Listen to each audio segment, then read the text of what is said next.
Yup.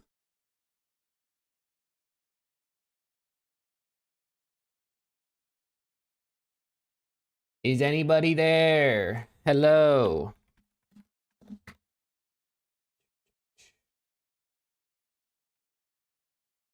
What's Gucci, people?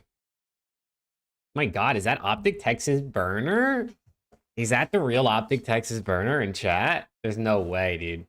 First one here, too. You're quick, man. What's good, bro?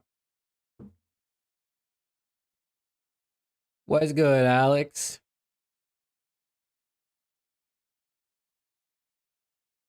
Viper was good. How we doing? You have work today and tomorrow? That's ass.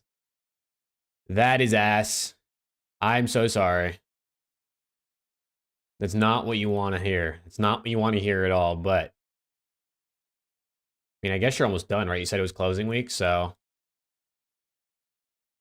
about to be the summer. You got work 4 days straight starting tomorrow. Yeah, fuck working, man. You know what I'm saying? Frick working. And then you jinxed Optic, bro. That wasn't me, dude. That literally wasn't me. I didn't jinx anybody. All right, I didn't jinx anybody. They just blew it. Shots, really, Shotzi was the one who shot Kismet's body, bro. Everyone knows you can't shoot Kismet's body.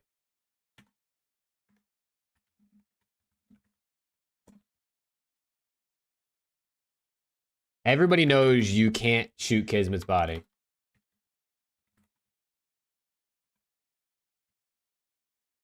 What's good, everybody? How we doing, man? How we doing? Let me get this tweet out. Bang. There we go. Man, last Saturday, bro. This is the last online match for LA Thieves this season. Last online match for LAT, bro. I'm a little bit sad, but I'm also not that sad. Do you see the video or live stream idea I sent in Discord? Nah, I haven't opened Discord at all today. I can check after the stream.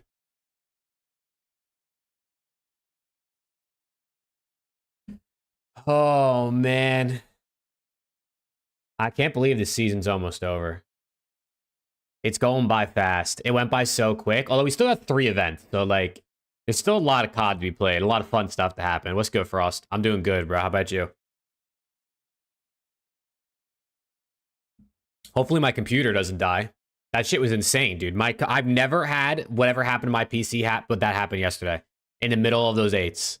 Everything went black. I could still hear everything. But I couldn't see anything. I had to force shut off my computer. Then when I turned it back on, for some reason, Windows literally disabled my GPU. So I had to go back through into my device manager to enable my GPU, and then I had to reinstall all the drivers to even get my computer to like work. And then I was looking it up on Reddit, and apparently there's like 4 different things that could be causing the issue, so we're gonna go one by one. First step was reverting my drivers back to an older version, because apparently the new one could be fucked, so we'll see. But we'll see. And then worst comes to worst, my computer is cooked, and I gotta get a new one. I have had it for 6 years, and it's been under some pretty heavy stress over these 6 years, so we'll see. Maybe new PCs in my future. Reacting to your subscribers' COD clips, like 3 pieces, funny ranked moments, etc. All right. At least it crashed after matches. That is true. Well, what I was also reading online, I literally found a Reddit thread it was from like a year ago, but people have been commenting on it for like the last year, and a bunch of people have been commenting it over the last like month. And they all had the exact same thing that happened to me, and it only happened while you were playing a game. So I guess I should be good. Knock on wood. I should be good, like, watching matches and things, but apparently when you're in-game, it has this issue. I don't know. I don't know. Kind of odd.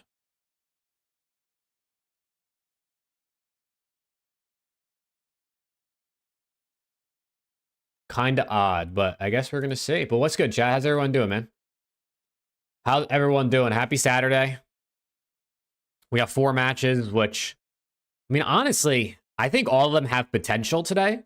I have a feeling that like 3 of the 4 might end up being ass, and then the last one maybe will be the only good one, but who knows?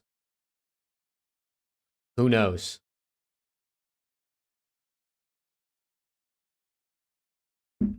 But yeah, I wouldn't be surprised if today was kind of a midday of COD. given the matches. Vegas could get cooked. C9 could get cooked. Ravens probably will get cooked. Upset about the Optic results. I'm sure you're not the only one, Dylan. I'm sure you're not the only one. I think 80% of the community was pretty bummed about what happened to Optic yesterday.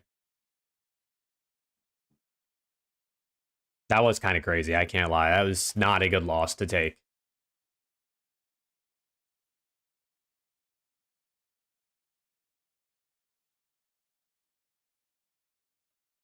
Oh my gosh. Are Optics still on the bubble for champs? I mean, they're still the 8 seed. They're still the 8 seed with like a 30-point gap. Yeah, they have 30 points over Rocker, 40 points over Cloud9. I still think they're fine. I still think they're fine. Even the only, I guess the only thing that could potentially happen that could cook them, the only way I think they miss this, realistically speaking, is they lose tomorrow to Toronto. They start in loser's bracket at the major, and they get a shitty draw and they go out top 12. And then Cloud9 makes winner's bracket potentially and gets like a top 4 or something like that somehow. And then maybe they pass them in points. I don't know if they even would. I don't even know how many points you get for a top 4. But I think they're fine. I think Optic's fine. I don't think Rocker's catching them. I just don't have any faith in this Rocker team, honestly, even though they did win yesterday. But I guess we'll see. I don't know. I think they're fine. What's wrong with Optic? How do you go from champs to this? Well, I mean, they have a very different team than they won champs with. They also just don't know how to play BO6, it seems. Right? This MW3 and BO6 are very different. Shotzi's significantly worse at this game. The whole thing with Pred at the beginning of the season sounds like it was a lot of out-of-game things that obviously, unfortunately, derailed the first part of their season, and then again, halfway through the year.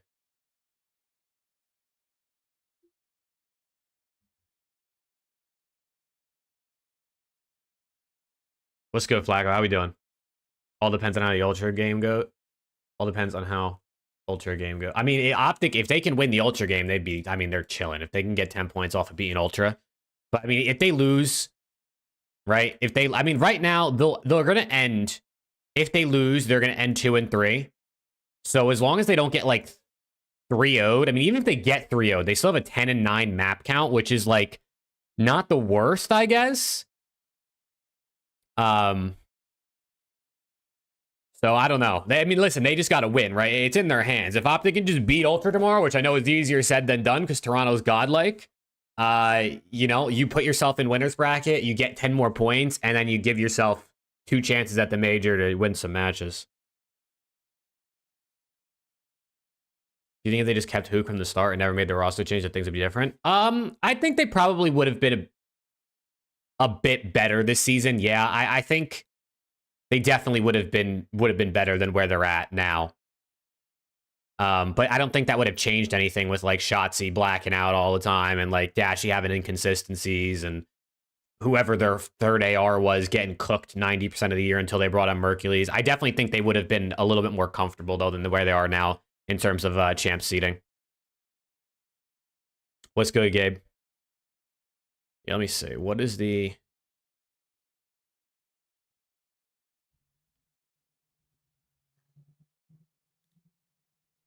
Okay, so you get... This is the points for major placements.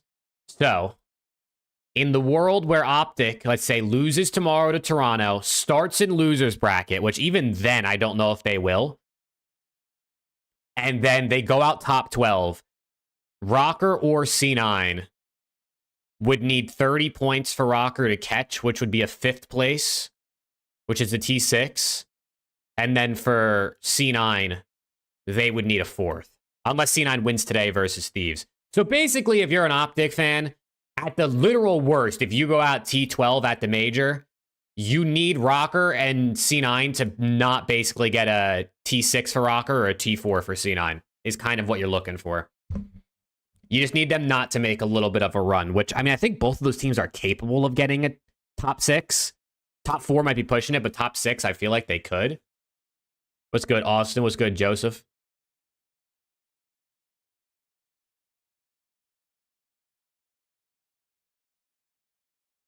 Yeah, right now it would be Optic versus Thieves. Right? I mean, I'm trying to see. So, okay. Let's see if we can math this out real quick. Based on most likely outcomes. If Optic loses tomorrow to Toronto, let's say they lose, I don't know. Let's say they lose to Toronto. They're 2-3. LAT should beat C9, right? Most likely outcomes. LAT should beat C9. That's 3-2 for them, so they're good. C9 would be 2-3. And then Rocker plays Surge, which they should probably lose that, so they'd be 2-3. LAG. Actually, does Rocker play Surge? Who does Rocker play? They do play Surge. And then who does LAG play?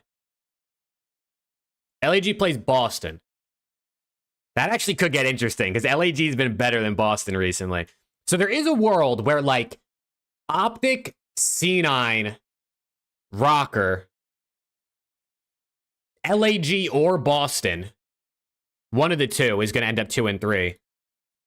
And then Ravens, if they win today, are all 2-3, right? I mean, that would be a pretty insane 2-3 tiebreaker. But I mean, if you look at the last stage, actually, we only had 2 people end 2-3 at the last stage.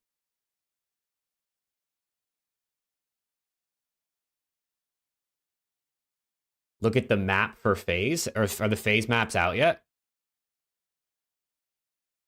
Red card, rewind, Hasi, vault, H, red card again. Red card map 1. Less than 150 through maps 1 through 3 for who? For what players, Anthony?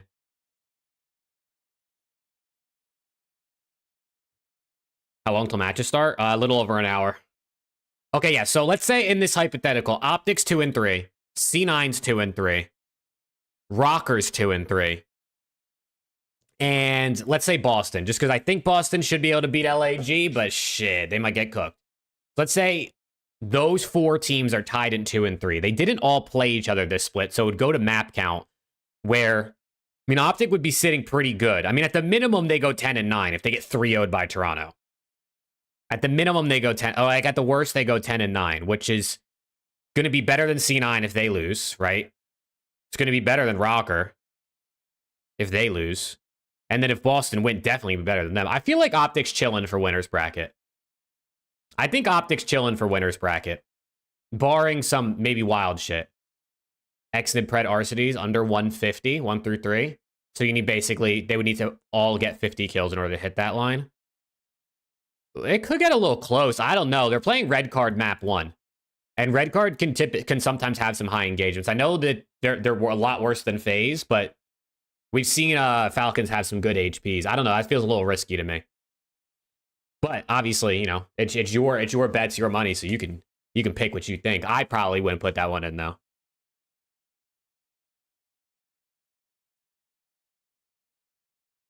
Heretics on the verge of the unbeaten curse. I know. I mean, shit, even Ultra's on the verge of going potentially unbeaten here. If they beat Surge today and then they beat Optic tomorrow, we could have 2 teams at 5-0. And I would probably say both of those teams should go 5-0, right? I mean, I think Surge technically has beaten Ultra more than they've lost to them this season. I think it's like 3-2 in favor of Surge this year. But Ultra's 3-0 right now. Surge is 1-2. I feel like Ultra's kind of. I mean, they're 9-2 map count, bro. They've only lost 2 maps this split.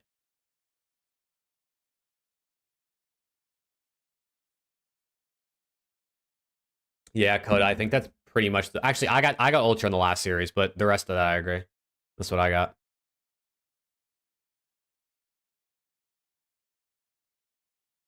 Optic have positive head-to-head versus Rocker and C9, so Rocker needs to get 45 points more than Optic.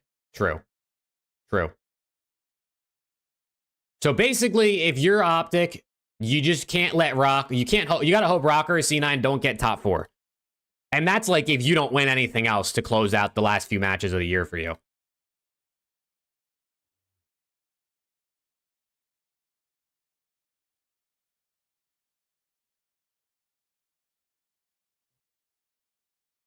Yeah, so I'm thinking for the major, it's probably gonna be, I mean, it's hard to project how Ultra is gonna do. like how they're going to end. It's going to be Ultra or Miami, the 1 seed. I might be Ultra. I mean, they only have 2 losses right now. I'm feeling like it's going to be Ultra 1, Miami 2. FaZe will probably end up 3. And then LAT will probably be 4. Right? I would say LAT would probably be 4, and then... Oh, see, then it gets crazy. Because then you're looking at Surge. If we say they lost to Ultra, they would be 2 and 3. Rocker would be 2 and 3. C9 would be 2 and 3. Optic would be 2 and 3. And then either Boston or LAG would be 2 and 3. Holy shit. That's a lot of teams, man. That's a lot of teams that could potentially be 2 and 3. Jesus Christ.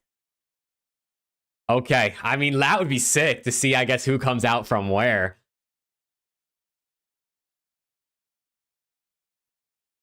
If we have a 5-way tie at 2 and 3, and 4 of them make winners, 1 of them makes losers, 1 getting gypped out of losers or getting gypped out of winners is crazy, bro. If it's like 5-0, 5-0, 4-1, 3-2,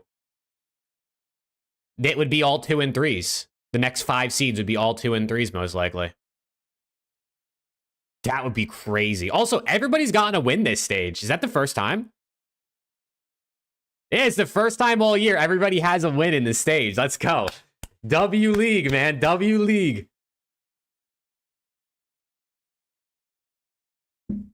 That's good work out of the league right there, man. Everybody finally got a dub in the same stage. It's a miracle.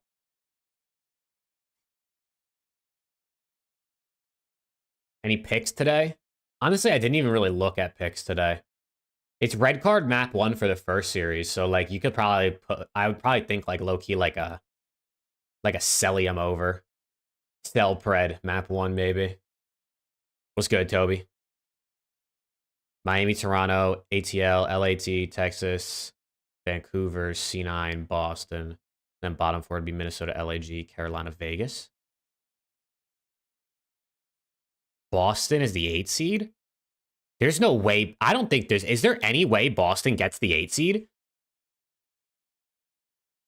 They're 3 and 11 map count. I don't even know if they could. I don't even know if Boston could get the 8 seed.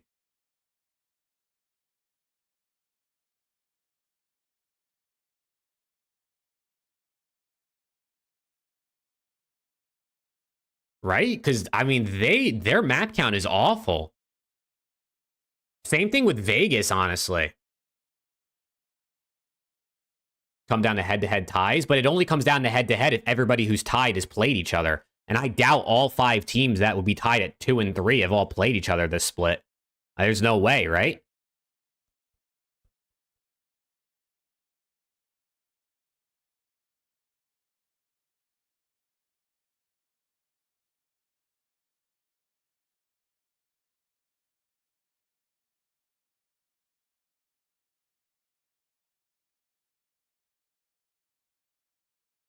Optic going to get winners since LAG, Ravens, Vegas, and Breach can't get a better map win percent. Yeah, no, Optic's fine. Optic will make winners for sure. I don't think there's any worry about that. Their map count is just good right now. So even if they lose 3-0 and they have a 10 and 9 map count, they'll be chilling. I feel like the winners bracket teams almost like guaranteed probably are going to end up being... Or I feel like the losers bracket teams will probably end up being those 4 that are at the bottom right now. I mean, bar like LAG pulling off a crazy win tomorrow, or like Ravens beating Heretics today, which would obviously get it interesting. Let's go, Luke. Let's go, Big Body Bands. How we doing, bro? I mean, yeah, controls a very, very important mode, Coda.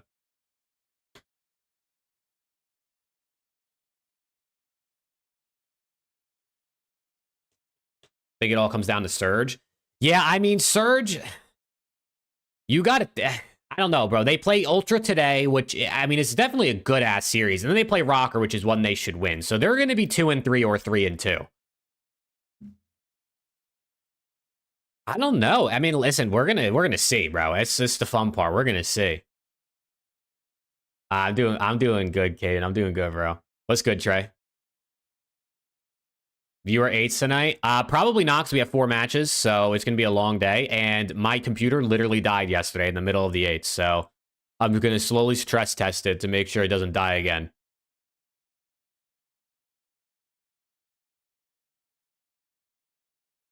There you go, Trey. Let's go work. Nah, dude, I literally, my graphics card actually blew up yesterday during those eights. It was fucking crazy. But like I said, I found a Reddit thread that was talking about it exactly what happened.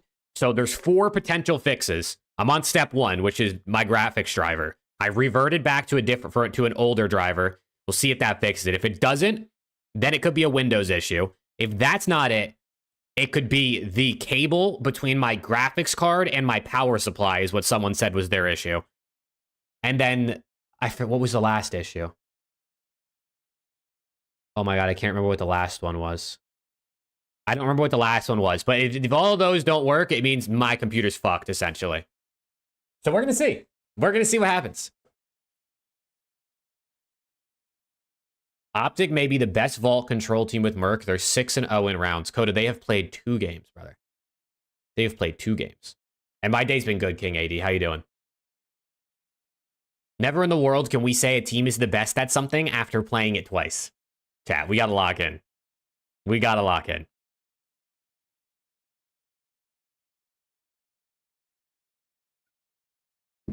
Spawn Trap is nasty. Coda, they've played it twice. They played it 2 times.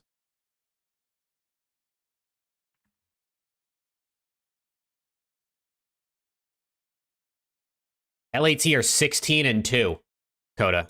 The Thieves are 16-2 at Vault Control, and you think Optic might be the best after they're 2-0 with Merc?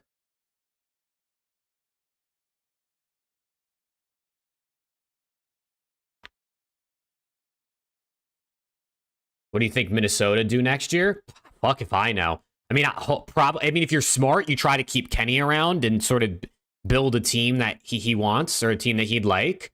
Maybe you keep one of the other guys too, like maybe Nero, potentially, and just go with like that team of 2. But I don't really know, honestly. Rocker's one of those teams that like pretty much just full blows up every single year and they restart, it feels like.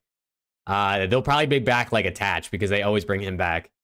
But I would hope they keep Kenny at the very least and see what they can do. But who knows? Maybe Falcons come in for Ken, or one of the other Saudi teams that join the league in the offseason come in for Kenny or something.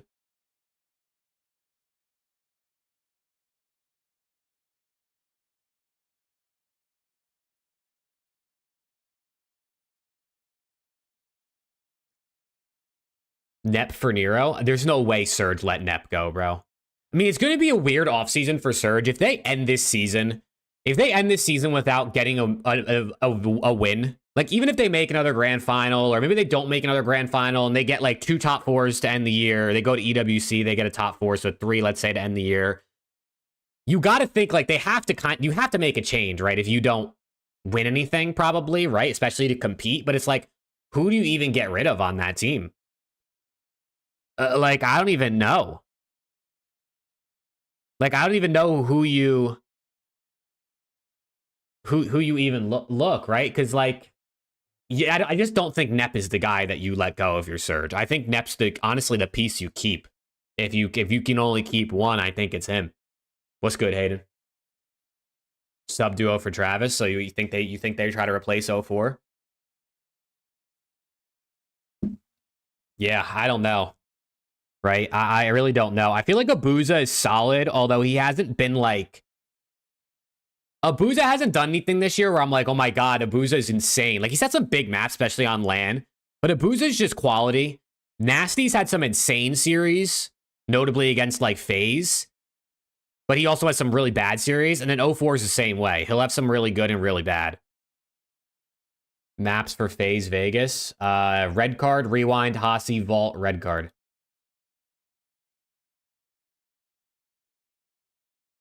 So yeah, I don't know. It's going to be an interesting offseason to see what some of these teams do, like Surge. Unless they win an event, right? If they win an event, then maybe they stick. Surge for BO7. Neptune, Abuza, Gwyn, Kenny. Neptune, Abuza, Gwyn, Kenny. I mean, honestly, I don't mind that team. I don't necessarily mind that team. I would love to see Kenny play on a team with some other really good players again, just to see like what he's still got in him. I know, obviously, clearly what was happening at Optic was he wasn't that ass. He's obviously rebounded pretty well. He's going to Rocker, even though they can't win. I don't mind that team, Viper. Thanks for the 2, bro. They just, dude, I can't believe Surge didn't keep Gwyn when they had him, bro. They literally had him. They had him chilling. And they could have had like a Gwyn and Pred duo. I mean, I don't know how well Gwyn and Pred maybe would have worked. But they could have at least tried it, right?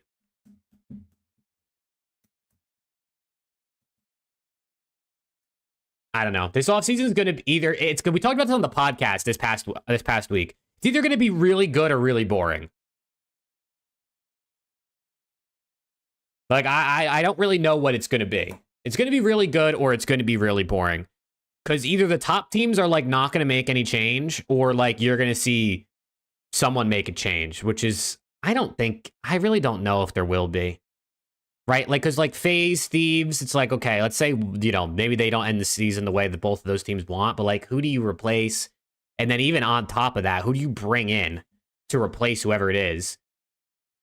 And then Optic, it's like, I just don't see a world where Shotzzy, Dashy, Merc are in a trio going into next season. I could see them replacing Hook, but then who do you get?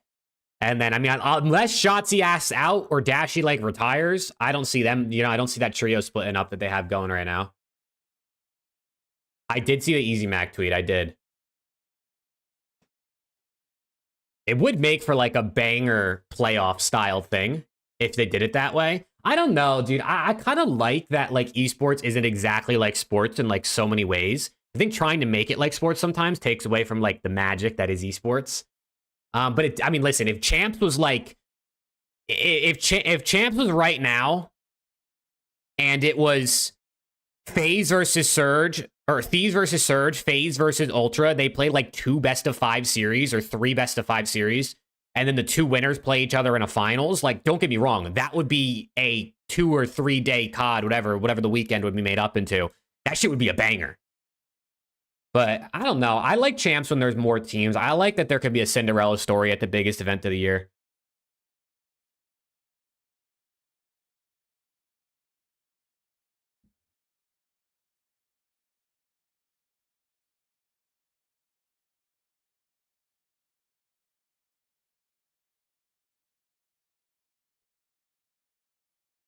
LAT botches. Oh, yeah, if they botch BO7 for sure.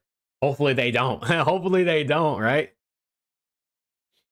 I don't know. Roster Mania is gonna be fun. What's good, Slothy? Optic will get Nep in the offseason. He isn't gonna turn them down with the bag they will offer. It's not Nep's choice though. It's gonna be up to Surge if they want to keep him. I mean, I guess he can like beg to leave, and if they're, you know, decent owners, they'll let him go if he really doesn't want to be there. But it's not like they're offering Neptune a contract out. They just signed him, so he's probably got a +1 for next season. So I don't think it's going to be up to him whether he leaves. I mean, maybe he only signed a 1-year deal, but I thought the default contract for the CDL pretty much was 1+1s. But who knows? Like I said, I don't know any contracts. Like, I'm just guessing based off the information we know and what we've heard and what seems to be standard in the CDL. And also, does Optic have as much money as people think they do is always a question.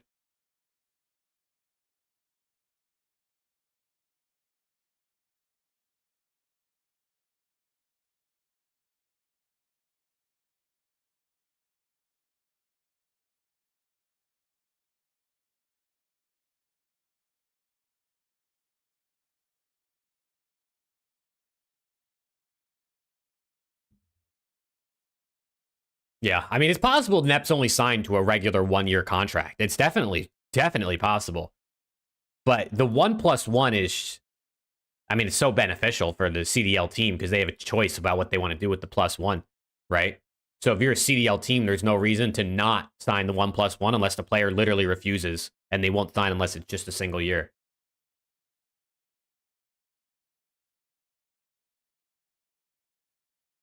Now, also not tonight. I gotta still try to figure out what happened to my computer.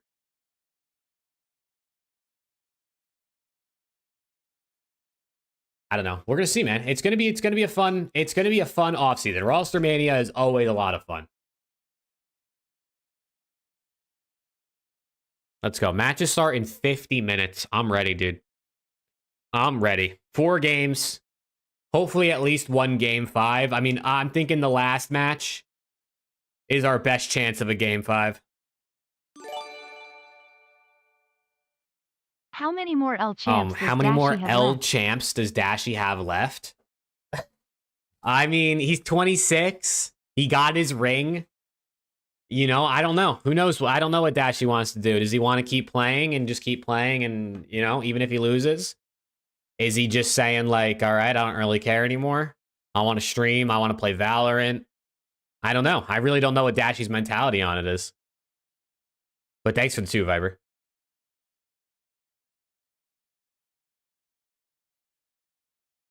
Ideal champs open bracket. Each pro team split into 6 groups. And then top 18 challengers teams get placed into those groups. And then top 2 get out of the groups with 4 of the 3 seeds make playoffs. Dude, I wish, bro. I wish that fucking we had a more open style champs like that. That would just be, I mean, it would be so sick. Because then also, you wouldn't have to do challengers champs if you took the top 18 challengers teams. Like, that's a lot of teams, right? That's a lot of teams. So if you take the top 18, you can make champs one big thing, not split into 2, combine the prize pools, and just I just run it, bro. Just run it. Like, if you imagine a challengers team making a run at champs and getting like a top 6 or some shit, or even better, who knows? Challengers champs is 16 teams. Yeah, so there we go. That's even better. That's even better. So it gives them even better reason to just combine it. I don't know. They're not going to listen. They're not going to listen to us.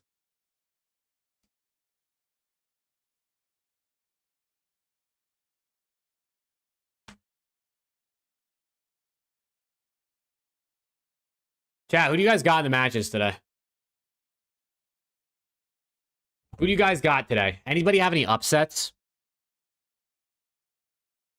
I mean, I guess really the only 3 upsets are the 3 first matches, right? I don't really think there's not really an upset in the last match. Those are both 2 of the top teams that are pretty close together, I'd say. I mean, this stage, I guess you would say Surge beating Ultra is an upset just based on form. But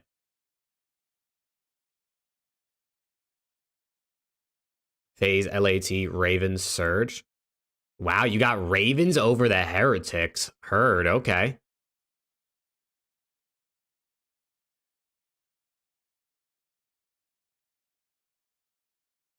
That would be pretty crazy if Ravens beat Heretics. I mean, unless Miami loses on purpose to avoid the undefeated curse. Other than that, I'd be surprised. LAG getting T6 this event? Oh, that would be something, bro. That would be something if they got T6. Because they're going to start in losers bracket, right? I mean, they're going to start in losers unless they beat Boston. Actually, if they beat Boston tomorrow, what does their map count? Actually, they could start in winners. If they beat Boston tomorrow and they get 10 wins, and if they're 3-0, it would be 10 and 11. It could be 10 and 13 if they 3-2. Maybe there's a chance, bro. Maybe there's a chance they sneak that 8 seed, 2 and 3 with the map count they have. It would still be tough, I feel like.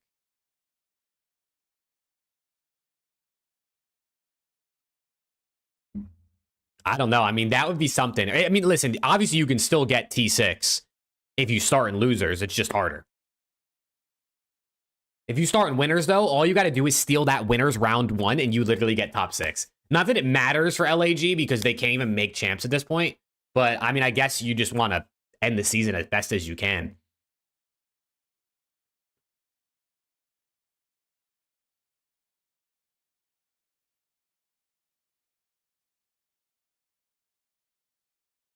LAG going to play spoiler? Dude, imagine like LAG and Falcons beat 2 of the 3 teams that are fighting for champs. Like, imagine like Optic and Rocker lose to LAG and Falcons and go out top 12, and then Cloud9 just like makes a run to make it interesting.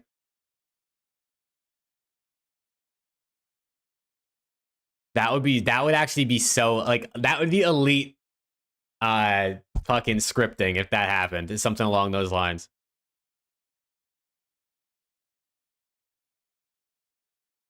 I'd be down, dude. Listen, my like dream coming into this major was that like Optic, C9, and Rocker were all tied on points, and it was just simply whoever made it farther at the major would qualify.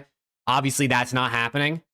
But that would have been cinema, bro. Imagine Optic and Rocker playing each other at the major. Winner qualifies for champs in one singular best of 5 series. The winner would qualify for champs. That would have been cinema, bro. It would have been so good. We're not getting that, unfortunately. I mean, I guess it's possible, but I think the only way that would even be possible, though, would be like if like Rocker and C9 both passed Optic and played each other to see who'd get that spot. But I don't think we're gonna get anything crazy.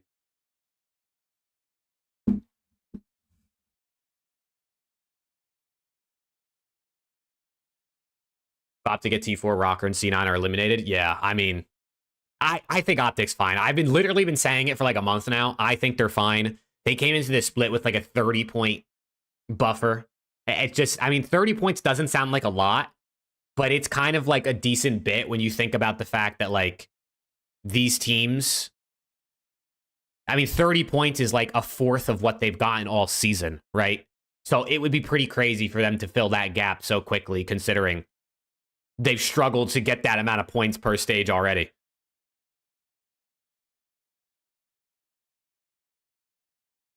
We'll see. I'm actually interested to see if Optic can pass Boston at this event. I actually think it's possible. I mean, you're what, 25 points back? Right? Boston feels pretty vulnerable right now.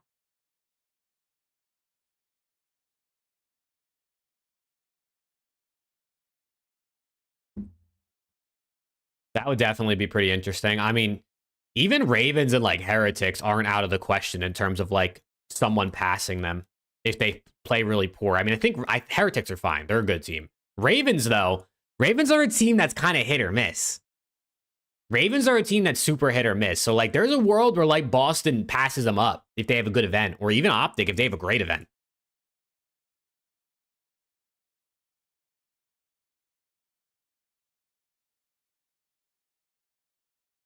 I mean, if you're Optic and you're coming in as a 7 or the 8 seed and you're playing either FaZe or LAT, either one of those is not a preferable matchup, I don't think.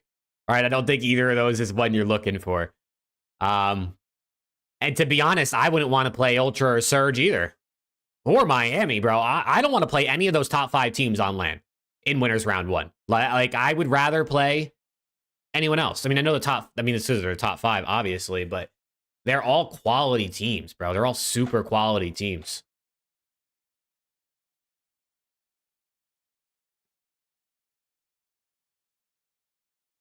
No, I agree with you, Austin. I mean, how many times has Optic beaten FaZe in these last 2 seasons? Like, once?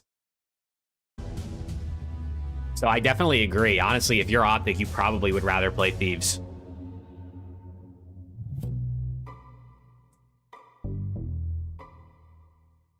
Ooh, they got the season standings on here. Look at that. That's perfect, because that's what we were just looking at. Hey, chat, appreciate y'all tuning in again. Oh, there go the standings. Appreciate y'all tuning in again, man. Don't forget to drop a like if you haven't already. Let's vibe out. Have ourselves a nice little 4-match day.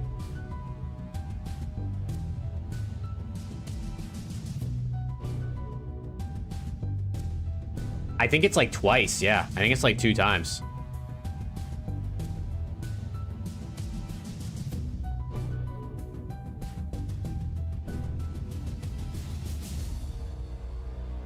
Yeah, there. Look at that, bro. Champs cutoff.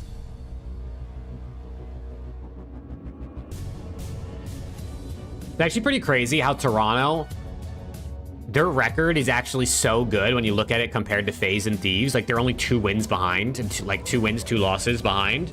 But they're like 80 points behind CDL points just because they haven't won or even made a final.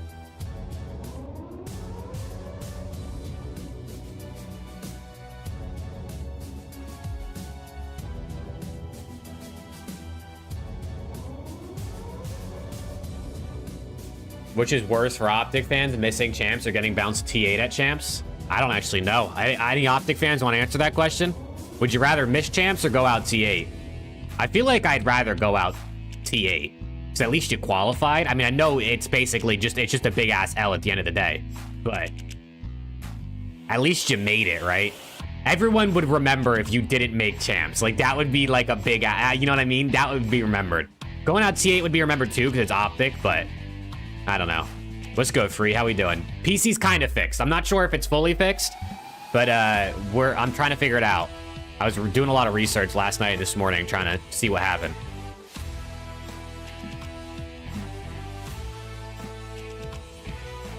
Hey, Austin, let's just win this last event, then we definitely got it. You know what I mean? What happened? It lit my GPU just fucking like exploded last night while we were playing 8s. My monitors went all black. I could still hear, like I still had audio, but my monitors were all black. I had to force shut off my PC. And then when I turned it back on, my GPU is disabled in the device manager in my computer. So I had to go back in, re-enable my GPU, reinstall all my drivers just to get like the GPU to turn on and work. And I was reading a Reddit thread of people that had the exact same issue, like to the T, like exact same shit that happened. So I'm working through the steps those people had. Right now, the first step was to revert to an old graphics driver to see if that helps. So we're going to see how that does. If it's not that, it could be Windows. It could also apparently be like the wire from my power supply to my GPU. But my PC's old, so I'm not surprised that it's having more issues.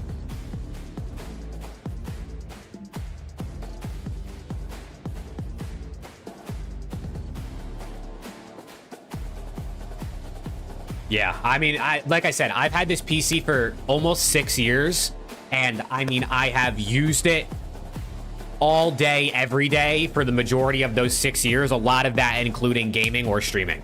So it's definitely been under load for a while. I would not be surprised if, you know what I'm saying? The graphics card is getting cooked. Yeah, no, I clean it out. I clean it out pretty often. I try not to let it get too dusty.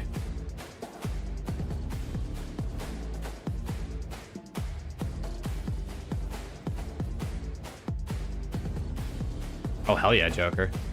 Yeah, I definitely, listen, I'd love to get a new PC, like just a really good one day, so I don't have to worry about having like shitty frames when I try to play games on stream, which is always something that's held me back, because like, I hate playing games when I have like fucking 90 frames. But that shit costs money, and I just don't have the bread for that right now, so that might be a next year goal after the wedding, once I can finally start saving money for something that's not the wedding.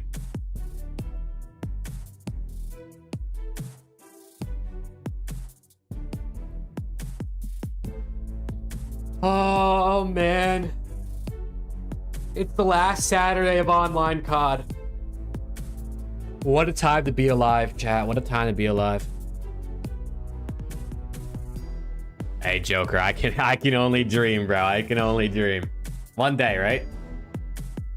One day.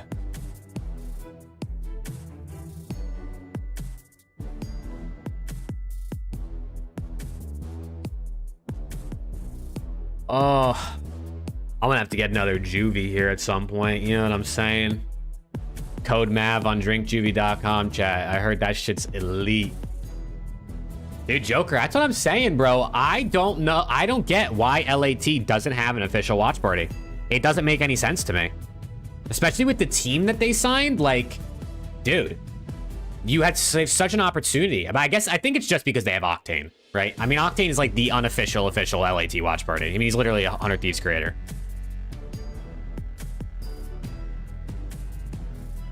Miami win Major 4. I mean, they can. Miami can win. Miami can definitely win.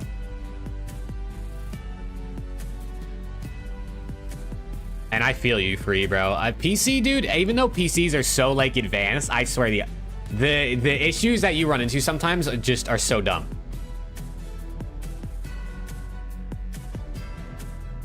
Yeah, I saw that, Viper, but Octane lives in Virginia and he ain't trying to move.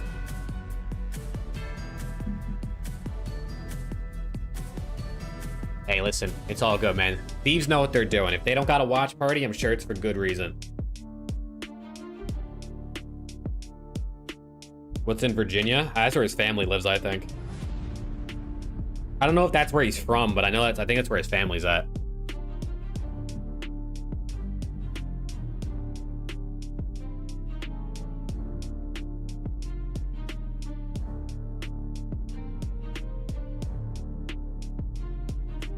Wow, the fact that the Ravens have a better record than Miami is actually kind of mind-blowing. The Ravens really were pretty decent at the first half of this year, huh? What's good, Edgar?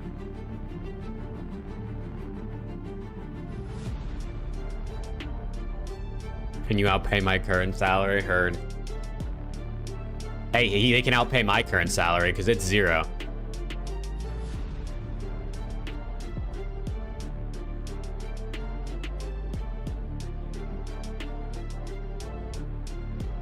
Coda, the whole plumber era thing is so stupid, bro.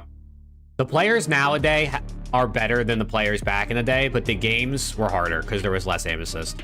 And even some of them had the advanced movement with the jetpacks. It's just such a dumb argument. It's just arguments for clicks these days between the plumber era. 10 years from now, we'll be saying all of it was the plumber era. And the people who played now will be saying 10 years from now that that's the plumber era. That's all it is. It's the same way it is in everything. As time progresses, everyone gets better, and they think the past was ass. And the people who played back then would say, you'd never survive in my era.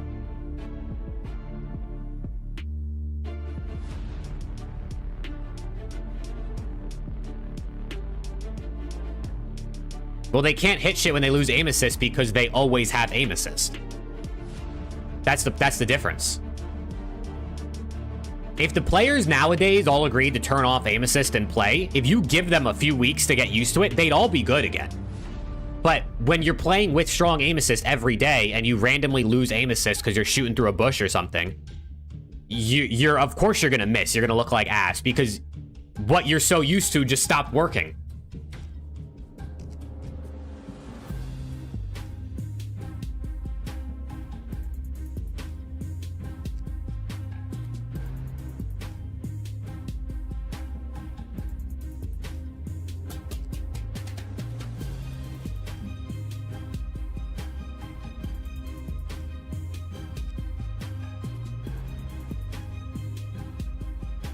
GA aim assist. I mean, dude, honestly, I think that COD with no aim assist would make it a more enticing esport because the skill gap would be so much larger.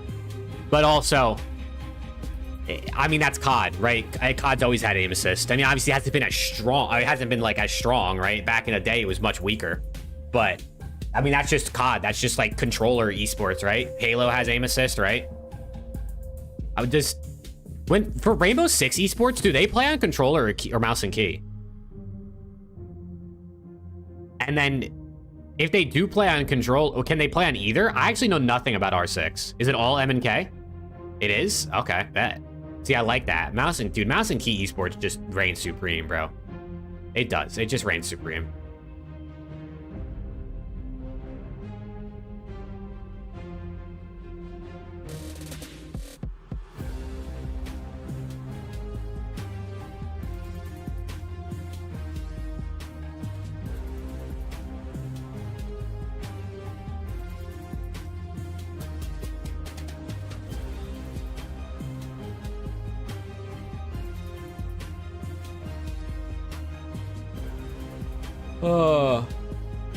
College Dev and MNK League, bro.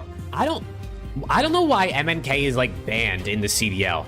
I don't really think anybody who plays MNK, if anything, it'd be a very, very, very, very, very small percentage of the top MNK players that could even keep up. But like, why is it banned? Like, if an MNK player wants to go pro in COD in the CDL, why are they not allowed to?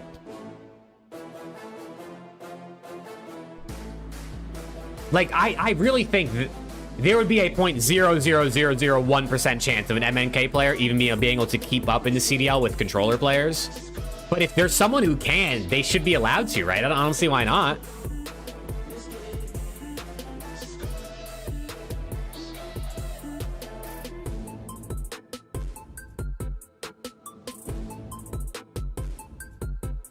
Yeah, doesn't Does Halo have aim assist on MNK now too?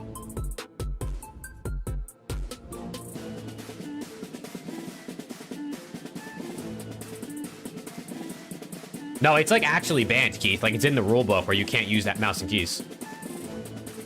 No, I thought Halo added aim assist on mouse and keys.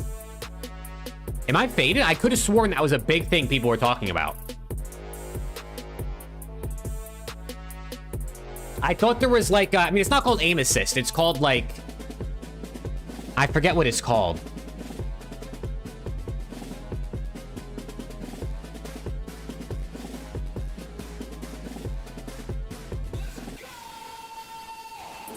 I'm like 98% sure there is like some sort of aim assist on mouse and keyboards for MNK players in Halo. It wasn't in the game from the beginning because I played Halo on MNK when Infinite first came out, and there was no aim assist.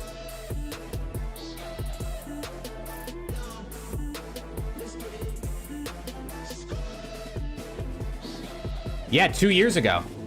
They added magnetism to keyboard and mouse to give you an extra bit of aim assist on Halo.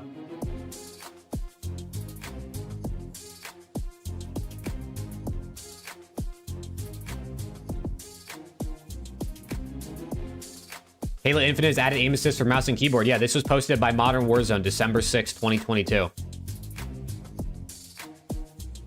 Magnetism's on controller as well. Well, yeah, I mean, controller's always going to have a sense of assist, like an assistance, but I could have sworn I saw it somewhere. The patch was reverted quickly? Really? Dude, I'm telling you, I could have sworn when I was watching Halo with Preston and Alex a couple weeks ago, so they were talking about this.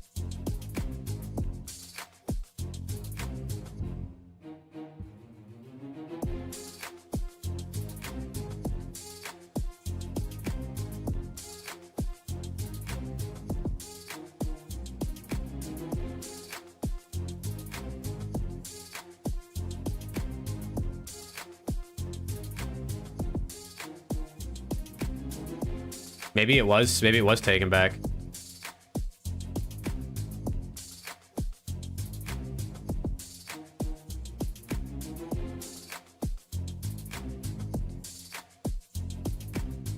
Bring back CTF or Dom? Hell no. Not Dom, bro. I would rather tear my eyeballs out than watch competitive domination. I can't lie. CTF, sure, I'm down. Let's try it again. Let's give CTF a roll. But domination, yeah, no, I'd rather stab myself in the eyeballs in game.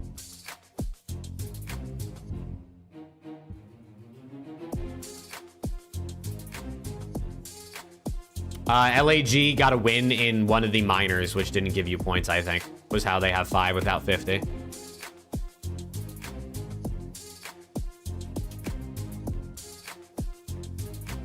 Hey, I'm sorry, Viper. You could watch the Breaking Point watch party next weekend instead. I guess.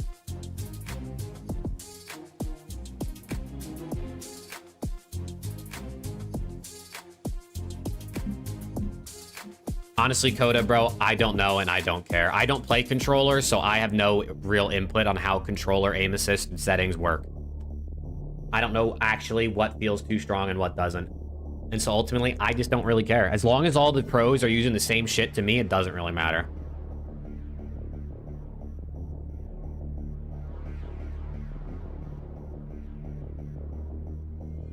How many teams qualify for champs? 8. Top 8 teams. And yes, Major 4 is going to be lit, Arian. It's going to be lit. Did you get a Nade Shot meet and greet ticket? I did not, no. For one, I really didn't... Spending like $60 or whatever it was to a meet and greet ticket, and then also stand in line for like a couple hours, I just don't think I can justify it. I'll meet Nade Shot one day, bro, and I won't have to pay for it, hopefully. It's on the bucket list.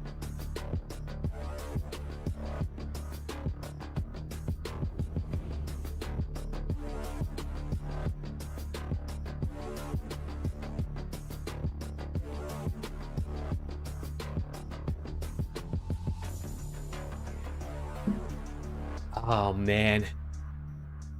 Last Saturday of online COD.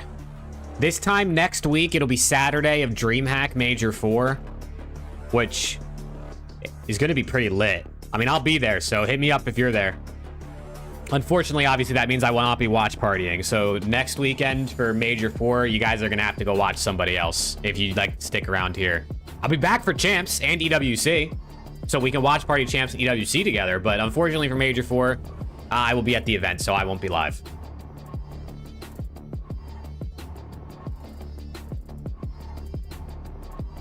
Want to run but don't miss Phase series? I mean, it depends how long it's take you to run, Cohen. Phase isn't going to start for 30 minutes. And it's not going to be over for like at least an hour. So if it takes you a half hour, 45 minutes to run, you should still be able to catch some of the Phase series at the very least. Hey, let's go, Tyrone. Come on, man. What's the equivalent of the Champs location in Jersey? What, from like Kitchener? What's the equivalent in Jersey?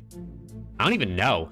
I feel like there isn't really a great equivalent because Jersey's so small in terms of actual area and it's so dense in population that like there's kind of shit everywhere. Kitchener sounds like it's in like the middle of nowhere.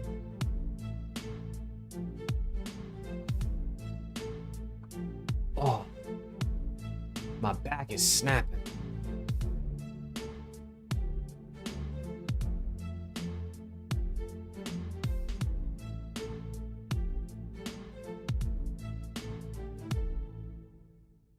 Let's go, dude. I'm ready.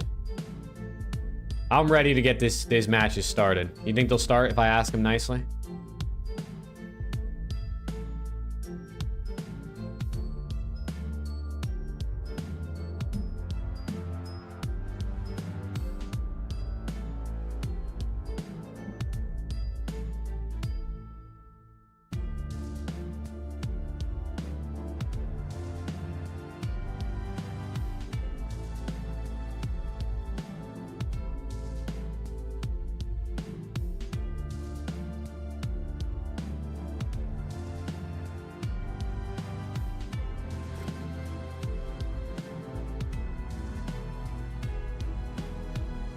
Kitchener's basically 8 to 9 houses, 1 apartment complex, a high school, middle school, 4 bars, 2... Damn, how much research did you do? 2 dealerships, 3 family restaurants, and 1 7-Eleven gas station? The fuck? You went in there and counted what was in Kitchener?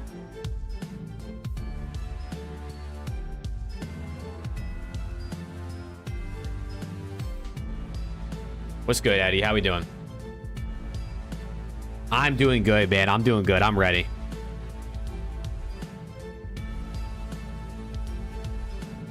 I'm always ready to watch, God.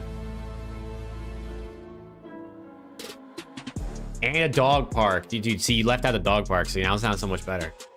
Now it sounds so much better. You can't leave that out.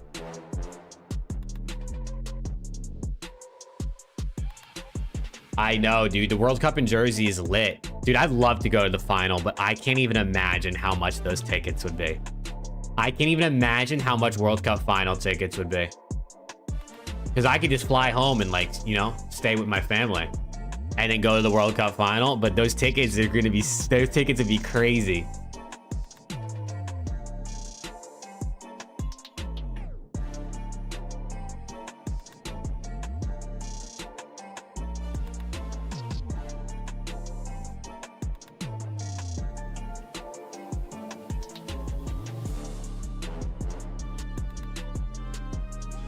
I'm excited for the World Cup, bro. I'm hoping to go to a couple games down here in Texas, in Arlington, where they'll be playing them. They won't be a lot? Really? I thought the tickets would be expensive. I mean, I guess if you enter the draw and you win them, you probably get them for whatever, like, the regular price is, but most, I guess, people are going to resell them for a shit ton of money.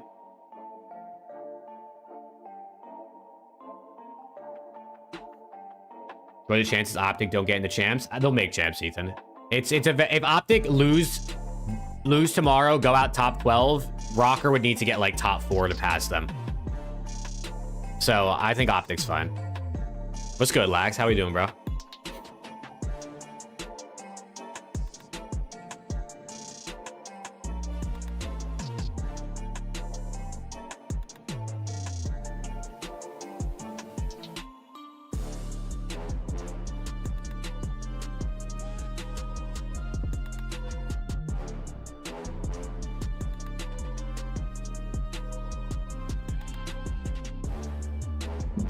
Ultra winning this major? Well, shit, let's see it, man. They look good. Hey, thank you, Mason. I'm happy too, man. Hopefully they can keep it up, right? I mean, this shit, they still got a lot of events left. Nah, the regular World Cup games ain't that expensive. I think they already released the average ticket's gonna be like $200, $300, which I mean, $200, $300 is a lot of money, but the World Cup's probably not gonna be in the US again in my lifetime. I will fork up $300 for a ticket to see one World Cup game. Going to Champs? No, I'm not going to Champs, unfortunately. That is something I do not have the bread for at the moment. World Cup in Seattle next year? I don't know if Seattle's one of the venues. I don't remember.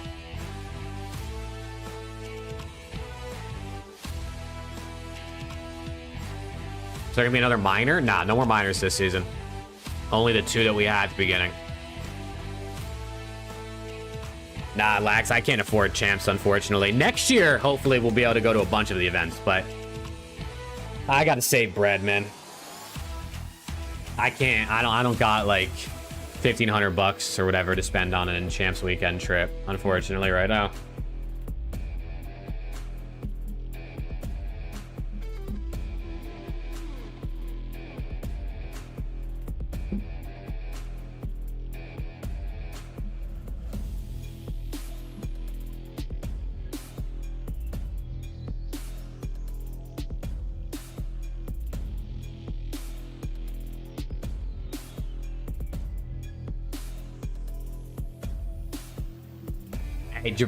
Unfortunately, it's not Jabroni, but it's contributing for my wedding.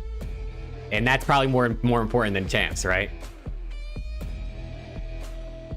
Is it worth it to use your year's tuition to go to the World Cup final? I mean, yeah. Yeah, it is. You can always take out another loan. When can you go to another World Cup final? So easily.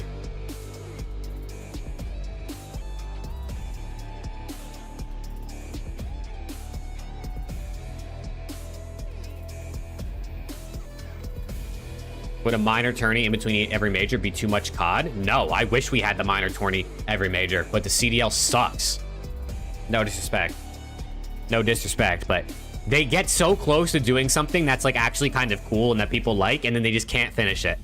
They give us these minors just this year, and we're like, okay. Is it perfect? No, but at least we get something new, something different. People are like, okay, the minors are pretty cool. Oh, wait, we're only going to give you 2. We're only going to give you 2 of them. Oh, okay, thanks. You didn't want to give us 4 for every stage? Nah, that'd be crazy.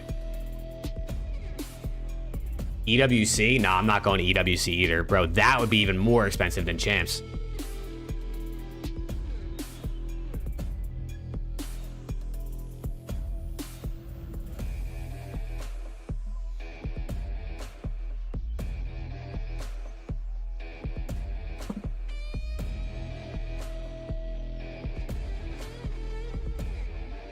I can't even imagine how much EWC would cost.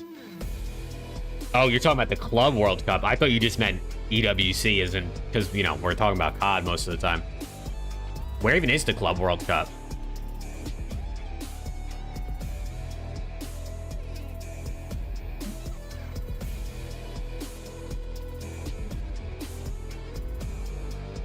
In the US?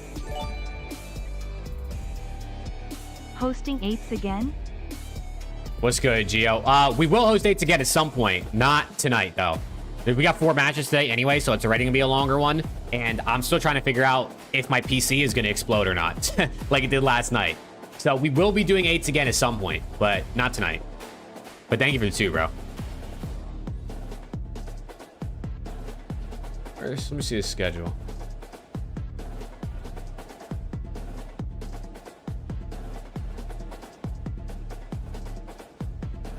They got games in Jersey. Are there no games in Texas? Dude, there's no way.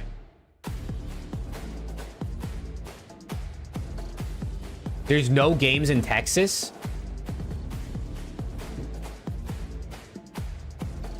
Bro.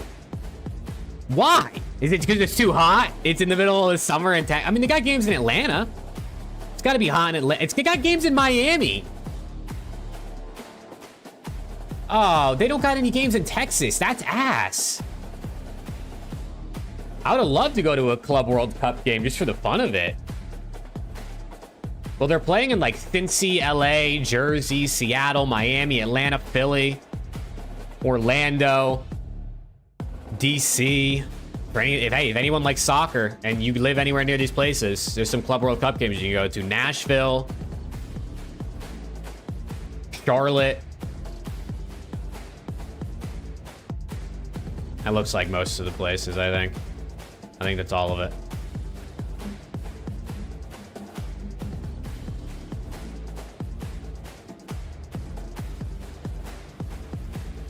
Texas and the West Coast, a lot of the Gold Cup games. Makes sense. Dang, dude, that would have been sick. I feel like that would have been a cool ass thing to go to. What's the closest one to me? I don't even know. Man. Yeah, it's all good.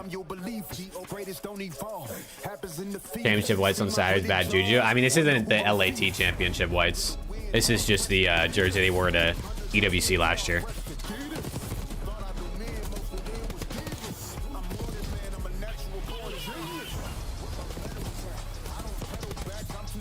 All right, man, let's get it, dude.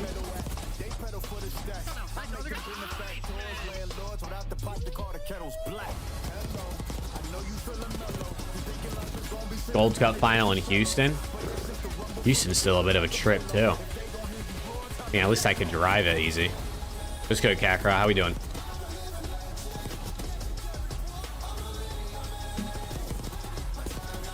What is this crop?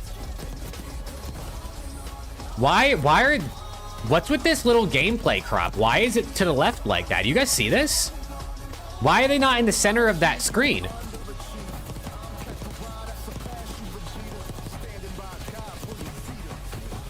L production.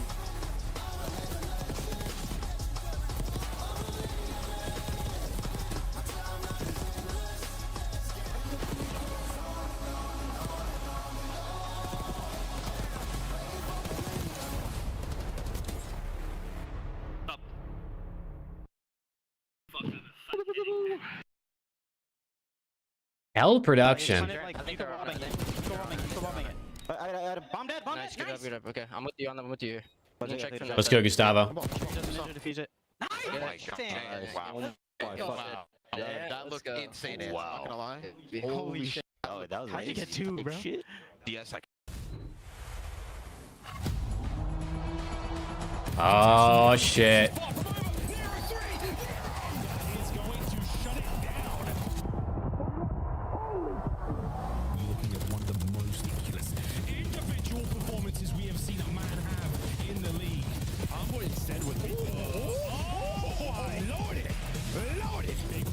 Triple, making a quad as Sib pops on the entire team, and what a series it was.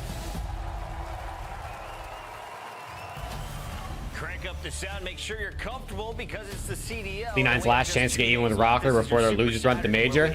And who are they playing? Who are they playing today? We've got Nameless, I'm your host, Chris Puckett, and let's go, dude. You're not sweating. You're not working hard enough. What are your expectations here as we have teams just trying to slide into champs? Yeah, I mean, backs against the wall. Got to get a top 8 spot. You want to be in the winner's bracket going into this next major. And then what are the chances Pressing is recognized at Disney? Ah, dude, he probably got recognized like 8 times. I heard Mickey Mouse dapped him up and was like, yo, Caesar season, what's good, bro? Let's take a look here. What's good, dude? I love your watch party. Cloud9, the swimmer Krem, trying to make his way into champs. Can he grind a winner's bracket start at Major 4? Would be huge for them. But that is look at that, dude. I'm telling you, we're gonna have so many teams tied at 2 and 3.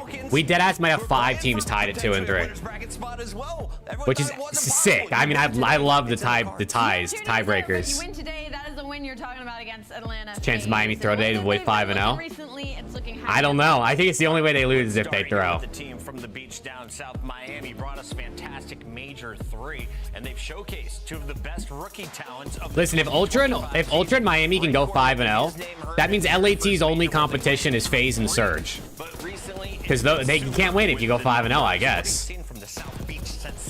Carolina starting losers? Probably. I mean, unless they beat Miami today, that's the only chance. If they lose, they're definitely losers. But super numbers, as you Dude, Slothy, what was that, bro? Why'd he post that? 1.43 right now overall, and that doesn't even give you a scope because there's a 2.0 in Search and Destroy, which is literally unheard of. And on top of that, he's a really clutch player. Not only is he leading them when it comes to straps in Search and Destroy per interviews with some of his teammates, but he's also clutch as well. He has 5 clutches. Guys, you guys see Crystal Palace won the FA Cup today? Players with their sophomore season or returning back What? to the CDL What's going on? Neptune. But when it comes to pure rookies, these are the 4 that we have highlighted.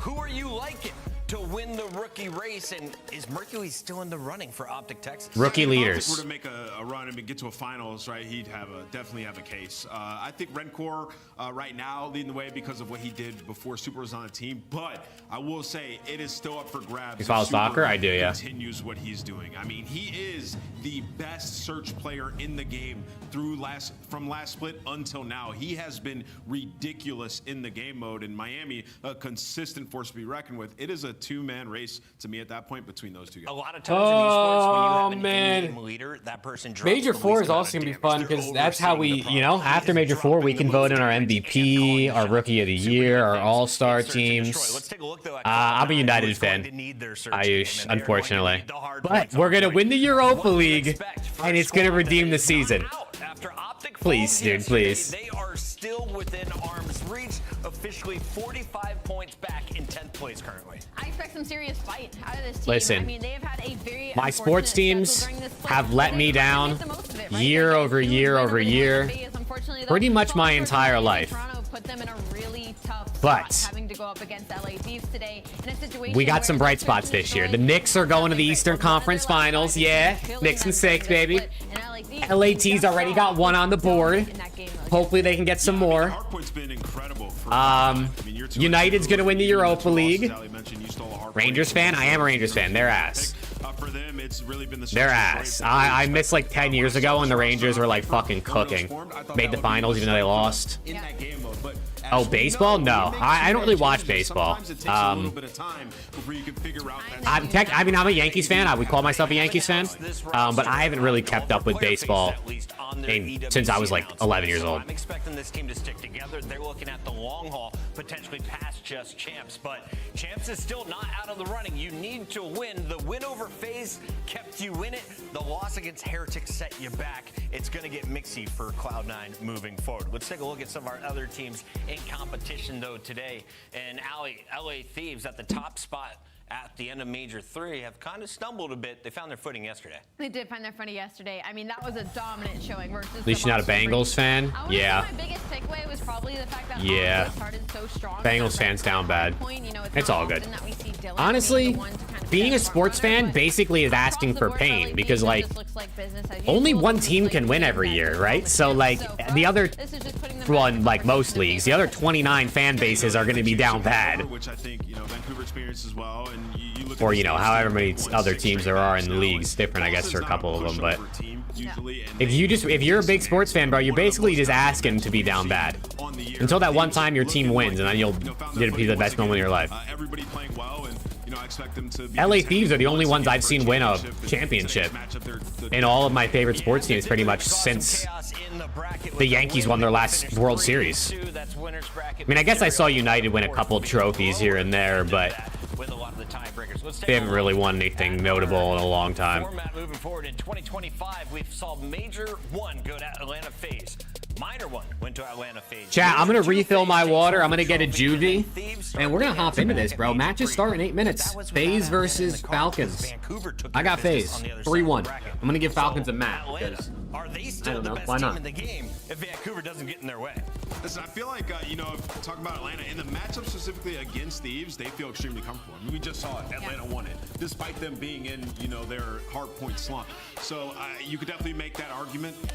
And with these two teams, though, it's like 1A and 1B to me, Chris. I feel like, just depending on how the bracket goes, they don't have to face each other. Obviously, Thieves feel like they're going to just take it outright. But yeah, Atlanta FaZe looking comfortable, at least in Search and Destroy right now. They have been dominating everybody that they've played this split. Definitely in championship form there. On the flip side, and just to pinpoint a specific player, Celium has been unreal during Stage 4. I mean, you thought 1.17 on the season was good enough. Stage 4, 1.28. I mean, across the board, he's averaging over a 70% non-trade kill, opening dual win rates. Like, his stats are just disgusting. MVP. Literal MVP form.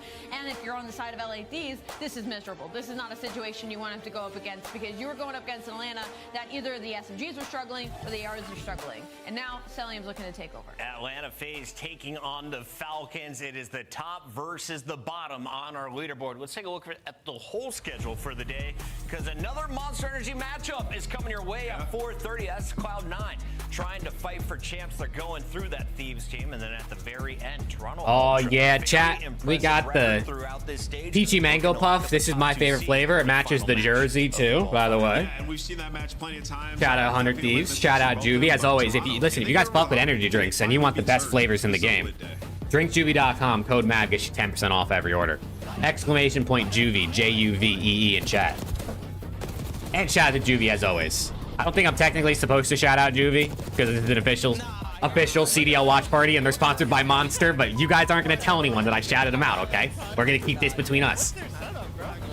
We're going to keep this between us. Visit scuff.co/CDL for your chance to win the Road to Champs giveaway and join us at CDL Champs. The Esports World Cup is an official partner of the Call of Duty League. Nah, dude, Kakarot, please, bro. Brought to you by Monster Please. Energy, the official energy drink of the CDL. I wonder how it's gonna work for DreamHack, because I was trying to do a little bit of something for Juvie at like Major 4 at DreamHack. You know what I'm saying? But DreamHack is sponsored by Red Bull, and they sent out this notification in the DreamHack creators Discord that you are not allowed to bring in other energy drinks into the venue because they're sponsored by Red Bull. But the CDL is sponsored by Monster, and there's a CDL booth, or there's a Monster booth in the CDL venue. So Juvie just gets cooked. I guess Monster's allowed in, Red Bull's allowed in, but I can't bring in Juvie? I don't know, dude. That seems kind of racist. That seems kind of energyist, if you ask me, bro. What's good, W? How we doing? We're sneaking a Juvie in? I mean, shit, we might have to. We might have to. Juvie's also just better, if we're being honest. Don't get me wrong, I actually do fuck with Red Bull. I never really was big on Monster. I haven't had all the flavors, but I never really was big on Monster. I do fuck with Red Bull. But Juvie is just so much better. Flavor-wise, like, it just genuinely tastes so much better. Making a new lizard cage? Hey, there you go.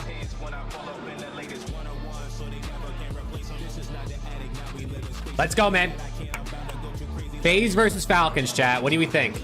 I got a feeling this is either a FaZe 3-0 or a Game 5. I know I said I had FaZe 3-1 in my pick'ems earlier, but fuck it, I changed my mind. This is either a 3-0 or a Game 5 banger. Gotta stick it up the butt and sneak it in. You know what, dude? You're on to something, Jason. You're on to something with that. How many cans do you think I could fit? Pause. We're not even gonna go there. We're not even gonna go there. Ups and downs, but Celium's AR may be the purest in the game right now. Yeah, unreal. Like I said, he's rocking a 1.28 right now, and if you're going up against the Vegas Falcons, you're feeling great if you're Atlanta FaZe, because their ARs have been struggling in that category. Rocking a 0.8 during this split right now. I can't imagine what it is on the season. So for Atlanta FaZe, this is business as usual. Their S&D's been disgusting. 5-0 in this split. Let's get it, bro. Let's get it, chat. Let's have ourselves a day. Hope you guys are having a good Saturday. Also, like I said, the top we got 4 games, and then we got 3 more tomorrow. And then we're just a week, and then we're not even. We're less than a week away already from DreamHack Major 4. I can't wait, dude. I can't wait to see what DreamHack's all about. Players are 1.6 there and selling sim, so they feel comfortable there. And then in the HP, yeah, it's been a struggle, but versus Vegas 0-6 in HP this split. Like, Atlanta should just run through Vegas in this match. Vegas got 3-0'd by Cloud9. I'm looking through here. It's just been a whole bunch of struggle buses, losses to Miami. So let's turn our attention to the team wearing green and try and carve out any highlights here. Are there positives to look at in a team that only has 2 match wins on the season? I mean, I guess there's Exactly, positives in the sense Kakarot, that exactly. You bring back in Pred, and then you bring in Priest and RCs back to League, and they've all had a couple of maps where it's like, all right, these guys can still hang, but the issue is it's a little bit too late, and they're going up against Atlanta FaZe. Yeah, this is gonna be. You're gonna need Arcides or Priesta to go crazy in order for Falcons to hang here. I think Pred's gonna do what Pred does against FaZe. Right, he's probably gonna play good. I think Xnid's gonna have some solid maps, some solid moments. You need Arcees or Priesta to go nuts. What's good, Jack? I'm doing good, bro. How about you? Over and over. Pred, he's averaged almost 3,000 damage, a 1.34 in control. Definitely has been their best game mode. And then for them, you know, we've seen a lot of search and destroys that have come down to the wire with some round 11 losses, some round 11 wins as well. Yeah, right? Priesta and Alec both playing their old trios. Like a very, very tall order, but they're going to have to contend with Atlanta in those search and destroys and still control. Where, listen, Vegas team, the original roster beat Atlanta in a control. Yeah. So this ain't out of the realm of possibility. Let's go, man. Come in and take the control and maybe extend the series. All right, we have seen. I hear you, Jack. I hear you, dude. Hopefully you had a good time, though. They look locked in. Wait, they look locked, chat. Do they get their third? Arcees doesn't look as locked. If they do, who are you looking at out of the 4 men on that screen? If they do, obviously I'm looking at Pred. Exit and Priest are locked. Hold on. I think Priesta might drop a 1.5. Map 1. Put into this roster. They said Falcons lose 3-1. I was like, all right, we need to do more practice. I got one for you. Priesta? Yes, Priesta. I don't have the exact numbers in front of you, but I remember seeing them before. He's locked out. He plays so well against Atlanta FaZe. Lore-wise, like I'm looking at him to step up today. And Ali mentioned the ARs have been struggling this split. 10K on the ring. Damn. Yo, tell your cousin to come swing by. 10K on the ring, crazy. I mean, hey, if you can afford that shit, go for it. If you beat Atlanta, do you need to do it in 3, 4, or 5? I mean, it's probably going to be 5 in this series. Okay. And you look at it, I think, you know, Atlanta, they've been rough on Vault Hardpoint recently. And then you look at Vegas, picked it coming into this series. So could be a wild one. I think they got to take the control, extend the series from there. It's time for our Scuff Pick'ems. Ali, I was told there's a trophy on the line, and I'm going to win it. Atlanta FaZe. Atlanta FaZe. Oh, wait, am I only 4 behind? Oh, that's not bad. Yeah. I'm so in this. You're in this race. I'm so in this. And I'm going Atlanta FaZe. You are 14 back. This is a 2-point play for you. Yeah, it looks like 171 to me. So I'm going to go with Atlanta FaZe. They're going to take this. Let's go, Ray. How we doing? I sold the story, but 3-0. You guys ready to sweat? He's got his glasses on, and he's still trying to give himself 50 extra. All right, let's go. There. You can't see. That's all right, even with the glasses. All right, let's get locked in. Merc and Maven on the call. FaZe versus Falcons, red card map 1. Give us a banger. Side of this, I guess for FaZe, yeah, the search. I mean, hey, listen, if Falcons don't win map 1, I think they're cooked. 50-50 type hard point. I think they got to win map 1 or else they're cooked. I mean, I guess, like they said, Control's actually been Falcons' best mode as of recent, surprisingly, not the HPs, but they've been kind of ass at everything, so. What we talked about yesterday with sort of the LA Thieves hard point is that, you know, we want to see them dominate a team, right? You see them blow a team out, and they're going to have a couple of chances, but here's hard point drop off. First couple of stages, when they were second, first, we're like, teams are in trouble. They won both of those majors. Yes, but we also the margins were but still, it was 50 at the majors. It was 50-50. Yeah, you're right. But you can see it's gotten worse in stage 3 major. Not ideal hard point records for the FaZe boys. Yeah, no, even as good as their hard point was at the beginning, like they weren't winning tournaments at the hard point. It still was their search and control, getting him the victories. But yeah, where you had the what was it? Their plus minus was like 20 or something, even though they were 17-5 or whatever it was. Just feel like they had a better idea of it though. Yeah, absolutely. But I think. Let's go, man. I just think the meta shifts and progresses. Teams get better. 75% run. Well, shit. If you miss map 1, it's all good. Falcons are winning this map anyway, Cohen. You don't want to watch. And how much you saw like Thieves improve. But yeah, they've got some time here to lock it in. I mean, they've lost some maps, right? That goes into it. Hardpoint wise, they've lost some of their maps. True. And now you're just in a point where Cellium's gonna drop like 38. Falcons win a really close game 1 though. They're always sort of just squeezing out victories. So I think for them, it's just like, what are you going to pick come major time? But I guess that's my. I mean, listen, it's a Monster Energy matchup. We're excited to see what phase. I should probably hit a 2x, huh? Can do is they're trying to get to 4-1. Like, what is the biggest thing you're looking at? Just heading to the just start point. A BZ with the first blood. Draza with the second. Draza with a third. Sip with a fourth. That's all 4 dead. Let's fast forward through the opening break, bro. Who needs to see Falcons get run through? There we go. Ample opportunity to do it, and out to a nice start. His Simp is. Listen, I know I'm sure he's been critical of himself. He has not been playing great when you talk about the hard points. Yeah, he's been one of the top Surge players, but really trying to get it going in the respawns here. Yeah, pretty good start to the P1 for FaZe. I mean, that's a solid 25 seconds already. If there's someone you're looking at, probably make it 26 seconds. But rotation the way of Falcons. Number 8 also pushed up. He's cooked. See ya. Damn. He's trying to do exactly that. It's Falcons, though, trying to make a little bit of a run. Celium, though, your leader, probably in the MVP conversation right now, just statistically a wizard ever since he has entered the league. Having one more year exactly like that. Ooh. Takeover ability is absurd. And getting rocking and rolling here early. 3 dead. Him as he goes 3 in a row before he drops, but that's a big win out of Simp. Now it's on Simp to try and come away with something. Beautiful shots are on to try to rip him off the head. Okay. Chain that into a second though. Yeah. X's gonna die though. He's gonna win the one gun fight. Doesn't flip the spawns all the way. That was a chance there for Falcons to get out, but now you're trapped once again back P2. So yeah, Simp just finding that kill. Great headshots on him. ARs are out. Everybody locking it down with the AMS4 now. Falcons are getting put in the spawn trap, bro. P3 pops. Yeah, P3's about to pop and they're nowhere near it. This is the free 15 seconds of time for FaZe. This is some of the most separation you are going to have. Wait. Okay, get on the time, bro. Because sometimes I feel like the kills come in literally a free 15 seconds. And they end up getting that like parking spawn, and there's the sort of the pinch. But that was sort of the perfect setup. Now things gonna get a little bit crazy. Spawns are all over the place. FaZe spawn in the back. Falcons, can they hold the spawns to P3? That was the question. He's been streaming a lot of 8s lately. He's been playing a lot of hardpoint. Him and Draws, I feel like I don't see Sip itself really grinding as much, but BZ and Draws seem to always be put in work. Yeah, I think every player has their own philosophy on that. Sure, I'm sure. You know. So yeah, it's just really up to that. But yeah, obviously they know what their weakness is, putting in that extra time, and I'm sure okay. When it comes to practice, Exnit off to a hot start, leading the lobby in kills. Priesta not off to a hot start, leading the lobby in least kills. For years, that's worked out. So hard to argue with that mindset. Solid lead though here. Pretty early on as we get Falcons. A quick break from FaZe, and this might start turning into one of those. How are you letting? How did he is able to trade out at stage? These guys are terrible. How did they just let FaZe cross on the first break attempt within 10 seconds? We're suddenly looking at 100+ advantage for Atlanta FaZe. Gotta deal with the raid boss, the player under stage.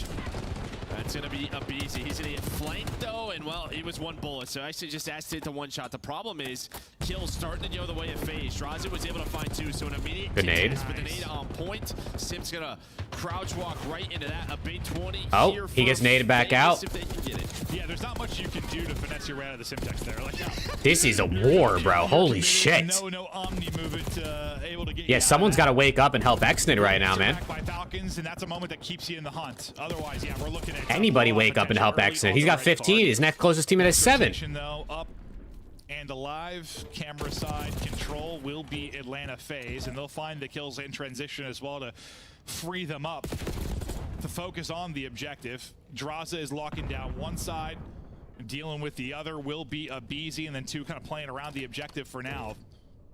Good early time inside a camera. Yeah, it's just FaZe are trying to Priesta, brother, we got to make a move, man.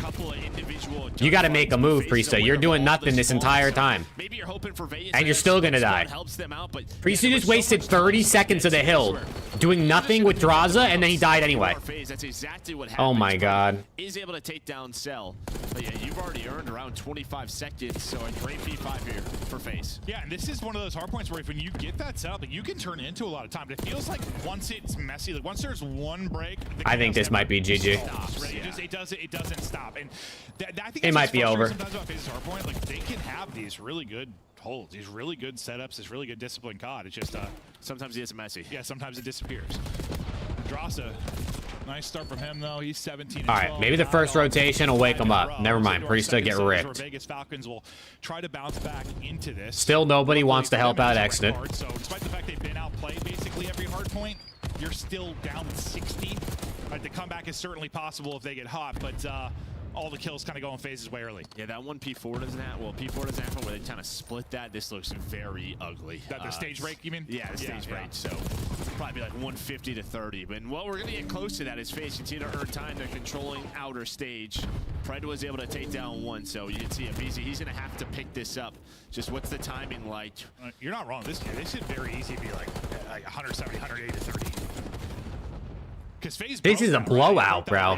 These guys don't stand a chance. I mean, it's not good, but it could be. Well, this is what we wanted to see. Yes, it is. It is. This type of blowout. Yeah, a lot of teams run 4 ARs the first couple of hills on this map. Sometimes you'll see one sub, but there's usually a lot of ARs on the map. He's taking him from behind. Oh, he tried. He tried to take Exit from behind. Oh, man. So can't grab him, but FaZe lead it. 100-point margin now to the comps from FaZe. The what?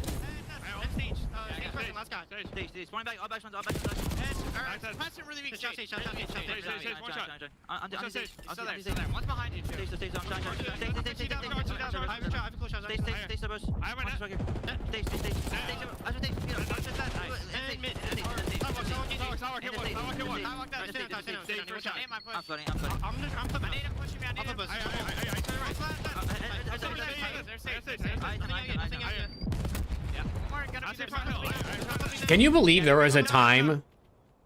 Can you believe there was a time where this was Falcons' best mode when they picked up this team? I feel like they've been 100-point club like 3 times in the last 2 weeks.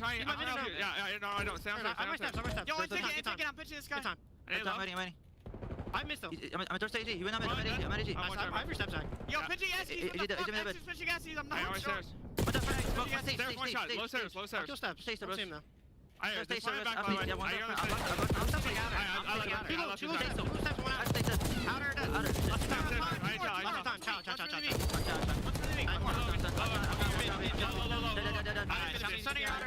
I'm mid.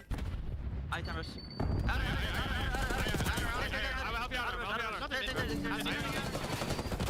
And this is the kind of blowout we wanted to see, and the comps sounded better. You know, I sometimes wonder, you know, they interviewed Simp after we were very critical of their comps in the series, and he said, like, I think our comps are pretty good. And sometimes I wonder, it's like, listen, we only get a small window. We get like a minute cut sometimes in a match. And you wonder, like, is it better? And they avoid the 100-point club. There, I thought it sounded I'm going to say no. Yeah, I mean, But maybe number 6 makes the play. But No, number 6 is dead.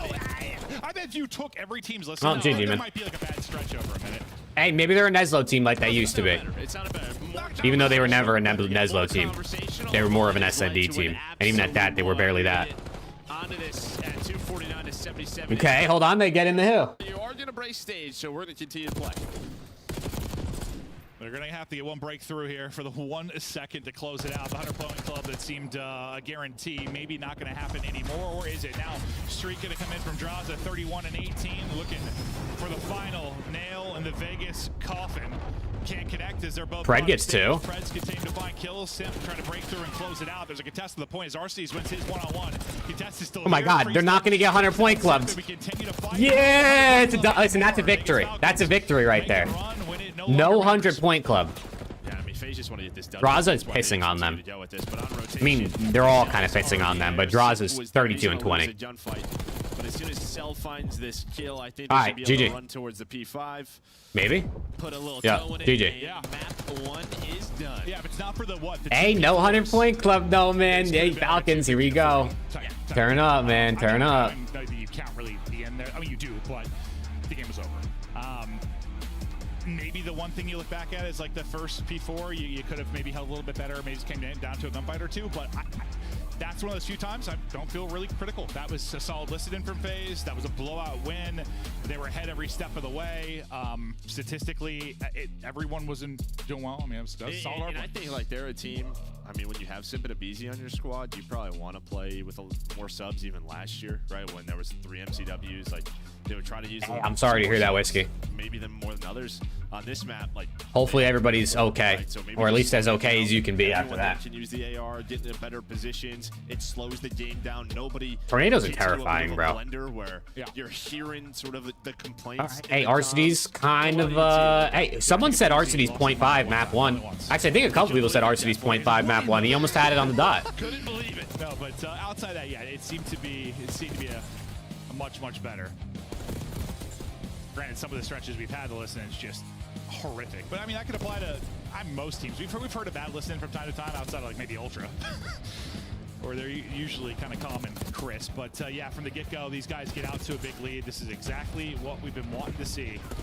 Yeah, a lot of people are probably going to say, like, well, it's Vegas, but I'm telling you, like, they have had some close. Yeah, that's not good, Whiskey. Prayers up for you guys, bro. Those are the matchups I'm talking about. I mean the dumpster teams. I want them to blow out the dumpster teams. They should. Arcity's masterclass is insane. Team like this out. They should be able to do that as well. So I hear you. Yeah, it's not a good hardpoint team, but those are the ones going for it. Trying to get it. Not quite able What's to map do it. 2? I don't know what the stat is on most numbers of grabbing him, but he's up there. Is it an SMD map that Falcons have a chance on? I'm going to say no. I don't even think it matters what map it is. Him, Brett. I feel like Hydra maybe has had a couple. Rewind. But yeah, a huge win there. A lot to feel good about. They're cooked. And I think we're just hoping, like, I think just for the entertainment factor of the league.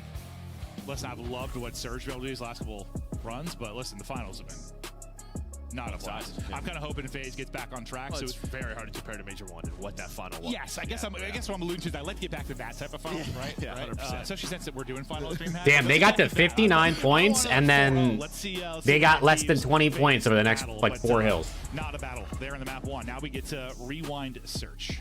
I mean, well, yeah, strength for FaZe. 5-0 in S&D. Their rewind has been on point. Well, we got DreamHack around the corner. All these matches leading into DreamHack. There's going to be watch parties that you're going to be able to check out. We got a whole lot on the flank. Scump, Breaking Point, all going down. DreamHack is going to be... Where's around the CDL, bro? Listen, it's going to be fun for several reasons. One of the amazing things we've had... That's what I'm saying, Zixify. It's been awesome to have Monster back involved with the CDL. We love Monster. It's great. We have worked with him for a long time, and now we are also... You can meet Merc and Maven at the Monster Energy drink, or Monster Energy booth. I was with Monster on the 23rd and the 25th at 11. The Envy, so super pumped up to be backed with the brand and with Monster Energy. And one of the coolest things you can see is, well, there's dedicated times to hang out with you guys, the fans. Yeah, because we'll usually, listen, we bump into fans a lot at majors, right? Someone run to the bathroom or in between casting breaks. This will be dedicated Friday and Sunday, 11 to 12 Central. If you want to stop by. There you go, Chad. If you're going to DreamHack, listen, we've worked with Monster. You can meet Merc and Maven at that time on those days. Double XP codes. We work with them on Warzone with Husker stuff. We work with them so much. So excited about the brand to be involved. But for the fans, listen, check it out. Come by and say hi at DreamHack. Big Afro comes back to the league next season. I could see it. Yeah, come rub it. Rub me all over. I could see it potentially. Very exciting. And also, you know, wait, did he say rub me all over? Sponsoring a lot of teams with us. Hopefully there'll be some content down the road. We'll see. Should be fun. Did he just say rub me all over? Now back to the match. Search and destroy. Damn. Yeah, I mean, listen, right, coming into this last stage with Vegas, like their hardpoint was showing signs of improvement. Now it's sort of, well, now we're 0-7.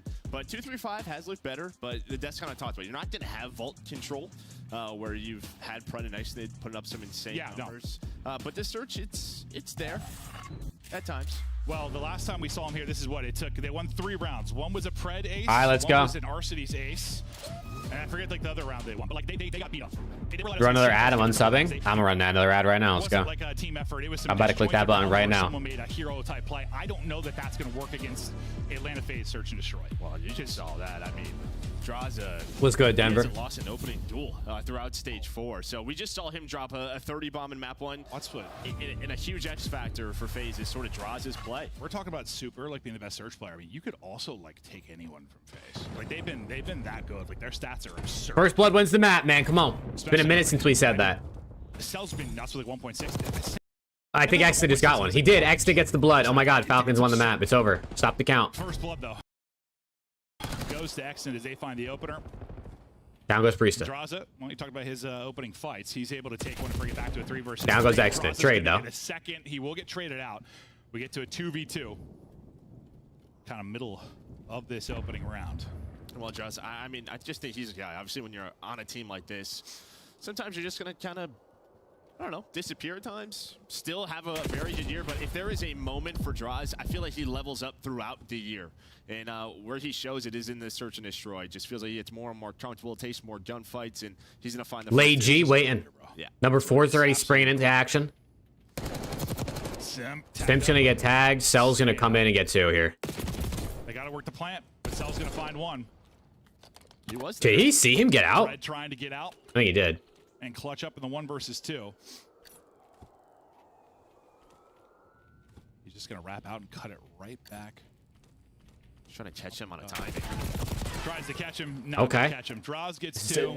Fred's running circles. Abeezy's laughing his ass in his ass. Whoa, And, laughing his ass yeah, off. I just had a the last two stroke. People you want to be battling in Search right now is Simp and Cell and the run they're on in this qualifier. And really well on the year. Well, you just see the guys laughing, so they were ready for that. The way Well, Pred likes to play, don't get caught sprinting. should have stopped There the was count no after accident got blood. Turn around, but yeah, a lot of smiles right now in the face cam. Dude, Abeezy is hilarious. I don't know. Listen, Oh, Viper, you're cooked, hear bro. A little bit of listeners. I know you and I You're both watched cooked. their I beginning got of the 3 year. X-Vids, so I'm gonna need him to start. I mean, he had a decent map 1, but I don't actually know how the bread is earned. Like, I don't know how it's decided. You get a certain amount, like, per kills, certain amount per, like, a team win. Like, I don't know how that works, but Up 1-0. I got X-Vid, I got Falcons player, or I got the Falcons card. And while RC just gets up and gets an angle. Oh, all right. Well, Andrew, hey, dude. Hopefully you He'll get the pick onto draws. start shitting solid instead of water, brother. 100%, it's gone now. It's gone now throughout stage 4. RC is able to take him down. Still working the bomb side his phase in this 3 versus 4. Playing this very safe as Falcons, trying to use nades, just find any damage to maybe make a push. And well, when you're this stagnant, bad things can happen. But with the Abeezy numbers, should be able to close out gets this 1. round. Abeezy, 1 versus 3. Now dropped it down to 2. We'll see if he can clutch up. One of the best to ever do it, if not the most impactful Search player of all time, trying to make another impact play. Oh, he pops the reload there. Damn. Answer back for Falcons. And that just starts with the first blood. Yeah, we don't see RCs, but you're peeking from Laundry if you are draws in, maybe just trying to find a mid-street pick. He's been playing with confidence by that time. Well, we've seen RCs on this map, yeah, have some great plays. Oh, yes, yes. And win some of those street fights with the AR. Well, it's just like the angles are real weird out there. Well, you know, like Surge kind of ran into that problem at the last major. Like the angles for just your street side burger eyes player, like you have a lot to watch, and there's a lot of weird timings you can get, and a lot of just cover between the vehicles and the. Dude, I got the Wordle on the second try today too, Viper. I was mind blown. I feel like those players in DBE.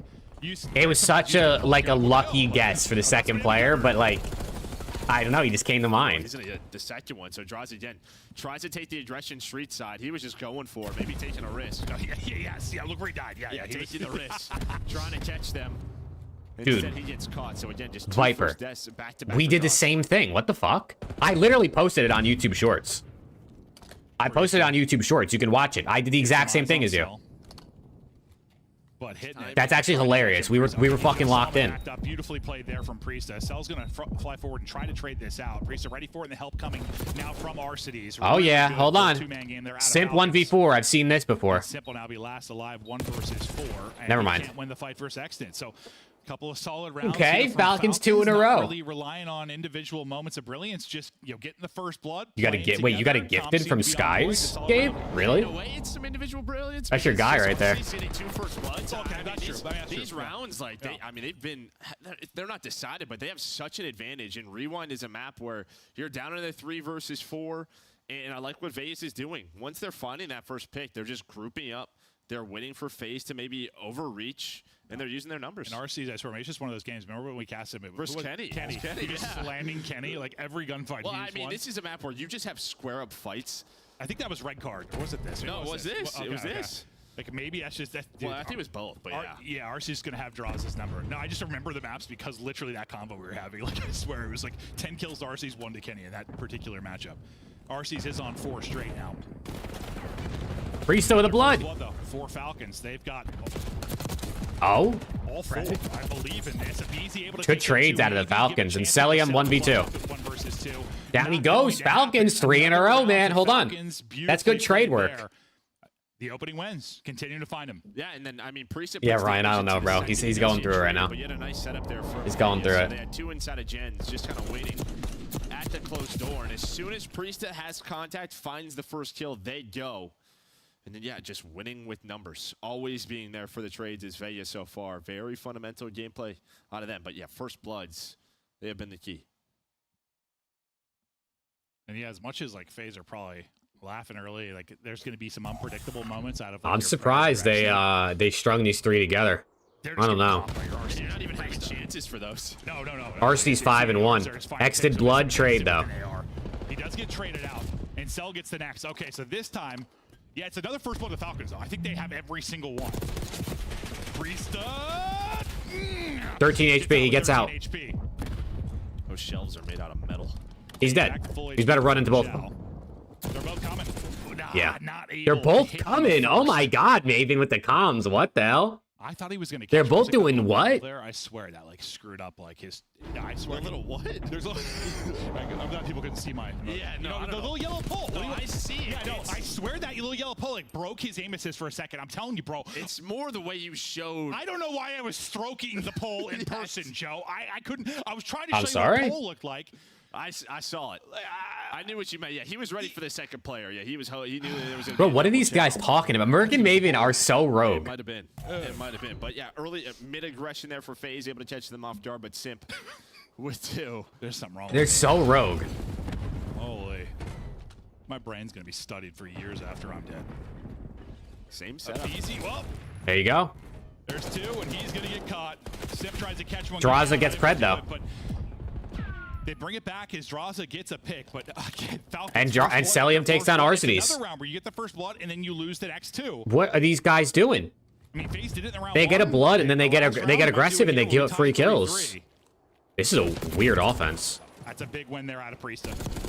Priest is gonna get traded though. Can't get away. X did in a 1v2. Hey, listen, if there's anyone I want a 1v2 on this team, it's low-key X, and I can't lie. Yeah, maybe. But now Ice's just gotta guess where they're gonna rotate. You have so much time if you're FaZe. You play this very patiently, and I actually kind of love this. Just play the 50-50. See if you can get a lucky timing. They run into you, because you know what FaZe is doing. It's this. They're hoping he sprints into them. 100%. It's Predator X that you're hoping that's the case. They're sprinting around. They might close their eyes. They just fly at you. The timing might be on point. The timing might be really, really good. Can he catch him off bomb and get away? Ah. Not able to do it. If So he would have he's there hopped for over the that wall, angle. bro, I don't think the guy in the Chance car would have been able to see maybe him. Exit. I thought he was gonna have like 1 second to get the kill and get out, but no opening there with Cell. 3-3, and I have to. I see somebody maybe confirm the round 1 who got the first blood. I think that's 6 bloods now for. Yeah, the last 2 are a little different. There's been instant Okay. trade Yeah. No, compared 100%. We got ourselves a bit of an SND. This is better than the hard point was. It was definitely better than map 1. Yeah, you aren't wrong. It's still one that might look bad on the scoreboard though. Like you winning the early battle. Yeah, there's always some nuance to the quality of your first blood, or however you want to phrase it. Cells on 6, draws on 5. A little more even across the board for Falcons, but it's a tie game.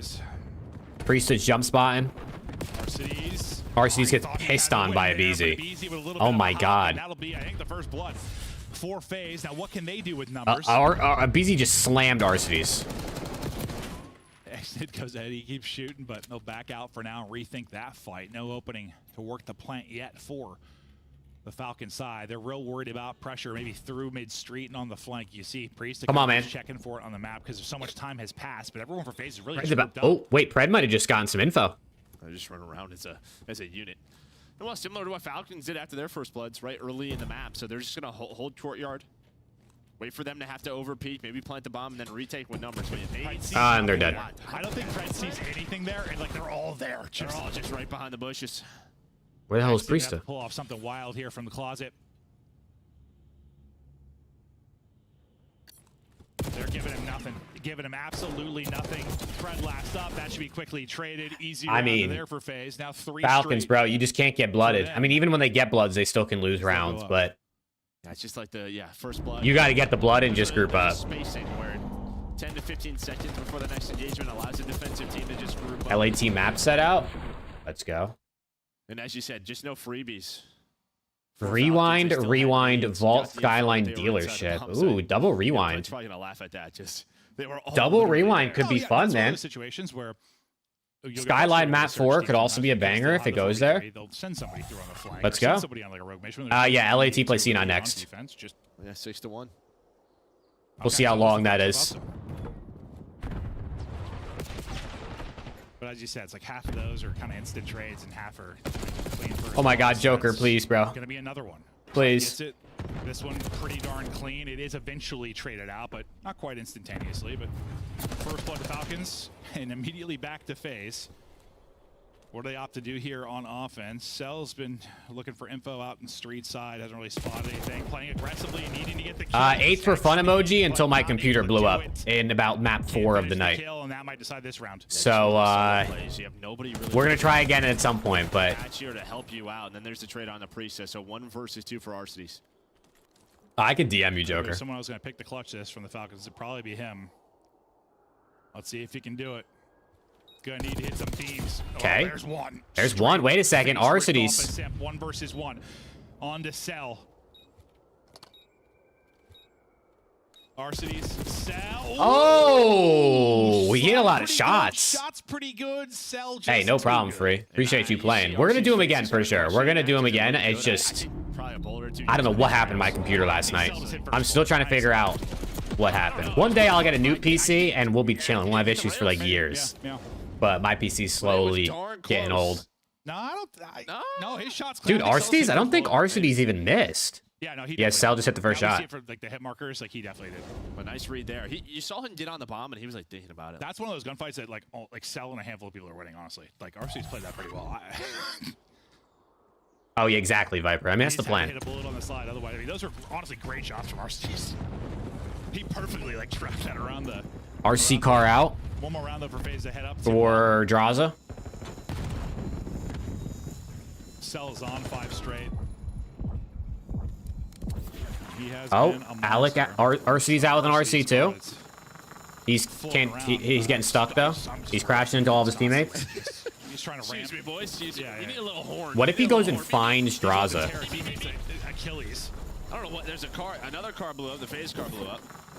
He's going through doors. Dude, he's gonna run out of juice, bro. Nah, he's still got plenty of battery. All right. Okay. Gone. Interesting RC cars out of both teams. Now we get to the battle. Number 4 is about to make the play. Yeah, you have no street control. So I mean, what are you doing, bro? What are these Falcons guys? It's over, GG. He's inside of Jens, trying to close out. All right, at least this will be a quick 3-0. It was a great start for At least this will be a quick 3-0, and we'll be able to just get into the next series. We're catching. Yeah, they have multiple rounds. You got nobody on street, and you're not even like looking there. In the first bloods.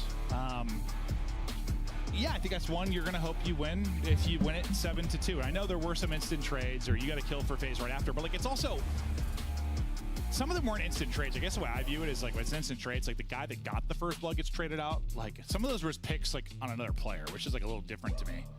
Like they were up 3-1. Yep. Damn. Like if you're winning the opening duels that heavily. Yeah, I think there's just some of those rounds where 9 and 3 out of Celium. Like early in the game when they were up 3-1. I mean, the damage and the kills were pretty even for Falcons. They just. Nexon had 3 bloods. Actually, they had all the bloods. Dude, FaZe only had 2 first bloods in 9 rounds, and they won 6 of them. He's been terrific though on the year, but like draws a BZ Cell. Like you're getting.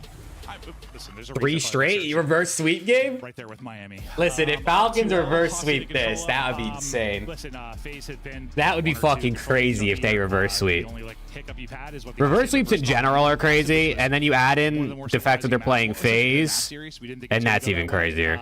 So just looking to maybe dial back in on that headed forward. Yeah, I mean, I'm sure that's what they were thinking. And unfortunately for Vegas, they're not going to play Vault FaZe, so that's their veto, and this is going to be tough. This is going to be very, very tough. Might be a 3-0 to start. We'll see how it closes out. Des, take us through 1 and 2. With 4 matches on a day, I'm good with 1-3-0. Sure. Okay, we're not there yet, though. Let's revisit why it could happen in a Game 2. You saw a 3-1 start for Vegas.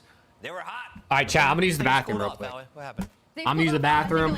Let's hopefully if FaZe closes. Trades were coming in for the most side, but I feel like once you start giving up a lot of that CD control side of Atlanta phase, I mean, you're talking about Simpy and BZ in close quarters. A lot of times it's just not going to go your way. And then as we head into like those later rounds as well, Vegas Falcons stopped playing together. Like they started to be a lot more solo chows. You saw Priestahh get picked off when it was a situation where it was like, okay, this is 2v2. We could close this out and maybe force a round number 10 for Vegas Falcons. He gets picked, and unfortunately, South's in a 1v1 with RCs. He's going to win that gunfight every time. Yeah, I think on Vegas's offensive pushes, they're not like diverting enough attention away.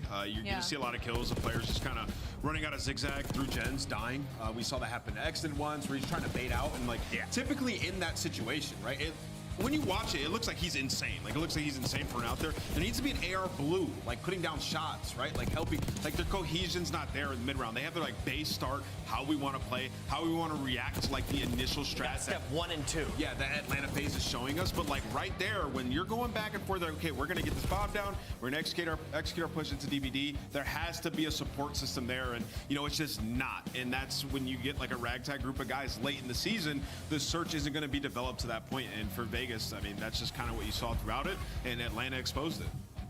You can see the frustration as we take a look at the hard point. I don't even think we need to talk strategy. It's 250, 113. There is a huge parity in the kills. But can we talk a little bit about the history? Because you look at this matchup, you have Atlanta FaZe, who have been juggernauts of the regular season, but then you have their former teammates, and not just Priestahh, but also Arsenes. Yeah, I mean, you want to ring with this guy, right? So obviously there's going to be that added like energy when you're going into this match, right? You have some history there, and you could see like BZ, the showmanship, trying to take people hostage, and they were just hoop mixtaping them, honestly, Chris. Like, there was a couple hill stretch there where Vegas didn't really get a point, right? Like Atlanta FaZe making a statement.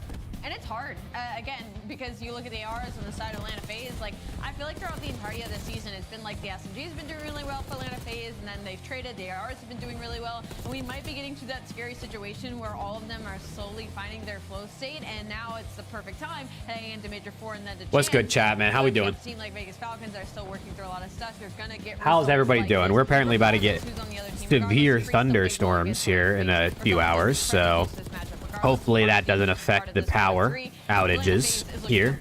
We hope. For 2 more regardlesses. I was doing it on purpose. That was the whole point. Yeah, no, I was with it. I was with it. We needed to extend this segment, though, Al, because these games are going too quick. Let's play a little game in the meantime. It's called Hidden Heroes, shall we? I know you love this. Hidden Heroes, let's go. This is active players.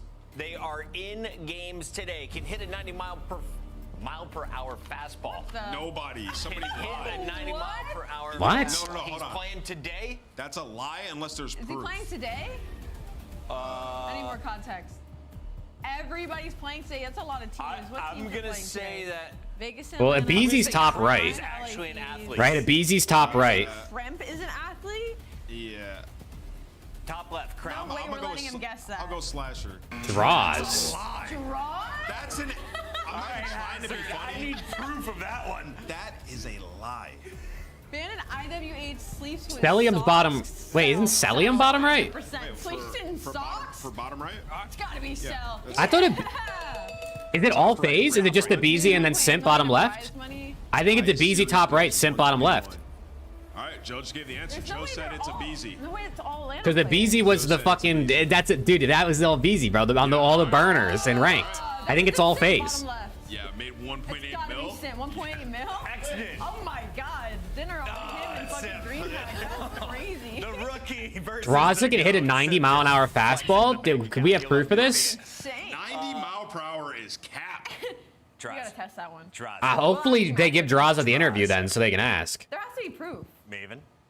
Listen, I think it's probably bullshit, but Maybe when FaZe wins this, they'll give Draza the interview and they can ask. Like went to a batting cage and just like 1 out of 100. Yeah, I mean, I think any of us, if you had a batting cage with 90 hours, you're gonna hit one eventually. Eventually, I would assume, but I don't know.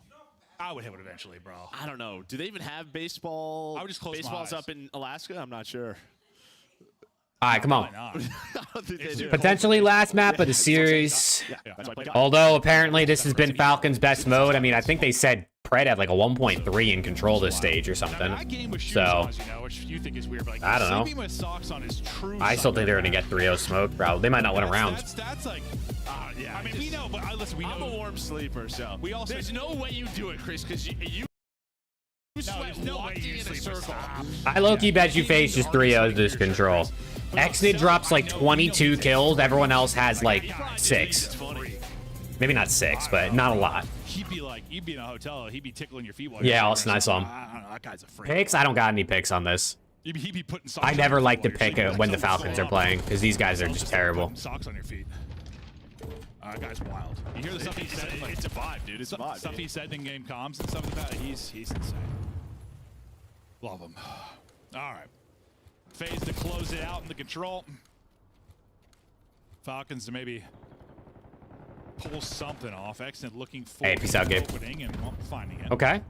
4 for 4. Not talking about Wendy's. Continue to hunt. He's so deep. Let's see if he gets caught or finds. Dude, pull your gun out, bro. You're in their spawn. You're like in their spawn. Just get your gun out. At least to get out. The problem is well, they're actually in a spawn well here. So one player spawns well with Priesta. So Icedid's here, but all of FaZe are like ready for this due to Celium's position and where he was able to push from. So that's gonna be a clean 3 dead. Pred just gonna try to get lost. Are FaZe back in hardpoint? Not gonna No, get they just slam Falcons. Rock side push next up, 30 to go. But they, I mean, I think they look better than they did last stage. Sniffed an objective outside the opening towards A. Priest just wants to pause the clock, maybe if he can, or just divert attention on the objective touch. And they're just finding nothing. His teammates getting picked apart. I mean, he's just trying to look for people and isn't finding the player top window. And while he's looking, his entire Yeah, team this is about how I so thought this was everybody's gonna on go. spawn. You don't have a take if you are Vegas. In your face isn't easy. You deal with one, Okay. but you gotta go. You gotta touch a point. I don't think they're going to. Not gonna happen off a spawn, and well, that was clean Well, for FaZe. Falcons just didn't want to play offense. It's all good. Listen, maybe they're a defensive-sided team, you know? No, they weren't. Maybe They they're were just literally defensive-sided. They just don't fuck with FaZe is offense. Much better at it. Yeah. Like, that just looked frustrating. I mean, I know Hacienda can be that way a little bit sometimes, but... Well, really, all FaZe did have top. They just had top halls control. That's really it. You control top halls. You have top series. Looking out the window, you control B side. No, that was just a weird round because it wasn't... Like, if you look at the number of lives left and what, like, objective progress there was, I would, like, think almost that they were spawn trapped a bit, but they weren't. Like... I don't know how to explain what I'm trying to say. Like, there just wasn't any... Falcons should have threw a bag at Mercules, bro. Falcons should have just threw an absolute bag at Merc before he went to Optic, after he turned down Cloud9. I guess there was a moment where Cell got forward and got a couple kills. There was a little bit of, like, spawn action, but... They got out of there. It's like they're pinning their base a little, so I'm saying. They got out over and over again. They just died. You feel like one of those pushes will lead to something. Okay, 2 for 2. Away from that being a great break for FaZe. Draw's gonna go over and stop the clock. His teammates are spawning fucking far as shit, though. To win it. Priesta takes him out, and now, I mean, Draw's at least gonna pause the clock here to start.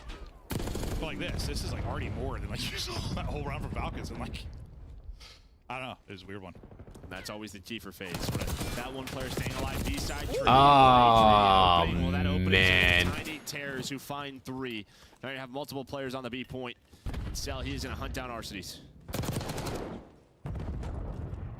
Progress. It's about to get out of control, isn't it? They're waiting for a BZ, maybe get back in the action. The timing for a BZ. We'll see when he gets there or if he's even needed. His teammates might do all the work on the point. Well, now they might need him because Priesta sends it forward and last bullet. Wait. Was gonna Big 1v1. hits the slide. BZ wins it. Maybe a second or two late, but he's here to at least get a kill, keep the pressure forward for FaZe. I mean, that's just trying to like hunt him down. He was so weak, just was worried about a timing. Instead, and Cell both. For a teammate, but then they line up for Cell. There's always one more Jackal in your face right now if you are Falcons. So tough to deal with. Well, that should be the Bees. They only got 1 on it, actually. They can still contest. They're down 6 lives, though. Really, just since the get-go. Well, even though the break wasn't like, I mean, they went like 2 for 2. It was nothing crazy. It still felt like they've been in control for the most part, similar to the open. All right, 6 lives, 30 seconds though. Falcons can get a 4 dead. They have a chance. I say that, but like Falcons got to get these kills. They got to stagger at least. But you're gonna need the minute extension. Well, I guess you don't technically need the. You could. Celium with 2. Oh yeah, it's over. Get it done through kills, but more than likely you're gonna need the B extension. That's gonna be the B zone unless number 8 can contest one last time. Nope. We are, but you never know.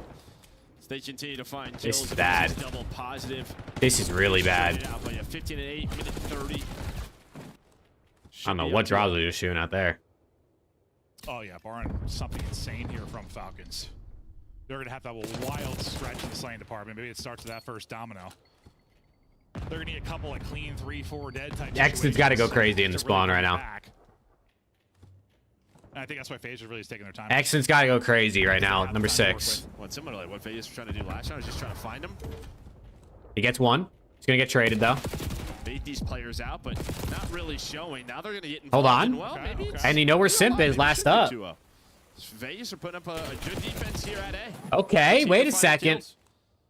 Vegas need this round, bro. If they don't win this round, it's chalk. 15-7? Something like that. Oh, it's like yeah, right, round 8. They brought it back to 3. Still 40 seconds to work with. Really, FaZe need one good push, and this is probably done. Draws trying to get there, not able to. Hey, wait a sec. 7v4. Oh man, they're dwindling. Spawns remaining for them, so each kill from FaZe. They're dwindling. 25 seconds though on the clock to go as well.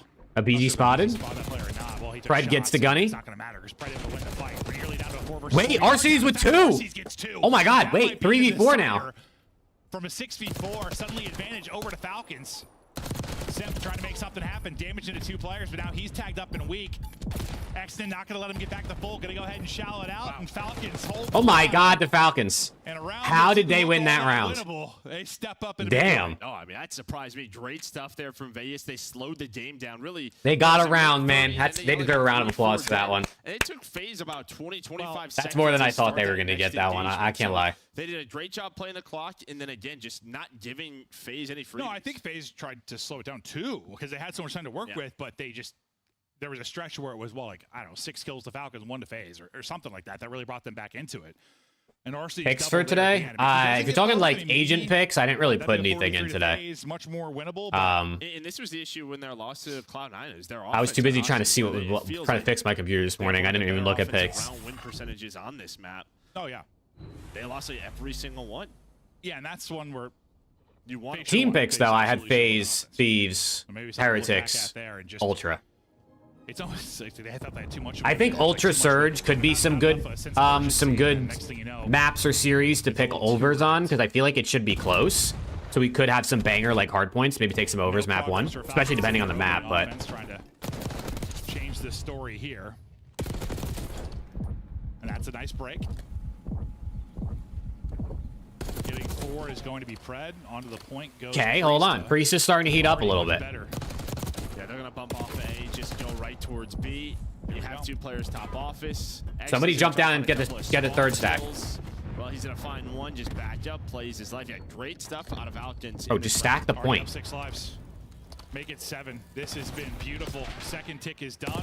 Is looking nothing. Oh my God! Look at this offense. Up 8 lives, 2 minutes. Control. So now we're I mean, different situation. That's gonna hurt. But similar to last round, where FaZe had a pretty big advantage on offense, it couldn't close it out. And if they hold for Falcons, FaZe kind of have to do the same thing here. They're going to need to hold for, what, 2 minutes, bring it back in the lives. I think more opportunity to do it, just due to the fact there's more time, more lives. Yeah, I mean, you were down to like single digits when you were yes. Very different, but going to need a big defensive hold regardless. Everyone's pulling their weight right now. This is good from the Falcons. It's easy. Reverse sweep starts with the control, man. Get going on the map. I don't know if I believe, but yeah, at least they can make me believe a little bit more than I did. End of the year, these last like 3 events. BZ gonna be a big part of it. He's been locked in. Oh, Simp checks that. Nice stretch from FaZe on defense to try and bring this back in the kills department. Yeah, you see what Falcons are trying to do? They're trying to get Pred and Exnid forward. Dude, Falcons are they're wasting lives, bro. Be annoying.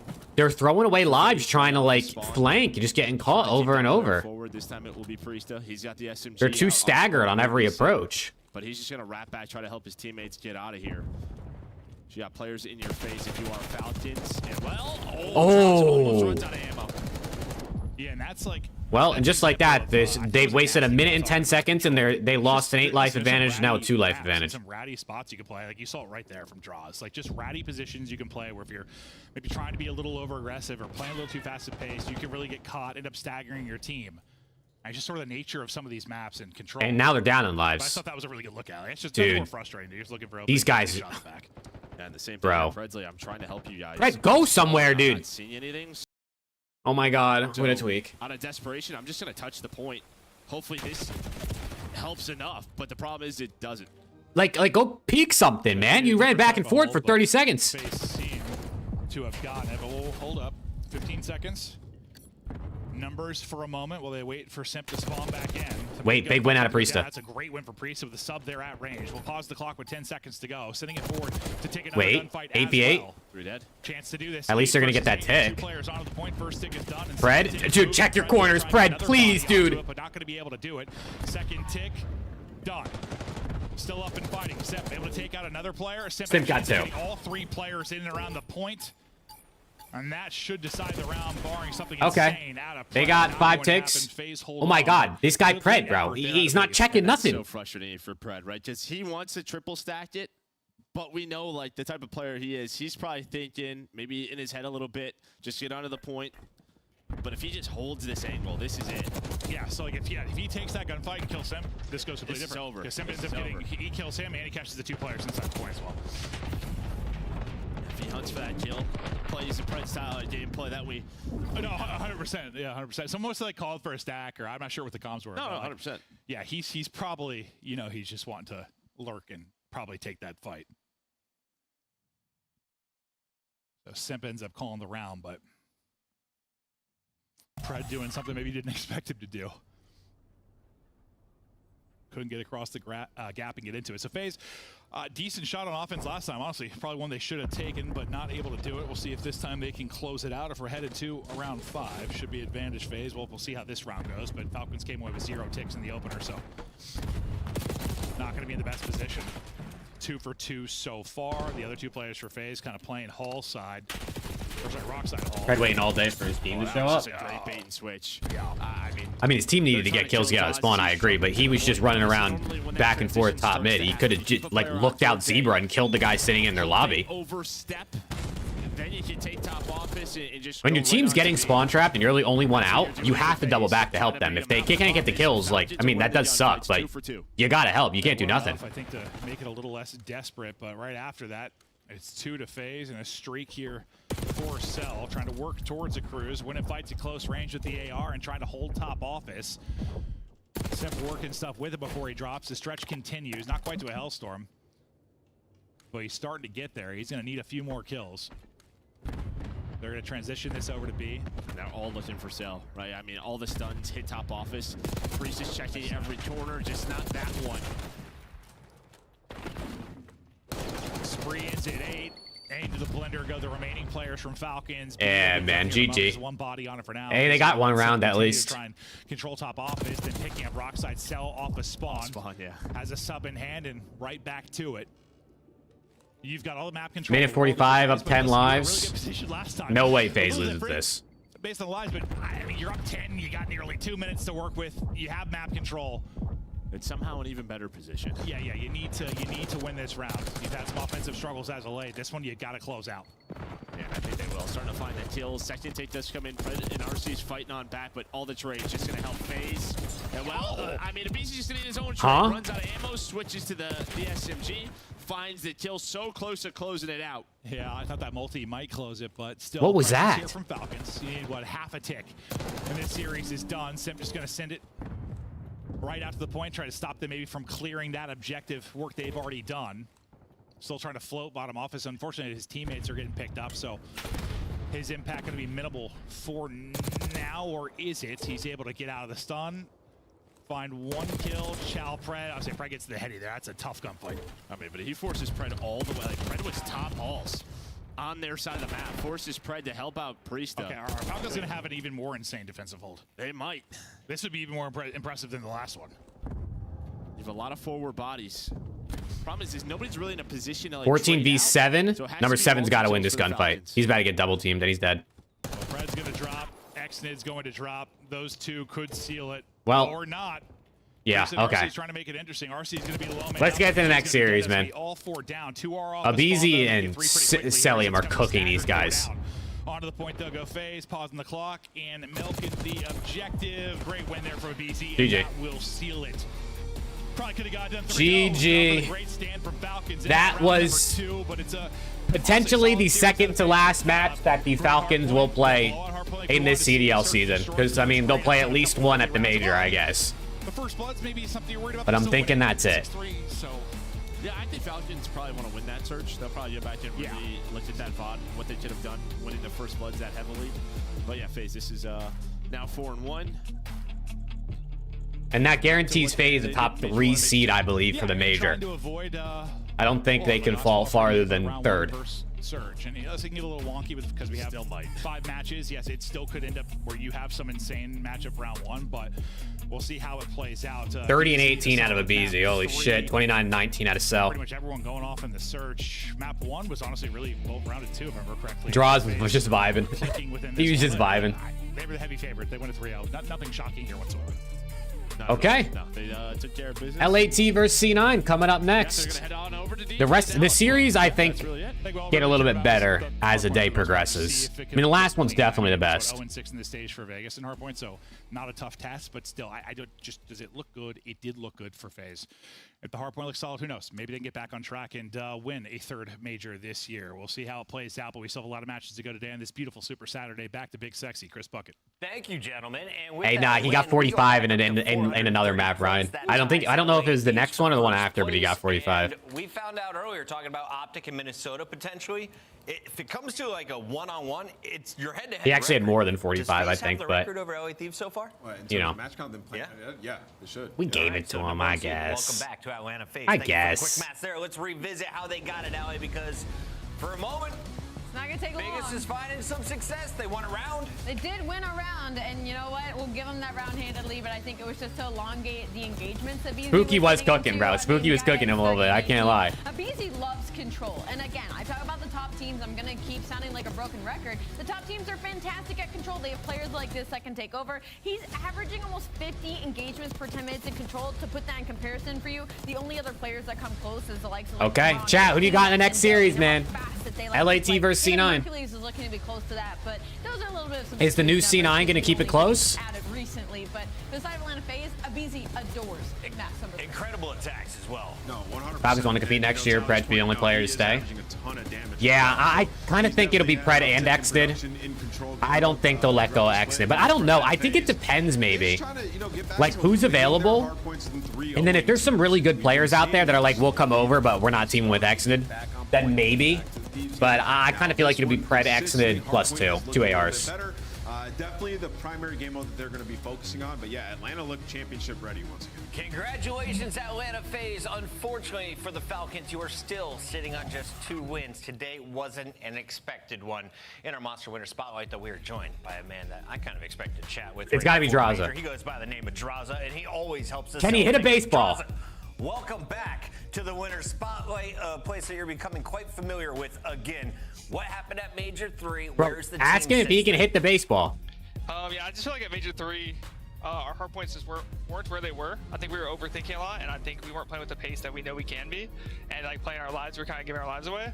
So I just think right now we're playing really good hard point, and we've been working a lot on all those things of playing our lives, make sure we're setting up the game, making it easy for us. And I think I'm excited for Major 4. Very clean wins today. You're extremely locked in that answer, and I appreciate it. I got to ask you about something. Production just put up a graphic, and it said you can hit a 90-mile-per-hour fastball. Can we hear a little bit about your baseball background and how you can do that? In Alaska? And if you've done that. I mean, you know, back when I was a kid, I was playing baseball for a bit, and I just think, you know, I'm trolling. I never hit it. I mean, I tried to hit a 45, like, Major 3 after we lost. I couldn't even hit. I could hit it, but I wasn't doing anything crazy, so it was kind of some trolls. I can't hit no 90-mile-an-hour. Not yet. We're going to work it. He was trolling, bro. He was trolling. As well, on the Call of Duty There's a side. post. So, obviously, Thieves win the last major, right? And you guys weren't playing your best Call of Duty. You admit that. The rest of the players will admit that. But if you were to have matched up with them in that bracket, do you think even that version of you guys would have taken down the Thieves? Ooh. Honestly, I think right now we just have Thieves' number. So I think, I mean, bro, going into that day anyways, I knew our hard point wasn't the greatest, but I'm never betting against myself. So, like, I think any team we play there, we could have won. Obviously, we played Miami and we lost. But I think we have the potential and, you know, to win on any time we're playing bad, we have the potential to beat any team. It doesn't matter how bad we're playing. So I think we could have beat them for sure. What It's a good would it answer. take to It's a good give answer. fist bump at the end of that match? There's nothing. So that's Not dead. happening again. It's done now. Yeah, you're right. I was just gonna ask about the sign. ARs equals blessed was being held behind He said you, no which is fist funny bump for considering Scrappy. that both you and Cellium have been unreal during this stage. What's that all about? I don't know. I think my subs are just going crazy, I think, low key. So I don't know why they're saying ARs are blessed. I'm pretty sure people are running multiple subs. Like, Right? I don't know. I've seen some pieces with the sub, like Hasi. I think MC was running it because it's so good. So I think they're just, they're tweaking. Jealousy is jealousy. It is what it is. You guys look good in red. Man, no Scrappy and Draza fist bumps, chat. See you later. Sorry to break your heart. Green with envy. All right, let's keep moving. There you go. Can we talk about? God, you guys are dumb. Can we talk about the second match of the day? Because that's The 8s were fun, Adam, until my computer exploded. But it was fun before that. New York, desperate for a win. If they want to make it into champs, they are 40 points out, but you're taking All right. LA Thieves, who has beat LATC9. you not twice. Double rewind to start us off, which is, I In 20. mean, shit, good. Get the reps in. Do they get the dub today?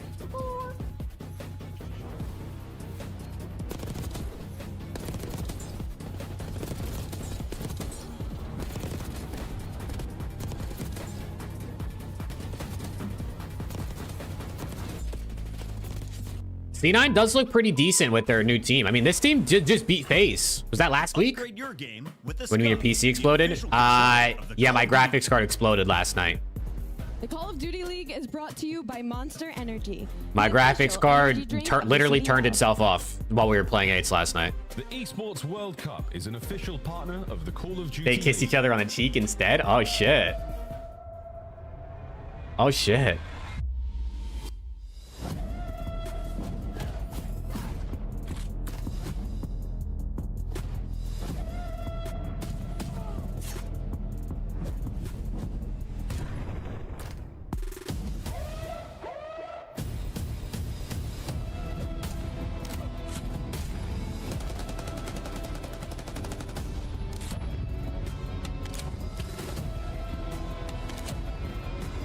Did you have your fans at 100%? Honestly, I have no idea. Whatever happened last night has never once happened to me, so I don't know what happened.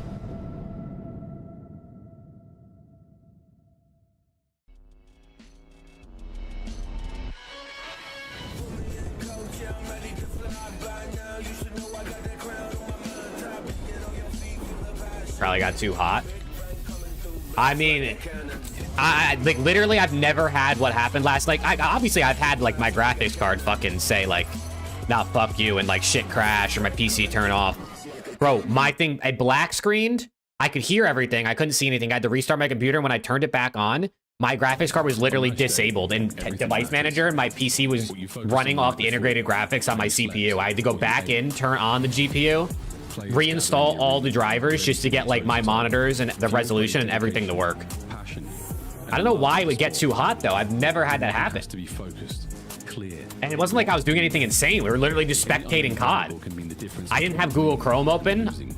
All I had was Discord, COD, and OBS. And I even had the previews and stuff off on OBS. And every shot on target. If you want to be remembered here, you have to make them believe. Check your fans? How do I even check that? Scarf has been a proud and passionate supporter of Call of Duty esports for 14 years and enables you to play like a pro.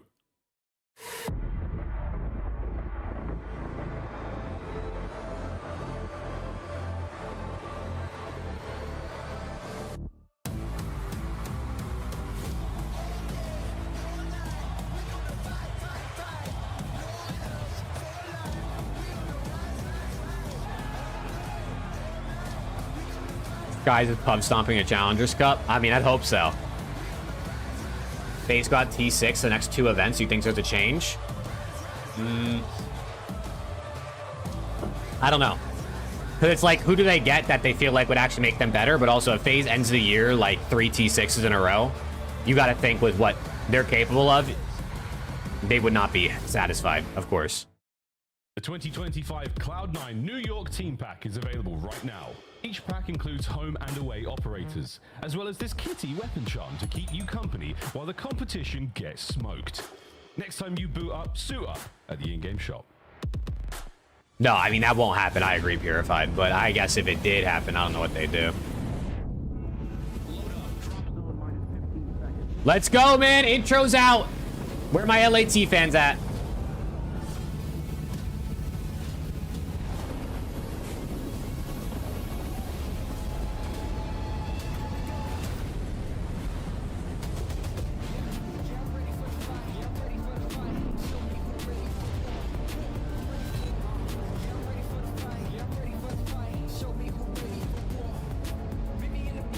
Come on, man.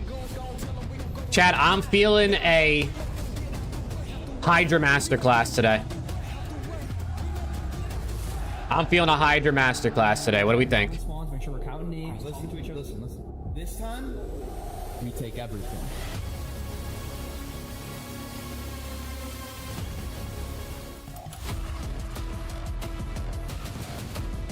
Let's go.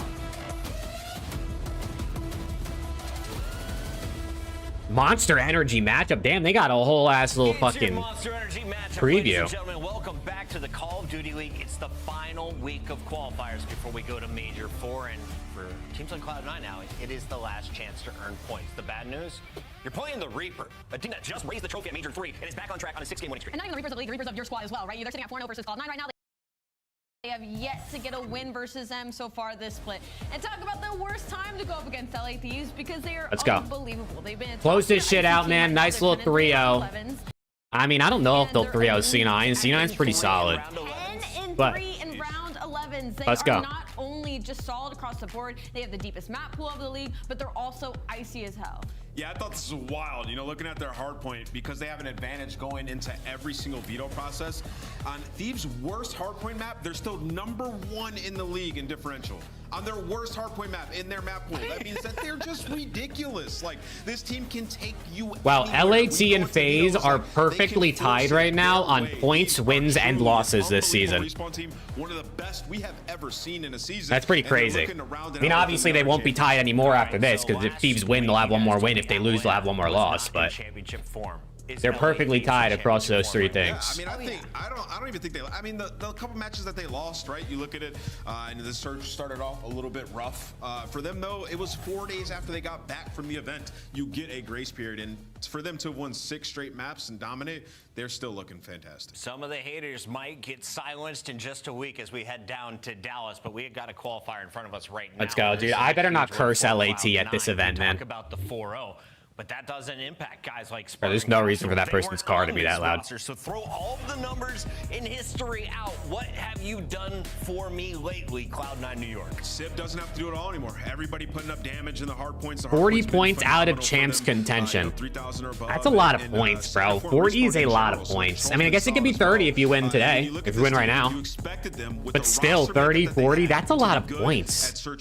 You gotta, I mean, you gotta win this if you're C9, but even if you don't, you need a top 4, I think, at the major is what we said.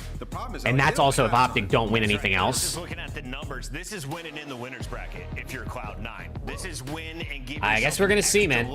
I don't know. LAT 3-0, man. Come on. It's not looking great, right? Because this would be like the upset of all upsets for the Cloud9 New York team. You're going up against a team that you have not beat. Your backs are against the wall, and this is for winners bracket. And even looking at the map layout, like, they do not favor Cloud9 across the board. So they're gonna have to pull out something special here. You know where else the maps in favor and the match looked like it was going to be a tall mountain to climb? Versus Atlanta. You know who won that match? Cloud9. It was Cloud9, right? So these guys have risen to the occasion. This split, this roster, the respawners look good. They've had some time to work on their search and destroy, and they're playing bracket. If the major started today, FaZe versus Rocker, Optic versus Thieves. Those are some good matchups in round 1. That's definitely not going to be what it is, but those are good. By the way, because either LA Thieves or Cloud9 gets their 3rd win, the other probably gets bounced down. Let's take a look at our maps and modes here as we jump in to the best of 5. You have a double dose of rewind before you play the Thieves on Vault Control. Cloud9, how are we looking through the first 3? For Cloud9, you're not looking great in the first 3. LA Thieves is 2. I heard if FaZe, doesn't win champs, they're dropping Draza and they're picking up Caesar's season. I will say though, rewind is I heard they're picking up the big back. That's just what I heard through the grapevine, though, through my sources. To Atlanta, and C9 have looked good on that, right? Yeah. And by Puckett Matt, since they beat them, they're like, okay, it's possible. C9 should win the rewind, so they should start off in a very good spot. You know what? They have to win 2 and 4. That's what they have to do. They have to win 2 and 4. Wait, is that 4 out in I front? think they could win 1. You're still ahead 4, yes. Good math. Dude, the matches are finally starting, dude. I thought it was a 4-match day. I guess it's only 3 today. Congrats on your capsule 12K and I search feel and like destroy. you're just doing this so I can catch up. I am actually. LA Thieves 100%. He's definitely doing it just so I can I'm gonna go with Thieves, but listen, C9 winning this map makes the champs this match makes the champs race electric. Very cool. But I'm gonna go with Thieves. I think Thieves want to be the villains, man. Chance, what version of Thieves the want to be the script did you villains. get? It's supposed to be Cloud9, right? Yeah, 100% Cloud9. I don't know if we just got different memos, but it was like first. Thieves want to be the villains. How are the Thieves the villains if they beat Cloud9? C9. Is it just because it makes the champs race less interesting? GGs. On to the next match, we go, Chance. Only kidding, folks. JK. But very, very interesting. To Nameless's point, yeah, this is a big match, a very, very important one, a hinge moment for. Dude, I keep getting chat. Does anybody else get DMs on Twitter from like random accounts that are like, "Oh, I left you money in a crypto wallet. Here's the password. Come claim your $10,000 of some random meme coin." Like, bro, I'm not an idiot. I don't know how many people that scam works on, but I get one of those DMs like a day, bro. It's insane. So this could change it all.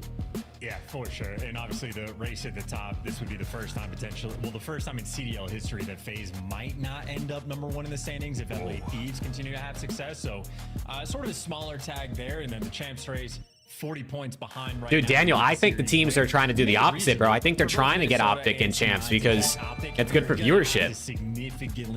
Remember, LAT is unbeaten against blue teams. Viper, you're on to something. And Viper, you have the blue member badge and your super chat is blue, Viper. Just like that. And in terms of their most we're on the same wavelength right here. You know what I'm saying? Thank you for the 2, bro. Like, oh my God, these guys can actually do it. And then they shaved. Like, what is going on? Like, that's bad juju. You don't jinx it. You change nothing. You wear the same socks, use the same controller. There's the jinx. Hey, dude, it's, you know what I'm saying? If it jinxes, it jinxes, I guess. Who knows what this team is going to deliver? Yeah, obviously none of our players here are baseball players. Clearly none of them hit a 90-mile-an-hour fastball, but clearly Draz hasn't either. There you go. Well, C9 on screen. Yeah, yours is blue as well, Modi. Stash back in action as we're hoping to get one of our players back in action as well. There has been a slight PC issue or a catastrophic PC issue. I'm not even going to go into the details. I'm going to tell you that we're trying to get it back online. PC issue, great. ASAP. And great. ASAP. Chance, we're almost in Dallas. We're almost at DreamHack. You could be at DreamHack too. There is a handful of tickets remaining. Do yourself a favor, folks. There's a very limited amount of VIP tickets. One? Yeah, let's go, Daniel. .com/Dallas. There you go. /CDL. I know you've seen the tweets online, the floor plan. There is a lot going on. Who's going to be the next person to get the iridescent member badge? Austin just hit it yesterday, or like the day before, or this week, whatever it was. Who's going to be next? There's only like 5 people, I think, that have the Erie badge. Involved into the games, you can do that too. Flying Scum, and of course, Breaking Point will be there. All your faves, as Nameless put it, watching. You can watch them. Hey, one again. Watch the games. Emoji and Damiel are twins. Involved. Get watching, folks. Tickets available now. Yeah, and for the challenger side of things as well. I don't know, dude, Maximus. They just don't fuck with us, I guess. Might be shipping over some Australian players for the Stallions as well. Yeah, I'm saying VIP, Angel. Interesting things taking place in challengers, and I just know like the coaching sessions that have been going through the Stallions guys have been incredibly fun to watch. I mean, Twisty, young up and coming. 19. Oh shit. Gross potential. Save some for the rest of us, man. Challengers, as we can obviously see on the C9 team. These guys undefeated in map #1s, which they're going to need to bring against LAT, because if they get off to a hot start, well, they've won 6 maps in a row. They have indeed. I mean, prior to that, it was Swift 3-0 from FaZe on May 4th, and of course a grueling round 11 experience against the Heretics there. I think it was let's go, nice shift. Let's go, bro. Man. Whew, what a match that was back on May 3rd. 2's on, my guy. Let's go. Cloud9 for the Thieves. Their last 2 wins were very handy, Chance, decisive against the Falcons and Breach. A lot of highlights from these ones. And again, there is bring back Octane or keep Ghosty. I'm keeping Dan. Octane left us when we needed him most. And then there's the rest. I know Dan's here, man. You know what I'm saying? That's my guy. C9's definitely in the good category. I mean, their hardpoint 5-2 record overall, and they've been doing. When we needed him most, he vanished. They traded against Toronto, which like that's a notch in their cap. That's a good win to be able to beat them at all. They, I think, doubled up on Atlanta FaZe as well, and they're having a lot of the same maps in this series. So I'm enjoying C9's gameplay. I think they're going to bring the heat. I think the problem is LAT might have just evolved. Their hardpoint and control, obviously, finest in the game, but their S&D against Boston Dude, I don't, dude, dude, I love Apex Purified. It's so Boston is good. the best team in the game on it. They've had the same game plan of like, we're just roaming together as a squad. They make all these instant calls. Boston have the tools on Hasi, and they got Maps, it's double rewind, vault, skyline, and then dealership. And by the way, didn't even pick the map for the series. I'm also like 10 bread away on breaking. I'm 3 bread away on breaking point to opening another pack. I'm at 497. I'm itching, bro. I want more packs. Sort of period. They're trying to like stretch the boundaries of what their gameplay can actually achieve. You guys scrap over 1 through 3? Achieve separation. Easy hit? Ooh, I don't know. It's hard because they might slam him in the control and Scrap only gets like 18 kills, you know? I mean, 56 feels like a low line for Scrap, but it really comes down to how close that control is, I think. 1 Major 3 as well. Of course, Major 4 very, very close to us, folks. We'll see Look at Hydra with the trophy, bro. Look at that French motherfucker right there. I'm gonna need to see a picture. I'm gonna need to see one next to Hydra of another LAT player holding the trophy, and then I'm gonna see another picture right under my camera of all 4 LAT guys with their rings. That's what I need to see. Hosted by our pals Toronto Ultra. We'll see them play later on today, the last match of the day, going up against their Canadian rivals, Vancouver Surge. More on that later. But for now, we're gonna keep our eyes well set forward towards this C9 matchup against the LA Thieves. Charles, again, I'm excited to see how this one goes down. We still do have an issue with the player getting a PC set up. Something went wrong. And this one back on the road ASAP. But until then, folks. PC issues, man. Love it. They can't even start the series because of PC issues.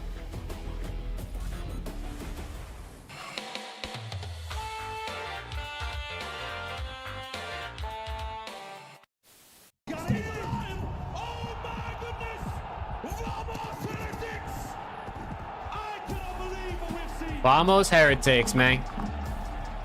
Say, people think Miami can win this event, bro. Coda said it earlier. Cohen said it the other day. People think Miami can win this shit. I like to see Adam. I like that, bro. I like the way you think.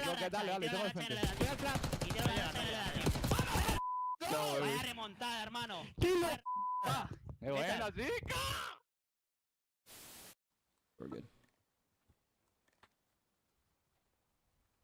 Damn, they love showing this clip, huh?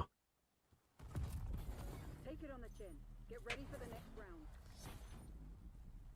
Wow. Okay. Well, something to note. Never f***ing dive off that ever again. Wow. Okay.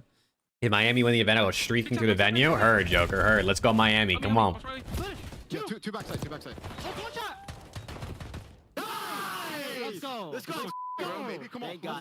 Yeah, that's the last clip Skies had on Optic. 30 seconds. Now his only clips are coming through challengers on the Stallions.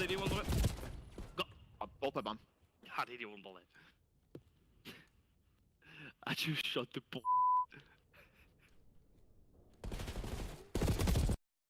Good try. I didn't know it looked like that, bro. Bro, I saw the guy on the left and I just tweaked. He did tweak. That clip was hilarious. That clip was hilarious. Scrap said he was like, I've never seen Hydra miss that bad in my life. Listen. Call your mom. Here. It's Mother's Day, all right? Call your moms, all right? And maybe I'll call them too. Huh.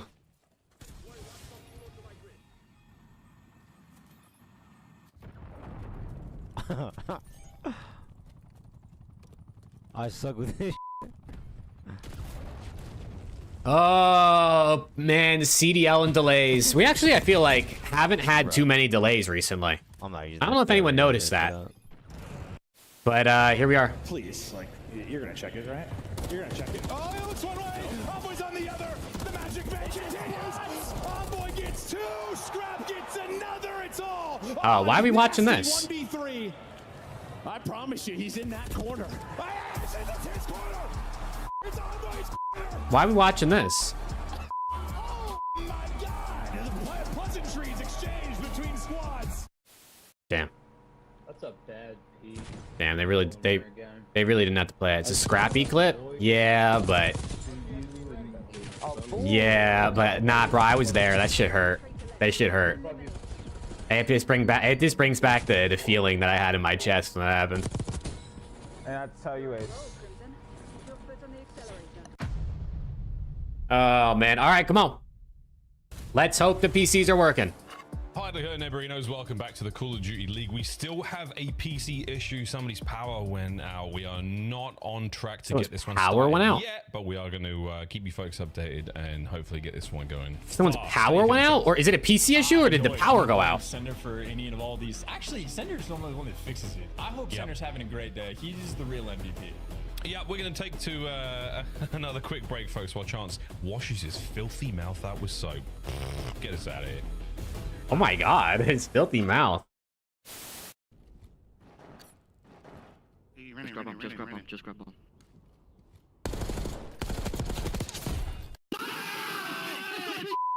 Okay. Well, coverage continues soon. Oh no. Where do you think LAT's last year squad would be sitting in the standings this year? They'd be top 4. And that's the comms of Toronto Ultra. We kill him?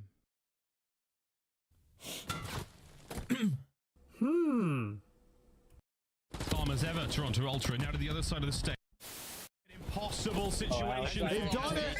They've done it. The first points of the season for the Vegas Falcons. Look at Benjay on the broadcast, man. Look at Benjay on the broadcast. What a guy. Oh, there's Zuma. This guy Alex, unbelievable. He is a first series win for the Vegas Falcons. It kind of sucked that the first series win for the Falcons was against Optic because they couldn't even celebrate. I can't believe it. Oh my god. They couldn't even celebrate. There could have been like a whole compilation of all the watch parties going crazy when Falcons won. And then you just switch to Optic and it's just dead.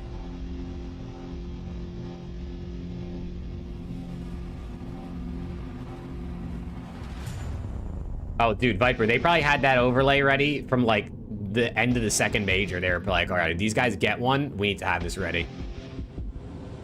Or it was scripted and they knew ahead of time. Dude, this shit was so corny, bro. This shit's so corny. They lock him in the cage, but it's literally open right behind him. Like, you can literally see where it's open. What's happening? There's PC issues. So they haven't started. We were hyping this up, right? It's the 4th matchup. You know, we've seen you guys constantly in grand finals. You guys came out and made that look easy. Yeah, I mean, Taught them everything they know. Like I said, we've been saying it online the whole time. Online respawns are different. No sound EQ. We're a way different team, and we just showed it right there. Also, people seem to forget who built that camp. I know how they play. I taught those kids how to play Call of Duty, so don't forget that. All right, like let's. This is awful. I'm going with Toronto. I got Toronto winning this series. I think they get it done in 4. You're like a mix of George Washington and a Disney prince. What does that do? LAG. Oh, okay. Production, this is a sick, weird joke. Give me my pick back now, bro. Flipping this. I'm going LA Thieves. Got him. Oh, the crayons are, I broke the crayon box. Shotzi, I got Texas, baby. Wait, did you just baby into swapping it? Trap, bro. Where did you pull that out from? Right. What the hell is going on in Columbus? What's going on? All right, hey, listen. This will start eventually, right? Hopefully this is one of those tech delays where like it just starts and they're in map 1, like already. All right, we gotta go play the game. Let's take a look at this bad. They're playing record. They have to play. They are both water. One shot. There's two water. Let's hit another 2x. Maybe we'll 2x right into the start. Wait. There's no way, right? Both inside red. They went front door. They went front door. He's hopping. Watch. It went to the full screen mode. Hold on, it went into full screen mode. Back door. They didn't see you yet. Nice. Let's go. This was like the one clip of Real on Ravens. Good news, folks. Everything seems to be up and running, and we are very close to getting ourselves number 1 here of our second match of the day, our Monster Energy matchup. And that's right, boys and girls. C9 New York, LA Thieves. Rewind, double dose. How are we feeling about that, Chance? I'm feeling. Who gets the most useless kills on a map? Cammy, Pred, or Wake? It's got to be Awakening, bro. Effect of like the visa issues we've had in COD, because like what could have been if Real stayed on that Ravens team? Glacier might still be in the league as like a player, not coach. Like who knows how good those flock of Ravens could have flown. And then if not for visa issues, like Mercules wouldn't have been on Optic this year, you know? And now they're gonna win champs. Like, it's crazy the butterfly effect of how these visa things come into play. Yeah, shout out. He just said Mercules on Optic, and now they're gonna win Chance. Chance has got Optic winning. What do you guys think? Every team he has been a part of, and especially. What do you guys think? Is he cooking? Back in the day. Winning ways though, yeah, Thieves. This is their Monster Energy pre-game. Straight wins, 6-0 in a map count department. Bad news though, of course C9 very strong in the map ones. They've gone on a tear since adding Capsule and Spark to the roster. So the LA Thieves, we can confirm demons, absolute demons, if we do ever get to get into this game. And we'll give you one hint. I actually, oh, go on, Chance. I think LAT has not won a map 1 versus C9 at all this season. They're demons after the series, because apparently the issue is with no, I'm lying. They 3-0'd him twice. I don't know why I thought that. I think it might have just been no. The first 2 times they played each other, they lost map 1. Unbelievable. I'm talking like the first 2 times they played each other, they lost map 1, and then the second 2 times they played each other, they 3-0'd. No, baby, Monster Energy pre-game. Champs, that is the name of the game right now. That is the goal. That is the mission. 40 points shy of contention. But I think at this point in time, you've got to hope for a lot here. You have to hope for Minnesota Rocket to fall to pieces, for Optic to fall to pieces. And this is going to come down to a true battle at DreamHack. We are going to be deciding it on land, folks. I mean, right now on Rewind HP, since it came back, C9's 1-0 and LAT's 0-1. Who actually makes it? So you got to think, bro. We'll find out. But yeah, very, very exciting stuff. This is how hard points have gone since stage 3 to now. 5-2 chance. The transformation of Spartan Capsule here in the roster cannot be denied. Without question, you are on. I go Sim. 5-2 record as well. It's 4-0 in game 1, so they get out to a hot start as well. Part of this might just be because some teams in the league don't quite know how to like do the pick and bans against them. So maybe LAT can take advantage of, you know, being able to see, oh wow, they've won every single vault they've played. Maybe let's not deal with them on that map. But they have a relatively deep map pool by the looks of it in the 2 hardpoint maps we have in the series. C9 New York have had success on them, so all things considered, if you're looking at the maps, the potential's there. C9 have hardpoint wins against teams like Toronto. They beat Atlanta FaZe as well in this qualifying stage, so lethal threats. And of course, the overarching problem that they're going to have, though, is even if you're winning these qualifying matches and get a good seed into the major, you're still going to have to significantly outplay both Optic and Minnesota Rockers. So it's feasible, but a very tough task ahead. But this is quite literally the type of series. You can beat teams like Atlanta. You can go toe-to-toe against teams like Toronto. And if you beat LAT, like, you can absolutely go. Okay, he said that they were good. We're still looking at highlights. So are we actually good is the question. Miles doesn't look like we're going to start. Miles looks like he's about to tell us we're not starting. Millions of dollars are going to be up for grabs.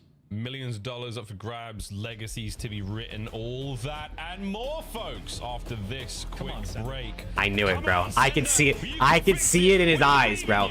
I could see in his eyes. He was like, oh, I got to tell him we're going to another break. Oh, no, I'm dead. I knew it, dude. Chat, I'm gonna use the bathroom real quick. I'll be right back. Nope. Honestly, it works out. I'm starving.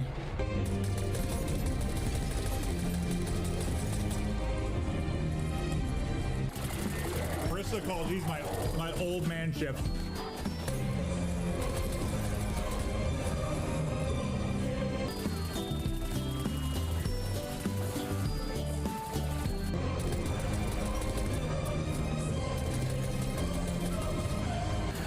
And Joe, while I eat a bunch of tacos.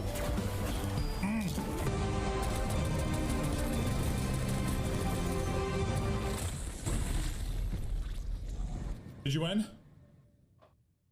How do I have the same amount of eliminations as you? Yeah, that's some horseshit there. There's no way that's true.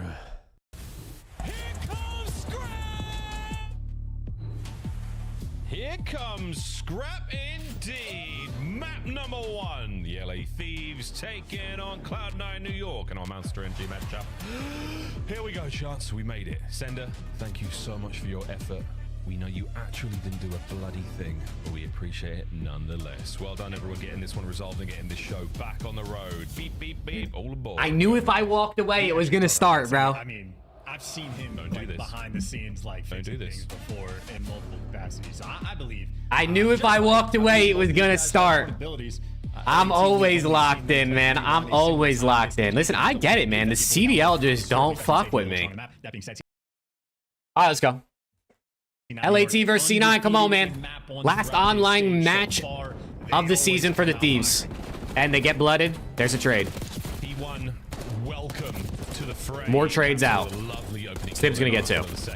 Yeah, damn. Yeah, Stib's gonna get 3. 3 right off of the rip in a time we go. Let's go, Pablo. Good stuff.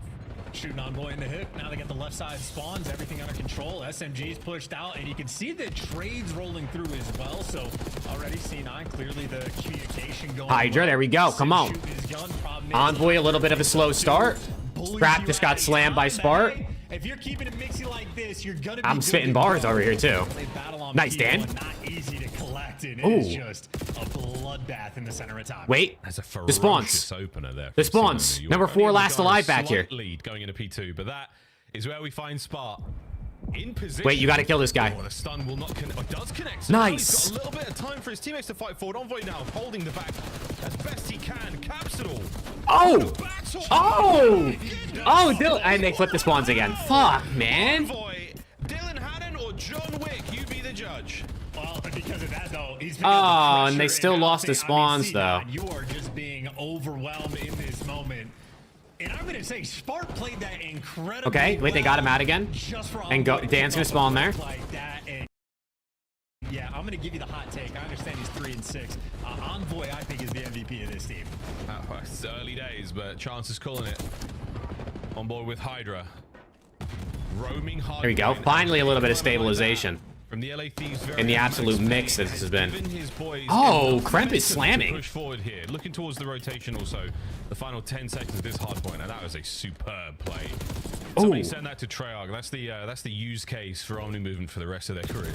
Yeah, and I just want to point out, though, look at my MVP picking up 2 pieces on rotation, trying to open things up, and he's setting up his teammate to his Nice. We got the spawns for this P3 to P4 row. We like this. Correctly. LAT win the rotation. You got to Dan goes D8 and 6, leading the kills. Uh-oh, 2 dead. Gonna be a problem. LAT is feeling the pressure inside the time. Ghosty, desperate for life. Uh-oh. Here we go. See, try to get this one back in your hands. You got it. Great breaks. Spart being the frontline man right now, but frontline man, is he gonna pick up all this attention? Yeah, oh, big win, Paco. Now who rips him? They deal with the flank. They deal with the pinch. Player life. Player life. We gotta get these spawns back. Wide open hard point. Yeah, and while this entire battle is going down for the back spawn, you actually have Kremp on a 5 spree from inside the time. So C9, they've been winning the hill. Man, this is not good. Doesn't mean a whole lot if you lose the P4 rotation, though. But wait, for the moment, they have the spawns flipped again. Bro, the spawns on this hill are so weird. Look at who's spawning in the back. Hydra just gets given and gives C9. No one effective. Okay, Kremp's starting hot. Capsule's starting a little slow. You're about to see a P4 where LAT turns the game up. Yeah, this is it. Hot moment right now. Kremp's trying to make something happen through the back. Hydra with a close side door. Oh, he makes something big. Somebody kill this guy, Kremp. From play. Hydra now on the road. Hydra still on the prowl. Hydra finding those kills. No! Capsule through the final fights himself too. And that is it. Into beep as you go with a beeping good effort from C9. You've still got the spawns in the back for the Thieves. And they are going to be shooting. Do these guys have the tag? You don't want the back spawns here? Are they going to play for the spawn trap? If they make this work, that would be a spectacle. But so far, can we get some kills, boys? Kremp is double positive, by the way. So maybe playing with a little bit of venom in him for the team that got C9 breaks that shit easy and then flips out the spawns after like 30 seconds anyway. And bail themselves out for C9. That is extremely difficult work. And I mean, hey, again, map ones. These guys come out hot. Hot indeed. Oh, come on, boys. Yeah, folks. This hard point has been a treat. Over to generators we go. Thieves will be there first. Thieves swarmed up. We've got a lot of presence through the middle map as well. All right, big hill, big hill. Fast forward rewind store is also going to be loaded.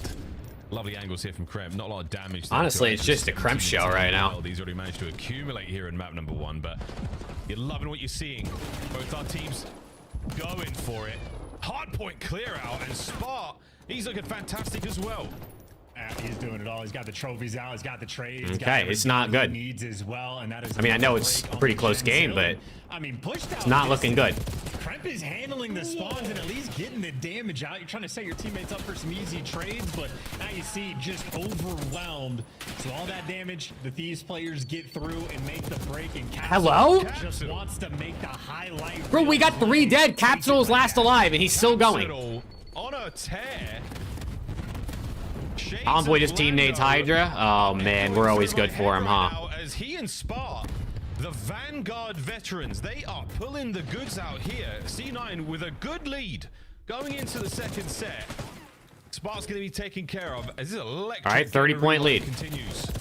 And just considering the fact that the P2, they ended Let's up, go. I mean, they won Need the someone to rotation, turn up. Ghosty might have just went on like a and the 7 death P4, spree. They bungled as well and bailed themselves out. So if C9 are fighting when it's like mixing Oh like this, if they my actually God. get a full setup, maybe they'll just be good to go. The 2 players left to fight for the P1 time. Hydra, last Nice, man Paco. standing, and Gunzum Big with wins. the pistol.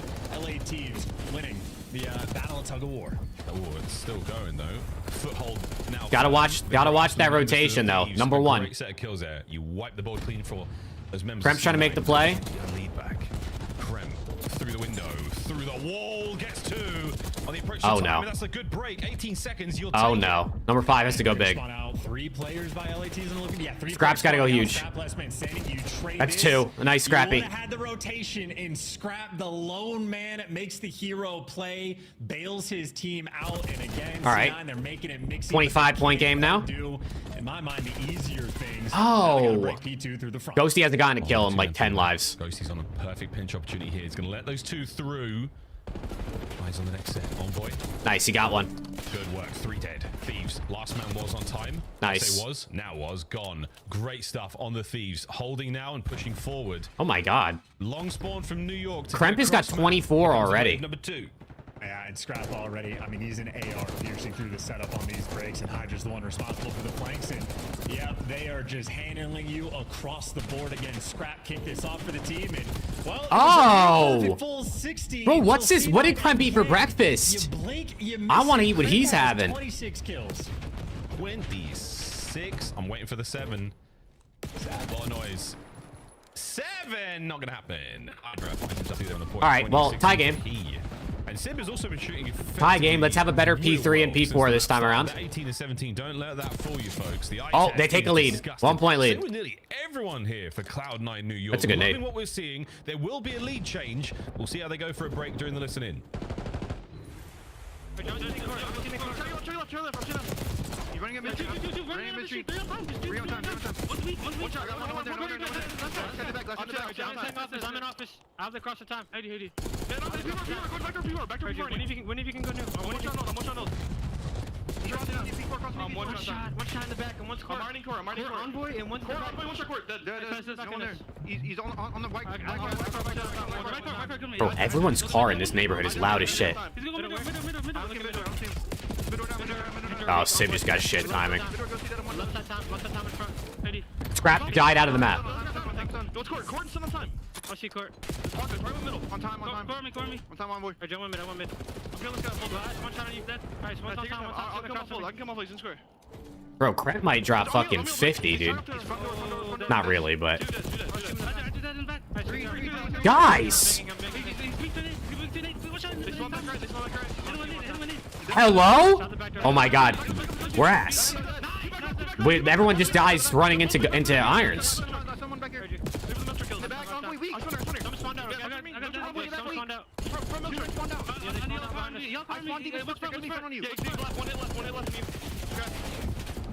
Oh my God, hold an iron, somebody. Holy shit. We can't hold the hill to save our lives. Damn, Ghosty started off so strong, and he's been in a blender ever since. I think he's actually like 3 and 13 since the like 3rd hill.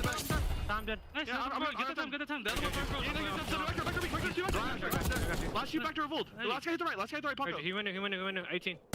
18 Hydra weak. 18 weak. I'll get in the shot. C9 maintain the lead through the listen in. A chance. What a hard point we're seeing in front of us.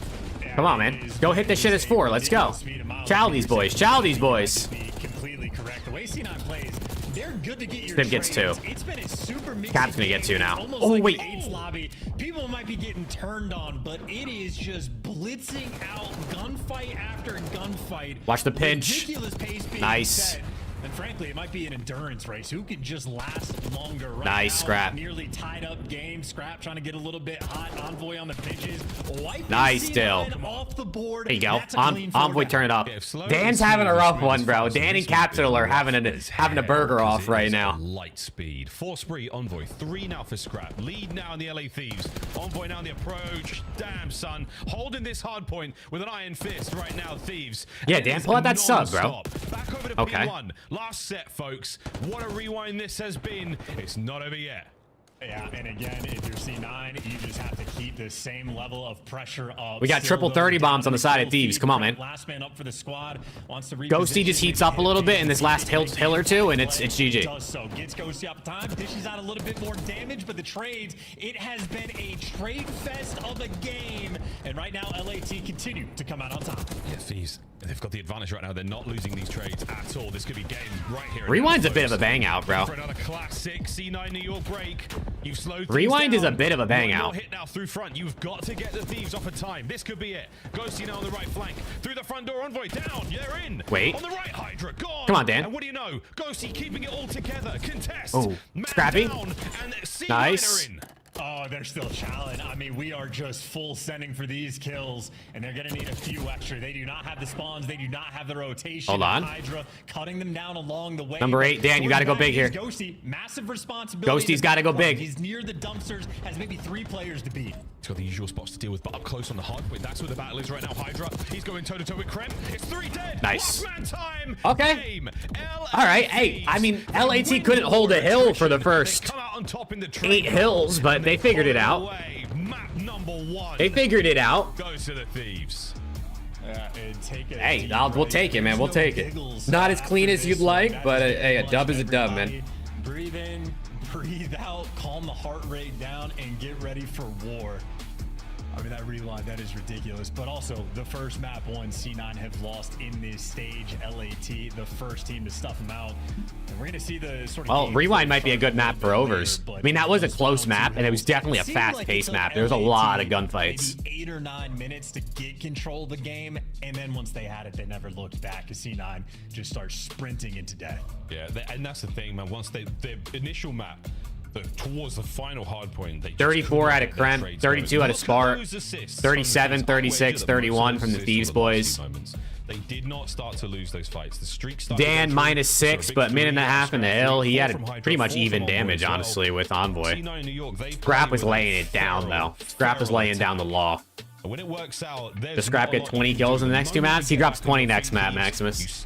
He's dropping 20 in map 2, don't worry. You get your head straight, and then you start throwing those body shots back. They got themselves well and truly into this one. But until that final set, until those last 2 hard points, boy, it was anyone's game.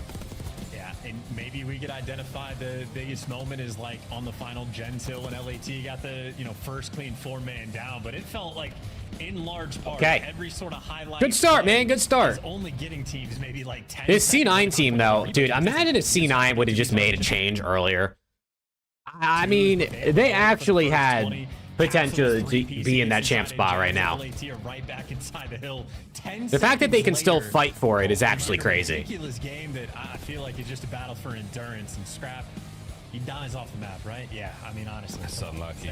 Yeah, he's sort of like off-map reset. The timer doesn't go away, so he just pokes out for a second, and it does bring him down. There we go. I don't know how teams didn't see what Surge did, making a change quick, and said, hey, maybe we should do that. No one decided that was a good idea. I mean, I know they got Neptune, who was like slamming in challengers, but bro, if you're playing like ass, just make the change. The boys were moving.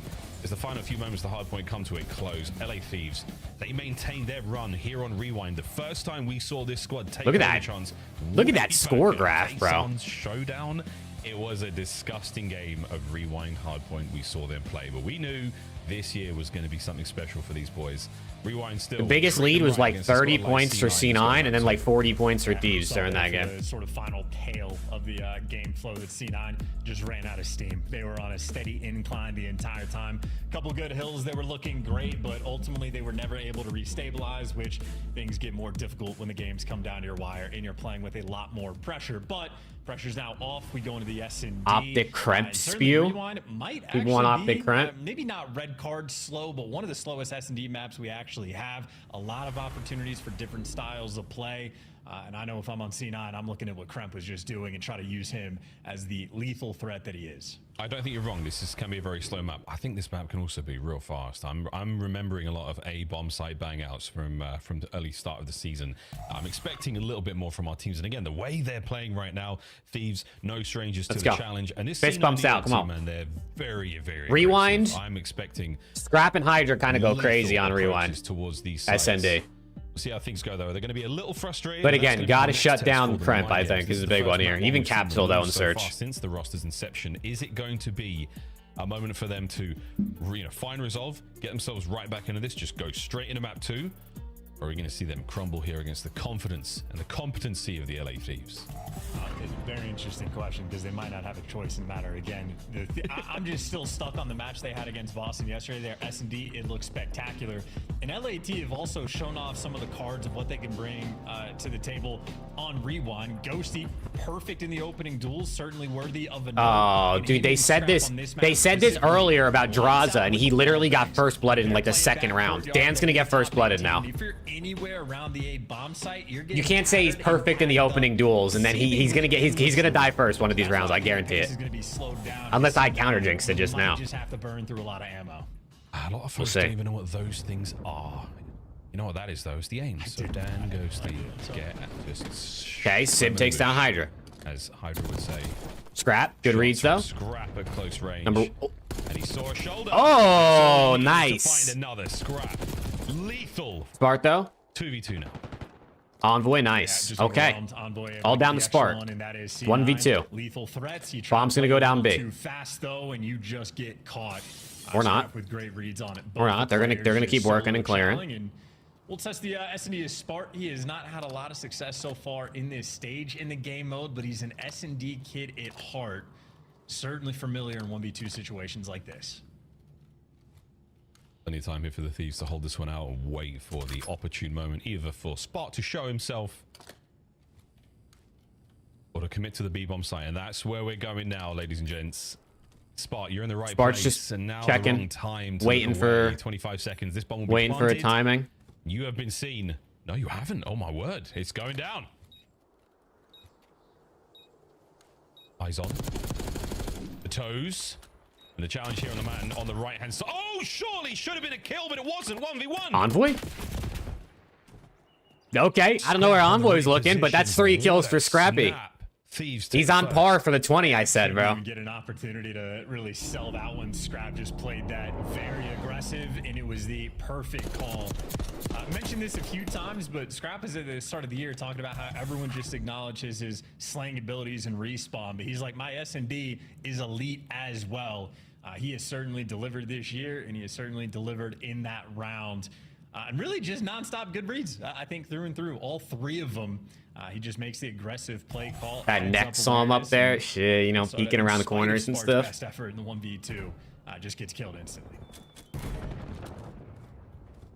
No bang outs just yet. Scrap from the top of that trash can. He's got an amazing angle there on Capsule. Who has to back up now. Working B Street if you're C9. Couple of guns up over towards this 18-wheeler. Gonna get some spots in here. Capsule, he's having a rough go. Oh. What a 2! The play is wide open now. What was that? How did he get 2? Okay, Envoy and Scrap in another situation together. This time they're the ones down a man now. That player down, and you should be to go, or should be good to go in this 3 versus 2. Scrap though 4-0, making the aggressive play, and he's threaded the needle. 2 players in front of him. And this is it, a perfect pinch. Oh dear, and he just gets it slightly wrong. Damn. Not enough there. C9 stabilized. It was 250 to like 200, I think, Ryan? 250 to 200, 250 to 210, something like that. That would have dealt so much damage as well. Envoy could be looking at a 2 or 3 piece there if he timed it right, but in the end, no good. Okay, 1-1. 4-1. What a good map he's having so far. In the crucial point of that round too, the angle Scrap is taking, the jump up on the box to look towards Elephant, you're completely exposed there. So LAT made sure they stacked up on the street. So if anybody wants to wide chow, they're making sure they're protecting Scrap in that moment.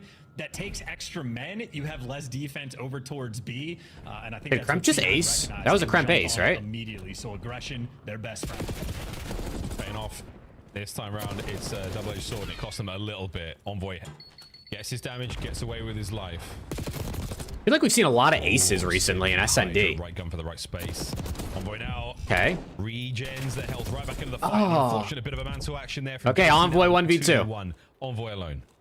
These rounds are permanently mixy. I like, again, aggression is C9's best friend, but it's also their worst enemy. He's going straight with a sub. Running through and maybe sort of tossing some situations, but that's because everybody is there to make the plays, so they get the reads after the fact. And this seems to be the sort of meta on Rewind. When you're in a man down, or, you know, a lot of the rounds take place, you end up in the 1v whatever situations with plenty of time to play with, and Envoy just praying that someone on C9 makes a mistake. Kremp and Sib, though, posted up, effectively watching each other's backs. They're giving up the A plant, but Kremp, they'll be here quickly for the retake, cooked. and you're looking for the information. And I think their spidey sense is damn. on point anyway, so Envoy, not a hope in hell. If he would have started playing a second earlier, he might have gotten that down and ran through mid. The internal clocks of our COD players, so impressive. Kremp's 2P certainly starting things off right. Ghosty getting caught throwing a nade. A 7 spree for Kremp. Unbelievable. 7 spree? I would say Ugh. maybe an underrated player. What's up with I've seen that? A little bit of chatter about Kremp and how viable he is, but I think he's one of the better SMGs we have in the league. Not throwing out like top 5. We're not going crazy gas, but very good year that he has had as an individual. Okay. Hydra, Ghosty, and Capsule all got to get on the board still. 3 rounds in. Swim on Rewind. He just gets to run around. Not a lot of water here. Damn, Scrap got through street Hydra first quick. blood. Not the kind of liquid you were looking for, is it, C9? That's a tough one. Kremp though managed to Hydra on the board. fire straight on towards the site. Finds himself a brand new angle. Kremp, is he going to spring? Can we get that 8th kill in a row? Hellstorm on the menu. Oh. Oh. Number 8. He's one off the Hellstorm. Unbelievable. Yeah. How does he get out there? Oh, now number 3's taking street. Oh, this is so smart. Dan is cooked, isn't it? Dan might be cooked. He's 2 call-out points away since you let it rip. Oh, wait, they're going to go in. The patient Hydra might be the answer to Kremp right now, or will it? Oh, my God. They can't kill him. Okay, there we go. Spree down, 2v2. Well, bomb's clear. Yeah, bomb's clear, and there's only 25 seconds left on the clock, so C9 in prime position. And Cap gives you a little something extra, and he just needs to live and buy as much time as possible. Ghosty, well, the disappearing act was pulled on him multiple times in this round. He ends up chasing a ghost. He might catch one here. Uh-oh. No, Damn. he does not. A little bit of extra sauce Damn. there from C9. Sib, I think, might have shot a little body there. A little one pistol shot. The Ghosty. Okay, 3-1. Starving for a kill. SND's looking kind of bad right now. What's good, Jordy? One of the most frustrating looking rounds for him. He's in the right place. He's got good coverage of his teammates. SND is not looking good from LAT. Loving what I'm seeing out of C9 New York. A little bit of luck, but it's magic. He probably had some crazy timing too. Like Kremp in the 3v4, like they're man down, and he breaks through the glass, kills the guy dumpster, and Ghosty is on the other side of that hedge in the courtyard. And from Ghosty's point of view, he must have just been. Kremp is 9-2. He's got the Hellstorm and an RC, which you don't always see the RC pulled out, I guess. Number 3's already pushed up pretty far. What timing does number 7 get on number 3? At least while Kremp's Looks like alive, good timing. Envoy does not fall for Sib's tricks. Nice first blood. And the bomb close towards A. Well, maybe Spart wants to play with the same pinch idea. Well, Envoy officially isn't dialed in, so that play is killed. But in the meantime, in a 3v4, Capsule pinching. Oh? And this is just free kills for Cap. They're doing everything, and Spart wins the gunfight against Envoy. Just like that, Hydra in a 1v2. Okay, Paco, come on, man. Come on, Paco, big 1v2, bro. He took that initiative immediately. And this is a 1v1. This is Capsule for the ace. Capsule for the ace. Hydra for the 1v2. Now 1v1, come on. Unbelievably tense moment. Hydra will not give up. Hydra's got to get bombed, though. He's checking everything. Miles, the way this game is gone, like they're used to C9 just running it down. So now Hydra is just desperate. Please run in circles, do something. And meanwhile, Cap, switch the pace. Does he know where the bomb has been dropped, though? Recovery? Oh my good God, has he heard this? No, he hasn't. 13 seconds. Hydra begging for a mistake to be made. Here we go. Hydra. Done. Down. Damn. Out. It's a 10 on the backflip, but it's 4 Took too long. on the round. C9's not giving anything in these clutches. I'm surprised that they're still playing this passive. One of the thieves. Yeah, this is unbelievable. Like, I'm surprised that Thieves haven't realized that in every end-round situation, C9 is sort of just staying still and waiting. Getting aggressive and making plays. No way. There's a look at Kremp's corner. Oh? Wait a minute. Crap put an emote mid-round? It's not about the emote, folks. It's about the third-person perspective. He does not have to show body. Why did he hit the... They must have did it on accident. If he did that on purpose, that'd be hilarious. Access to since Cold War. The old tricks, they're the best. And Miles, you know who it is? Zim used to do it. He'd do the sitting down emote. Did he do that to, like, try and keep himself tucked in? Oh, man. Shout out Kyle. He's the third person shit. Gotcha. Hydra. Ooh. It's a Kyle thing. Ooh. Hydra takes care of at least the first. That's gonna hurt. Through the window. Never mind. We're good. Connects inside the A-bomb site. Nobody home though. So again, a lot of information gained. Caps it all. Keep running. His bomb is still on the move. He's still alive. What a challenge! Oh. Scrap gets the kill. Last man. Kremp 1v3. Oh What a shit. moment this could be. Kremp 1v3. He's got the first. Bomb's down though. On the bomb site. He's going. Okay. Okay. He's a little slippery, that guy. You got to watch him. C9. Did Falcons reverse sweep? Yeah, they 3-0'd the control, 250 0'd the hard point, and then 6-0'd the SND. It was the most flawless reverse sweep of all time. Broke records. Exit ended the series with a 7.4 KD. It was crazy, bro. You should have seen it. LAT throwing one back, and Hellstorm burned as well is a big weight off of LA Thieves' shoulders. So Yeah, Dan's getting cooked right now. It's all good though. Maybe more cheeky If they win the map, I don't care. If they lose the map, Dragon Ball Z episode. I'm gonna have to send him a DM. Find out what happens on this episode, folks. Ghosty's still 0-5, 10-4 for Kremp, though. We're going to celebrate that double-digit moment a little bit more. There's an RC whirring around, but no Kremp kills this game. He's Oh, done. careful, careful. Hydra gets rid of the RC. A lot of damage. The outside of the Hydra map did is get wall completely banked. safe now, thanks to your boy. And a two-piece no. Hey, he gets on the board. Two Thieves back-to-back rounds. Yeah. Yeah, and Ghosty's been getting on the board as well, finding some kills, so that is sort of off his shoulders. And this is really the moment, I would say, for C9. You have to adjust in this next round. They've been getting picked apart in the first blood categories, and they've had the handful of bailout rounds successfully. He gets on the And it's board, because yeah. they're so proactive, making plays, being aggressive. I think LAT, though, starting to adjust to it. It's what they did against Boston. They just play off of the aggression. They let the plays come Yeah, together. that's what I'm saying, bro. Ghosty having such a good SND this stage. It just fucking 0-5 to start the map. The lead is That's good, Harper. And how quickly it went as well. All right, Scrap pushed up Burger. C9 now, good nade. Gonna back up. Connect from Kremp.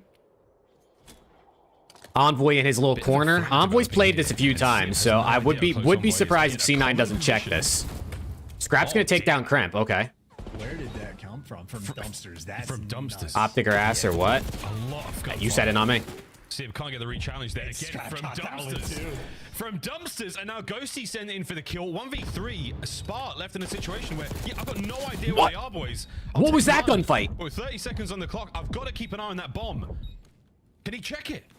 Halfway through the defuse, he's not going to check it. He's going to go around the world, and it's going to be defused. And it's diffused. Okay. No, LA Thieves. That gunfight was weird as shit by the bookshelves there. For Spart, if he has a little bit more time, maybe he can pull off a miracle. But ultimately, that is sort of the style I was trying to talk about for LAT prior to the map of you're going to be getting 4-4 shot from places that you are just not used 4-4 to. tie game once again, man. Let's go. From dumpsters to elephant. And I'm assuming he's just working with a little angle. And Ghosty's on a 2-spree. But nonetheless, he is threading Young Daniel to find these kills. I think it's trust in the setup. It's knowing your angle so well. It's knowing the way you Oh, and there goes Envoy. It doesn't help with Kremp gets that first blood. How are you going to bounce back from this one? Well, you might get it like this. No! Oh, Kremp walks They away. lined up, but then Kremp, I guess, laid down, and he was like, he looked like invisible for a sec. Oh my. Oh my. I did see that, Harper. Ghosty. Good luck, mate. 5-4. Come on, back against the wall, man. Let's go. This is a shooter's lobby. Kremp, that was a wild gunfight win. I had Codcaster and could barely tell that he hit the drop shot.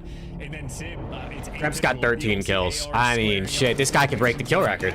If this goes 11, if he gets like 3 next round and then 3 around after that, or like an ace plus a couple more, Fights like that as Kremp has been handling this map. I prefer him not to because that probably means they win the map. You want to close But the last time someone broke the SND kill record, they lost the map. So maybe I want them to. I don't know. How are you going to read this one, Thieves? What's the game plan from C9? Are we going to overwhelm the A-bomb site? Pre-nades over the top, yep. RC car, that does shift the tempo.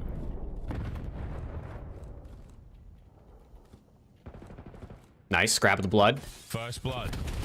See, C9 like to plant the bomb quick. I kind of like it. Oh, never mind. They stopped planting. Stays alive. Numbers dwindling, and it's a round 11. It's a round 11. Here we go. Here on Rewind. Let's go, man. Oh, man. Last time we played a round 11 on Rewind, we lost to Miami, so. It's Scrap again, making an aggressive play down the street. He's been very consistently mixing things up. A lot of different sort of plays. Let's go, man. At his disposal. And Ghosty from 1-5 to 4-6. Certainly had a nice little turnaround. Hydra and Envoy are smiling and laughing. I guess it's a good vibe to have going into a round 11. We're talking about the resolve of C9. I guess. Map 1.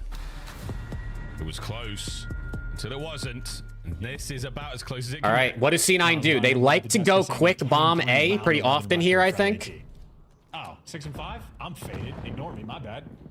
I couldn't if I tried, bro. You're in my And there it is. Here we go. The quick A bomb. On a fast. Show how many streaks we've got to. We can't take too long to retake here though. Scraps going wide. Kremp, you saw his ass. You saw cheeks. You saw shoulders. Oh, and Envoy. Wait, they're on the bomb. Straight on the defuse. No way! I don't believe this. That's my MVP. Oh! He hops the bomb round 11 like that. Dylan Envoy. I don't know if he made the call or who made the call to ninja defuse in a 4v4. Oh, that is unreal too. I mean, that's oh my god, he just defused in a 4v4 round 11. That round 11, they oh my god. Up with every single other offensive round. Not a single quick plant rolling through. They're always taking it slow or taking it around the site. They got the bomb down the first 15 seconds of the round. I love that play call. That is beautiful. That's as good as it gets for C9. And as you say, Scrap's cheeks poking out. Oh my god. Wait, that was actually crazy. Anything you could do, I could do smarter. LAT looking 14 and 7 out of Kremp. That was at the moment he jumped on the bomb. 11 out of Scrappy. It was a perfect 4v4. That was insane. Ninja. I didn't even realize he was on the bomb until it was like halfway. Moments after they got it, it was close. And in Codcaster, if I didn't realize, I mean, that's just like... What a fantastic game of Rewind, Search, and Destroy. 2-0 to the LA Thieves going into the half. Unbelievable map. What an unbelievable map. What a treat. It was that was insane. And now it's over to the desk. Yeah, I'm feeling good about my Cloud9 pick right now. I'm having flashbacks. I'm in a real dark place currently. And so wait, are you telling me that you have had 4 up in a round 11 and had a defuse come through? Yeah, bro. Karma. Yep, sneak defused this.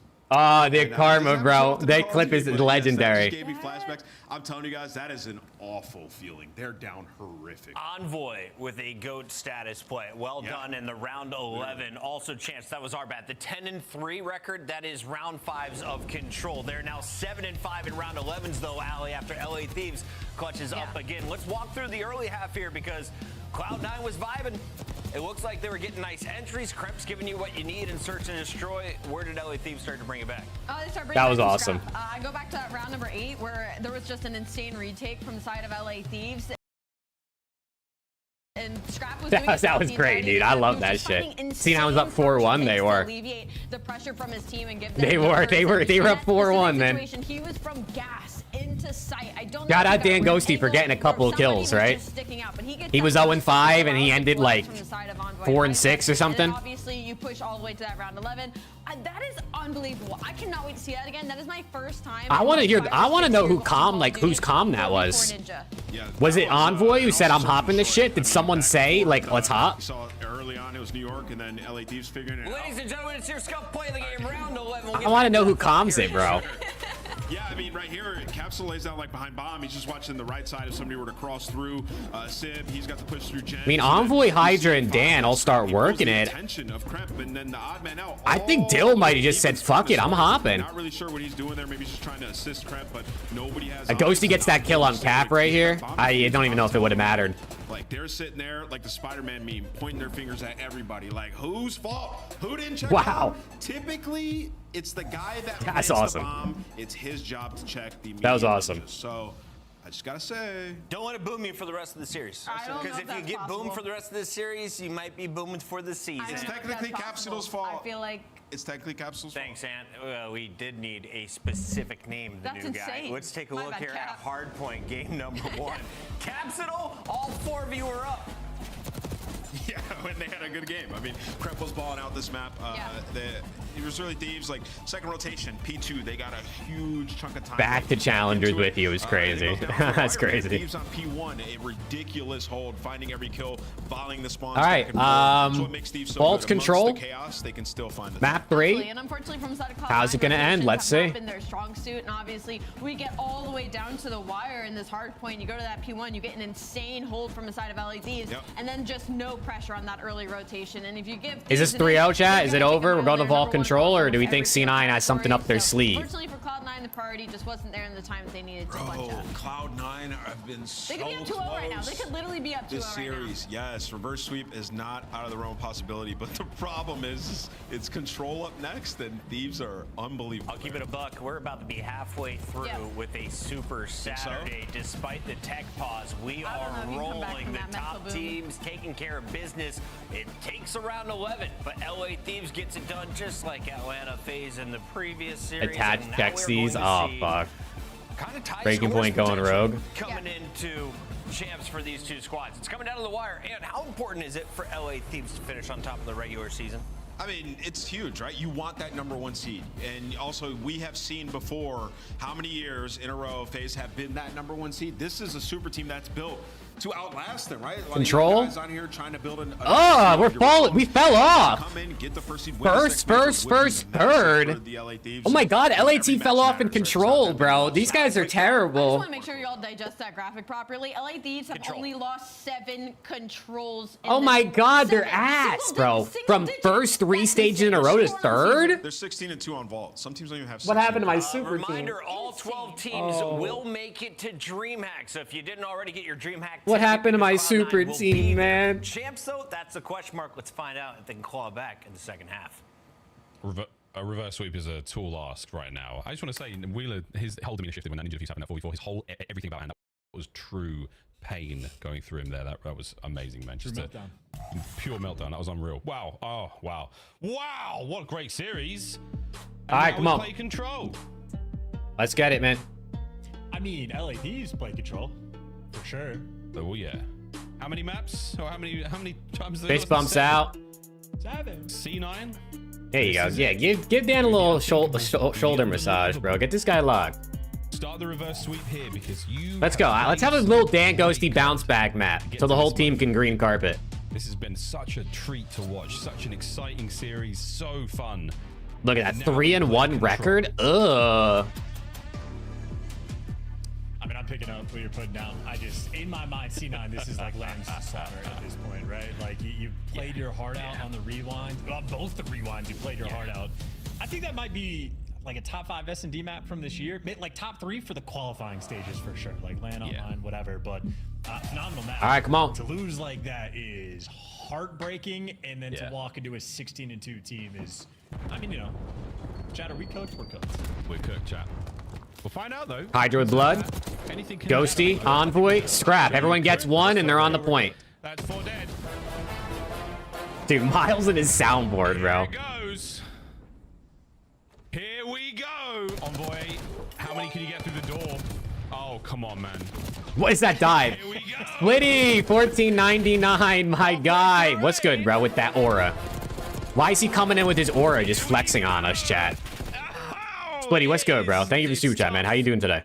C9, to B you go. Okay, A-zone capped. Scrap had to go 1-0 to capture that A zone, and I just love the look from Envoy. He might have only gotten a single kill, but like That's 20 seconds. He just buys his team to get the free double capture rolling through. So as clean as you ask for it, as clean as you get it.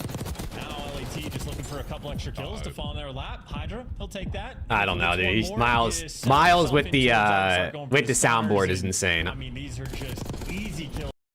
Hello? What's with the buffers and the freezes right now? Here we go. This is the hold. Hydra. Great shots from Capsule. That was a fantastic kill. It leaves Envoy alone on zone. He's getting the capture done. The man in the back line here is about to be flushed out. Oh, good timing from Sib. He's going to get away for now. So, bought ourselves a little bit more time. I was getting ready to play the rest of the song. Yep. I'm hoping, Splitty. I'm hoping that it is. Nice. 3 dead. Your internet is shit? Nah, it's not my internet. That was, Codcaster is freezing. The buffer was whatever, but the Codcaster is froze like 2 times during this. Why is he playing skirt, bro? Hey, just stack it. I mean, wait. What a map. And a turnaround point right now Wait. in the series. That is the first round. Okay, first round. I love the dolphin dives. It's like, I don't know how, it's like Ghosty looks mind blown. Like weirdly awkward. It's almost like why does Ghosty looks mind blown? Paws in the air while you're doing it, and it's belly flop. Hydra's 10 and 2. Hydra 10 and 2, by the way. Yeah. And I honestly, I think for his 10 kills, maybe 3 players actually shot back. Well, that's the thing. He's the. Oh no, that's a great name to kill. Joker, why would you say that, bro? The way Hydra plays his map so well is if there's any moment of trouble for the thieves, there's a guy behind us. There's a guy picking up pitch. Hydra's always there for that. Dude, Jason, that'd be hilarious, bro. Able to shoot with the back. But it's very, very impressive gameplay. Again, they have such a mastery on the mode. They sort of have all the panic scenarios, all the issues that could come their way. They have a plan with how to deal with it. And that is exactly what we are seeing right now against C9 New York. Second round, though.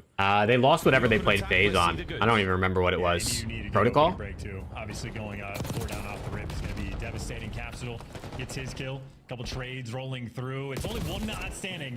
Ghosty is the last guy in line. And okay, wait a second. 4 dead.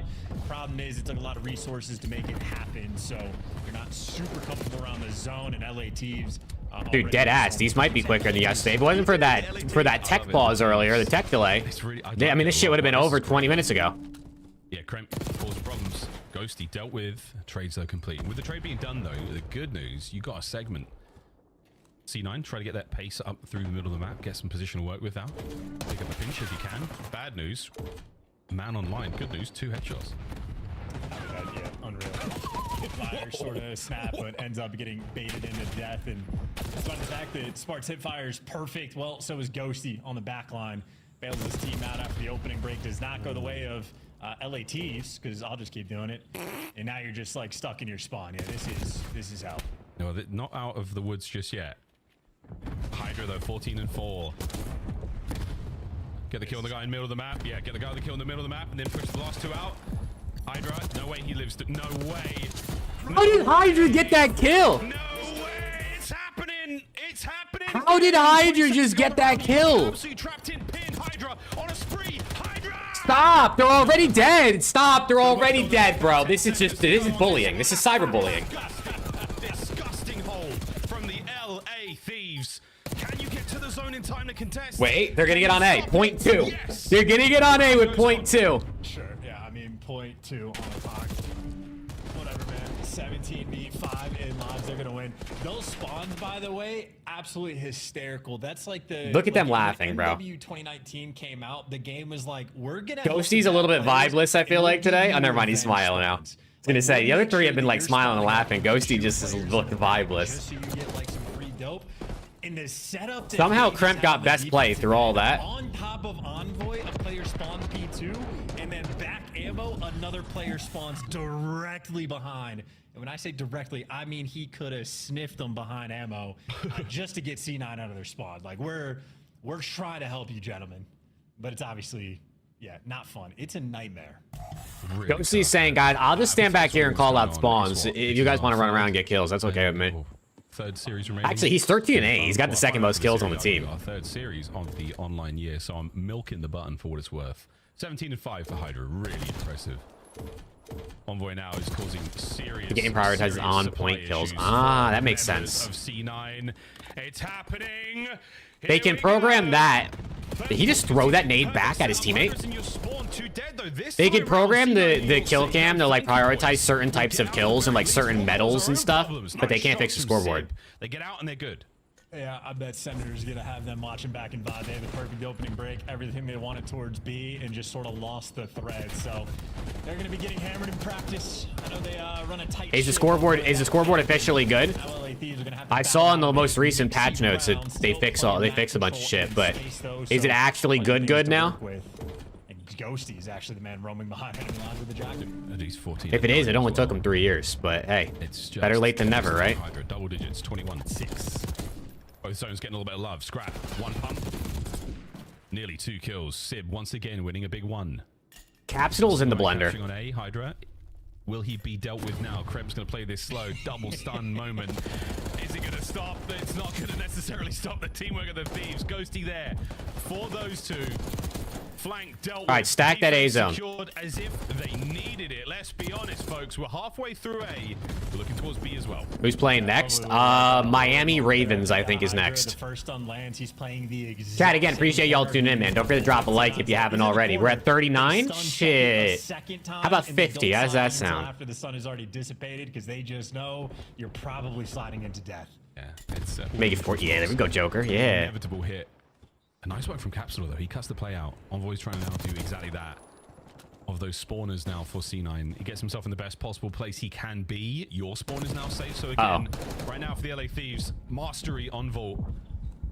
Envoy again. His doorway, his position. I'd call it the Envoy. Oh. And he is delivering bad news. Yeah, he had to fight in aims at close range. You never want to do that.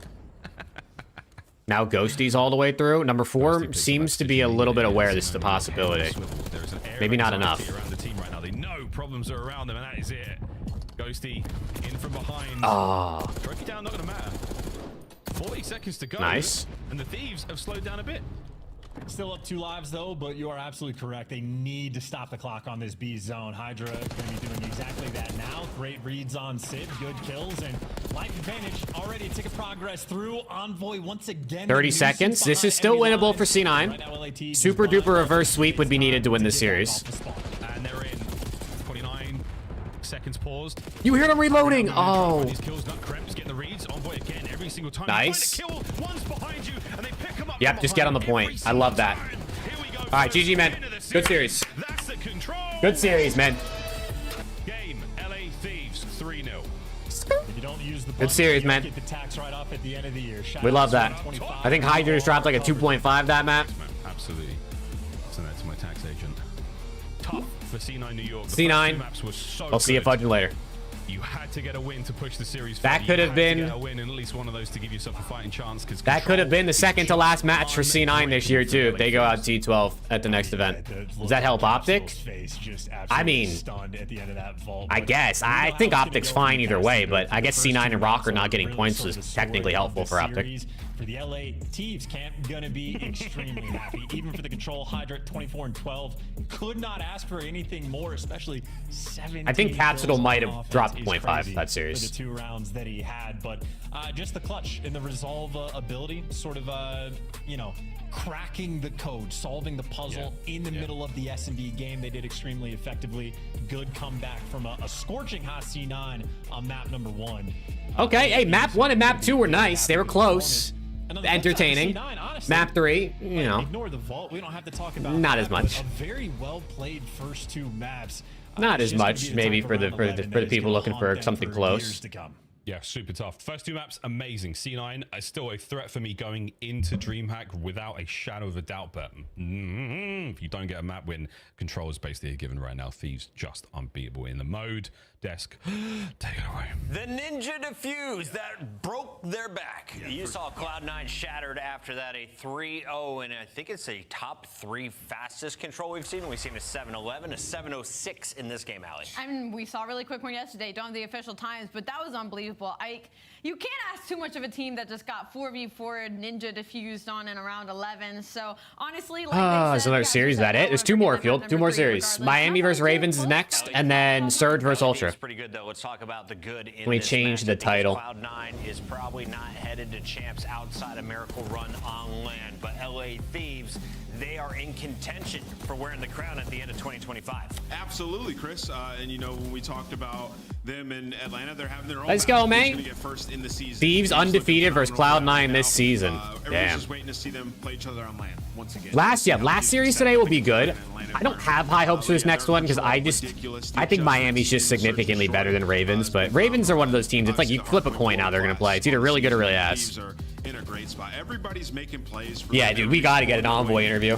And you could tell in the preparation department, like they're just ready. I need them to ask who made the call to hot bomb in the round 11. In the past, we've seen how much it means to players like Abuza and Hydra.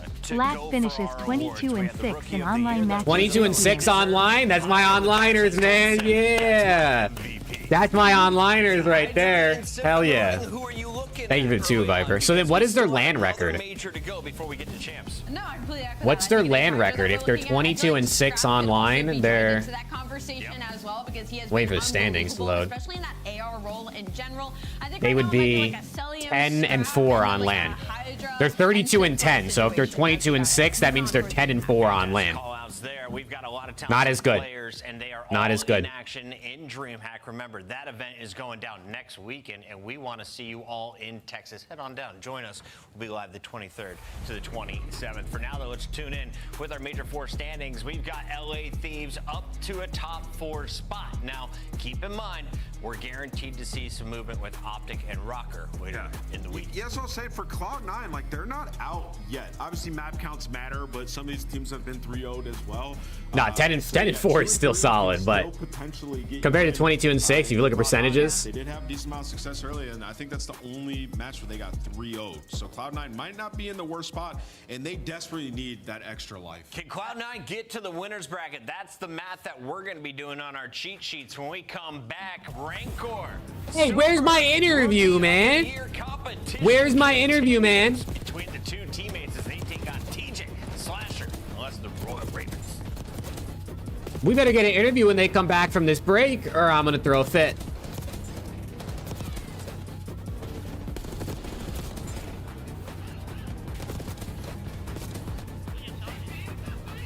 Nah, there's been series in the past where they didn't do interviews, even with Thieves. So sometimes they just don't do them.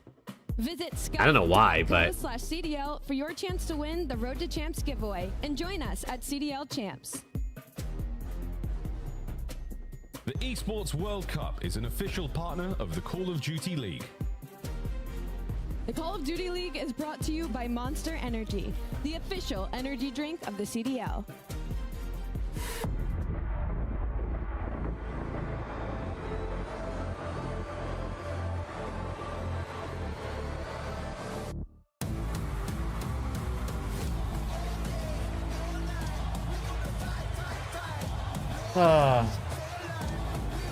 Well, chat, we're halfway through the day.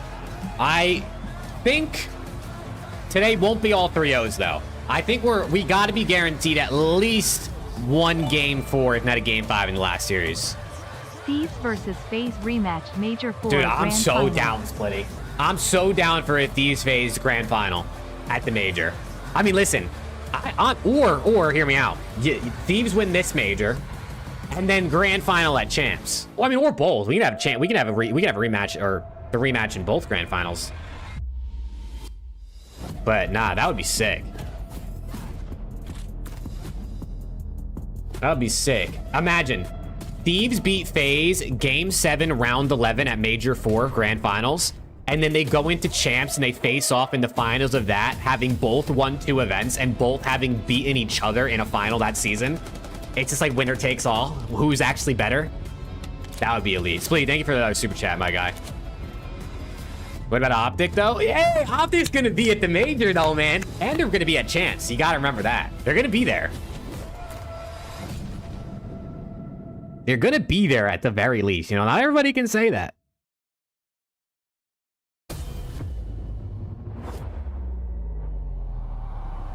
Really, Joker? I didn't even know that. Nah, we definitely... Listen, after the way this season started, we need one more LAT versus FaZe Grand Finals rematch. Whether it's at Major 4 or Champs or EWC, we need at least one. It would be a disservice based on the way this season started to not get a rematch of that. Someone give me a 10-gallon hat. I'm going full cowboy on these bastards. Dude, I would be sick, Cohen. I would be sick. You're not sure you have the right floor.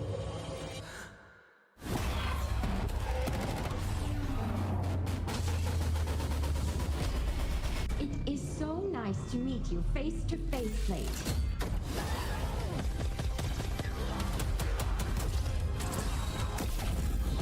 No ads? Cohen, your boy's got bills to pay, man.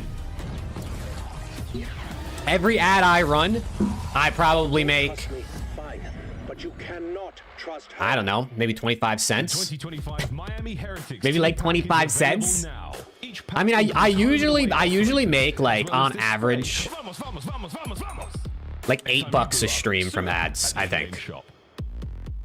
And I run ads probably, let's say 3 times a series.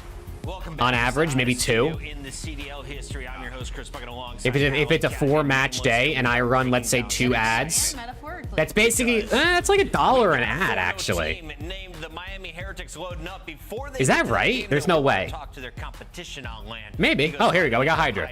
Let's see what Hydra has to say. Finisher. Hydra. Who else is on the hit list right now, buddy? It seems like no matter who you're running up against this week, you guys are 3-0. Yeah, we're feeling good as a team, so you know, just feeling good. Is there anyone you want to play Just feeling in good. particular when we get to Dallas for DreamHack? Yeah, FaZe, you know, probably the best team too, so probably FaZe, I would say. He wants some good matchups. I like that For answer. sure. Paco, last time I need my revenge. you need your revenge. Last time we talked, you said you thought you were hitting like 80% peak, and overall, do you feel like you're higher than that right now? And also, What is he the gonna most say? confident you think you guys have been so far this season? As a team, definitely the most confident we've been. We've been having good practice. Everything's going well. So, but for myself now, probably went back to 50, 60%. Oh my I God. don't know what I'm doing anymore. Lock in, bro. 50, 60%. You say you don't know what you're doing anymore, 50, 60%. And I think the last couple of years, when we get to this point of the season, you always have an uptick in production. You start to slam. What is it that you do individually on the tail end of the season to like I need him to lock your level in. of play away from everybody else in the league? Because it's been consistent now. I think it's just keeping myself like ahead of everybody, just playing like ahead. Honestly, I feel like people go into the year and they just like think the game's gonna be the same from Major 1 to Major 4, but I feel like you just have to keep improving, like finding stuff that people don't know. And obviously people is gonna like, they're gonna steal your stuff, they're gonna do like what you're doing, obviously. Yeah. But he's got more for you. Exactly. Keep doing more and more. Yeah. So Hydra's like, I'm in the lab, bro. I'm gonna stay ahead. Play a ton of 8s. Why is that? 8s, honestly, I see 8s as a free fall. If I want to shoot my gun because I can't shoot the gun, I'm gonna be playing 8s. But I shoot pretty well right now. You know, I'm good at that. It's bad practice. He said I shoot pretty well. Whatever you're doing is working. Keep it up. Thank you. Shout out Paco, man. Who's your first chatter? Tuzon, it's you, bro. Tuzon was my first ever chatter in my stream, bro. Bring me into the Miami. My first ever watch party. He was the first person to send a chat. That's my guy right there. That's the OG. Also, what's good, Chewy? Better player this year? I gotta go scrap. I gotta go scrappy. In the game mode, like it's getting them through every series, and the respawn is good enough. I mean, 6-6 in respawn this split. Like the hard point's been solid, control's been good. Miami look phenomenal, 4-0, and they're looking around chat. Undefeated in this. I got enough bread on breaking point to open a pack. Let's do it, bro. No, stop. Team that could contend with the top 4 to maybe I got enough bread on breaking point to open a pack, chat. What are we trying to pull? More LAT players, more FaZe players. Shit, I'll even take some Ultra, some Surge guys. I don't really have a whole lot of those. Bet you get Arcedies. Why would you say that, Viper? Why would you say that? And also, my bad, shooting on the Jinx. All right, let's go. Give me a gold. Which one's more likely to be cheating? I mean, that one's hard. Listen, man. Right now, super with the numbers, super 100%. Fib? Green. Situationals in Search and Destroy. The kid's just unbelievable. Hey, we got a performance multiplier. We got the performance multiplier, man. You know, 5 that's a W good over pull. the Thieves, a Game 5 over LAG, which was a shocker, but they've cleaned it up over the Falcons and Cloud9 3-1s. Today, you're playing the Royal Ravens, who got Hey, you're good, Tuzon. I get it, man. blanked by Optic Texas. So, Ali, who's our favorite? What are we thinking about this for the Heretics? For the Heretics, I'm 100% leaning towards Miami. You know, in this situation, they have been unbelievable this split, and it feels like it's just been an incline All right. for them. It feels Miami like versus Ravens coming up. I'm going to refill my water real quick, chat. And for Carolina, I'll be right back. Dude, I have 3 X-Nids and 2 Falcons cards, and I have Wixel. Don't forget Wixel, bro. You put some respect on him. It's not egregious. These guys have been phenomenal, man, and it's been like linear. Like they've just continuously improved throughout the season. The management has made the right decisions, and you know, Super has developed into this phenomenal search player since day one. He just keeps getting better. Yeah, Miami are at the top of their game. They also have the confidence and swagger on land. On the other side, Carolina has shown us a few top 6 placements. They threatened to reach the podium, but they've fallen short of their goals. They did a roster change, bringing in Dylan Rex instead of Vivid. We looked at the numbers last night. We even looked at the highlights. Dylan was frying. But there is a problem conceptually with how this team is approaching Hardpoint. You touched on it yesterday. What do you want to see cleaned up in a match that they are probably considered the underdogs now? Yeah, I mean, they're definitely the underdogs at this point, going up against Miami. I mean, I feel like the Hardpoint for Carolina, like it was never dominant, like world-breaking, but it was way more consistent to start the season, and they've just fallen behind. And I feel like when they brought Dylan Rex in, they were thinking like the added slaying power that he brings, which he does bring. He finds more kills, but it's not making the game easier for them, right? Yeah. And you look at this split, Gwen's having like the worst split that he's had, so he's uncomfortable on the map at Respawn. Something's going wrong, and honestly for them, they just don't have the answer. They've been searching for it, they can't find it. But what's so ironic about that is when it comes to Respawn, like you add in some slaying with Rex, but somehow your break percentage has gotten so much worse in Hardpoint, dropping all the way down to 30%. That's one of the worst in the league, and this is a team that should be fundamentally sound, right? Like you have some old heads on here when you got TJ and you got Slasher, and rotations are fundamentals. Flash has got the void on his head again. What do breaking point packs do? You get the cards, and then the cards get bred on their website, and then you open more packs. I don't know. They're continuing to work on it. I think it's going to do more things in the future. But right now, it just literally gets you the currency, and then you can open more packs. It's not working out. Maps and modes, maybe these will. As Carolina is looking for answers, they draw Hacienda Does not. 3 Doesn't look times. better. They don't want to get blown up on dealership. I understand that ban. Why don't you want to play Miami on Vault, which leaves you with Hacienda and Skyline instead? Map 1 and 2 are nightmare rotations, and if you're on the side of Carolina, Miami dominate early rotations, and they hold at a 70% rate on Skyline specifically. They love this map, and with Carolina struggling with breaking, Skyline shouldn't play out well with them. Chat, who do you guys got in this series? Card. I mean, you're talking about the best map for Miami. Also, how does Dylan Rex still not have a camera? Can we talk about that? How the hell does this guy not have a camera? He's been on the scene for like 3 months. Oh, good. I was gonna say you want to close this off. Not really 3 months, but you know what I'm saying. Have a lot of responses. I got Miami. I got Miami, and honestly, this could be a 3-0. This actually might be a I'm going 3-0. with the AR duo in Miami. I think they get it done, and they make it look good. 5-0. Super 1 through 3 over. Yeah, Vamos for sure. Miami Heretics. I like it. You got Skyline map 1, so. I think Miami take this easily. And the fans agree, which means we're all wrong on the call. We got Maven and Merc. Let's go.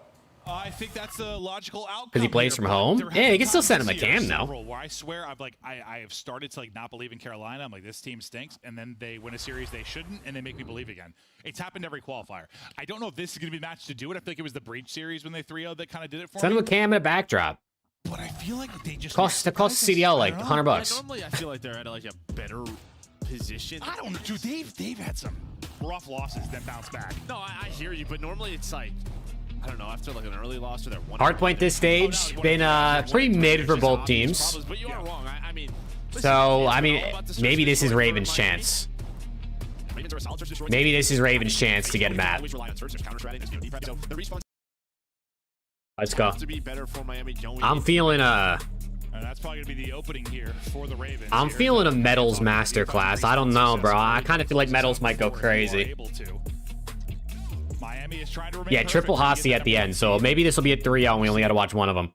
They will be able to do it, starting off here on Skyline. And Royal Ravens, last we saw them was the closeout map, I believe, versus Rocker, where they drop, but they can be a very competent team here on Skyline. We'll see what they can do against this Miami Heretics team as Heretics win the break. Okay, 4 dead. They just go all four. But yeah, no, Super's not dropping 30. Super's dropping like 22 this map, bro. Real, he's just gonna roam. He's gonna get fried. Anybody putting pressure kitchen side, but he's just giving his team info. You actually gotta hope that Miami doesn't run through Ravens. That's gonna be Red Core. In metals, they're gonna find TJ. Slasher fell off the map. Slasher's gonna fall off the map. Well, that doesn't make things any easier. Spawns do flip though, but not the end of the world, I guess, if you end up getting 40+ seconds on this P1. Okay. We've seen people fall off the map or die out of the map a couple times already today. Nice shots there from Metals. Clipping wigs and trying to maybe push through to flip spawns as Heretics straight right back into the hard point. They'll get close to 40 points, so take that. Can they find an early opening break? There's the first kill in transition. An opening moment here for Heretics to push through. Let's see when the Slasher spawn just as it pops. So he's going to spawn out, and they take their time. 3 versus 3 now on this P2. Real's going to find one. Slasher is now in the fight, but the numbers here for Heretics, well, they're going to be quicker. They're going to have the spawns. They just have to deal with TJ. Okay, Miami gets the spawns back and the hill back. It only took them 10 seconds to break the hill. Capitalize early. It's going to be 2 players on a hole. Make it 1. It's going to be all on Wait, Super? Try and keep spawns or keep any kind of progress towards this point. He does enough. He gets a kill, buys time for his teammates to spawn in. I thought they might spawn out because the pressure was in from Royal Ravens, but Super does enough, and Heretics continue to hold. Still have pressure if you're Raven, so gonna fight for some of this scrap time. And 1 Metals will spawn out. Probably just gonna rotate over towards Kitchen. I think you just take this if you're Miami. Oh, yeah. He's gonna say yep for P3 and P4. Oh? Rencor leading the lobby with 7. Hold on, Rencor's finessing him? Whoa, he's still going. Both weapons. He's still going. You can already see all the orange arrows are set up in a Finally, he goes down. To control this P3. You kind of lose your forward man though in Rancor, so pressure is going to be here pretty early. Need the ARs to get some damage in from deep and Real. And doing that with the AR in hand, we Metals kind of the point man forward. Rough start for TJ and Slasher, yeah. To get the crossfire angle in is Super as they try to lock this down. 2 people getting through on the other side, but picked up as Heretics continue to find all the kills. 1 more player to deal with. That's going to be Gwen. Oh my God. Rancor wins the fight, and this is great position time for Heretics. No one playing all that deep for him though, and well, never mind now because everyone died. I was gonna say it's a bit Come on, Super. Setup. You have nobody catwalk. You have 1 player, well, 2 players kitchen, 1 player hot tub. You're giving up top, and Rencor, he's the one guy like that. Wait, Rancor last up in the back. He's gonna go down. Okay, wait a second. This is a good chance here for Ravens to bring this back. For P4, you have to turn this into a good chunk of time. Let's see if they can do exactly that. Some important gunfights coming up in these final few seconds on the P3. Real does get 1 pick for Heretics, but the rest of it goes the way of Royal Ravens. They'll be in the hardpoint first, taking a route. Oh. Inside catwalk is TJ. TJ able to disrupt stuff and try to stagger this push coming forward. Pressure now to Gwen to try and hold. Still set up inside. Looking maybe for a lead change here. This has been a solid early effort out of Royal Ravens as they this is good work, man. Wait, number 2? Number 2 slips through, and he's dead. Never mind. Literally holding the line, right? And when you turtle up that way. Nah, dude, Tyler, I could never sit back that far, bro. I don't know how he does it. I mean, I don't sit as close as some people do, but I don't know how he sits like 3 feet back. They're gonna take the lead. Nice little hold there. Slasher. Maybe trying to Bro's FOV is so wide, he can see his 2 teammates' monitors next to him, bro. He gets all the information. He can see his screen and his 2 teammates are next on both sides. Who's had a tough stage is hitting right now at 14-6. Great effort out of him. You'll go up 20. Second P1 are ready to rip and roar, and it'll be Rancor. Posted up, trophy here for coverage. Let's see what kind of time they can turn this into, because you got about 40 seconds out of that opening P1. Yeah, sure. Well, I think I cursed Metals when I said I'm feeling a Metals masterclass. That one's on me. Setup, have the AR on the hot tub. Super. Top cat locked in this down. Where do Ravens find their opening? Well, they're looking for one. TJ maybe the opening, but doesn't turn into anything more. It's all headshots through on the feed for Heretics. Yeah, I did them both, Joker. I sniped the player guesser in 2 today. Absolutely insane. Putting in damage, finding kills. Well, I'm not finishing that one per se, but Slasher out of the fight here for a second. Alleviate some pressure off of Real. Yeah, Rentor just trying to pick up the flank. And I mean, we've seen this from a couple times for Heretics. We just saw it in the early P1 where you flip maybe around 20 seconds. They're playing very safe right now. Real's gonna spawn up close to the P2, but you give up a lot of map position.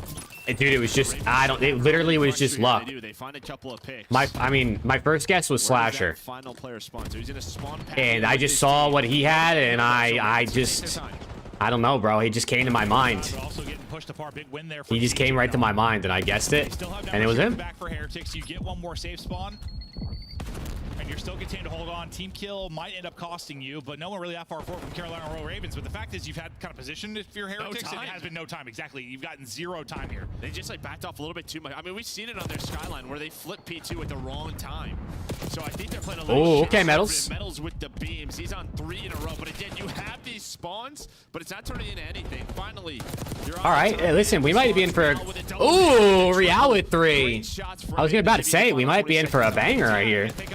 I kind of thought Miami was gonna slam and just run away with this for a second there, but this could be good. He's got no time in the hard point. He's 6 and 17. You're gonna need him to step up. The Royal Ravens are gonna get a win. Oh. But let's focus now to the P3. Heretics up. Slasher is getting farmed. What the fuck?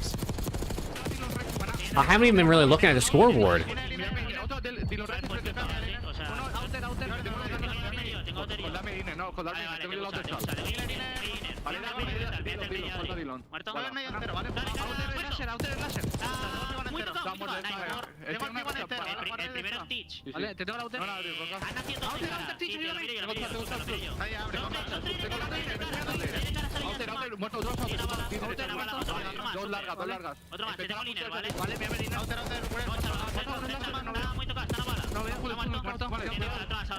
No, for real, Trey. Real's got a Hellstorm.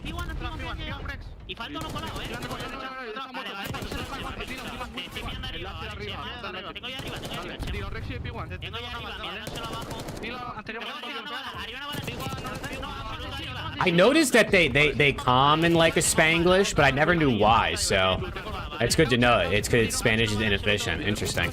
But I noticed that some of their comms are in English, and I'm like, I wonder why. At first, people were like, are they preparing to bring in an English speaker into the team? What's good, Schaefer? 8 for fun, but we only played like 4 maps, and then my computer exploded. So hopefully I'll figure out my computer, and then we can play again. And more than 4 maps this time. Ooh.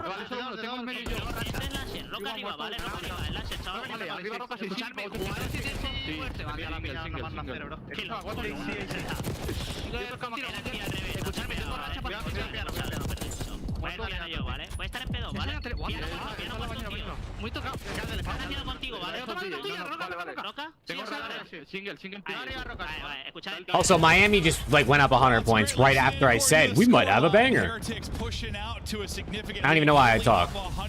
Super is streaking, and they've taken over. Yeah, I mean, Real's got to streak as well for, I mean, more if they need it, but you're going to find more hills. It just feels like this second set of hills, like, you've just had no opportunity. There was one chance where Slasher did to kill back P4, and then you had P4 spawns in Miami and won every single gunfight. The slaying was close, and now it is just not. It's been like 3 hills in a row just dominated by Miami. No, I mean, like, Real's going for trick shots.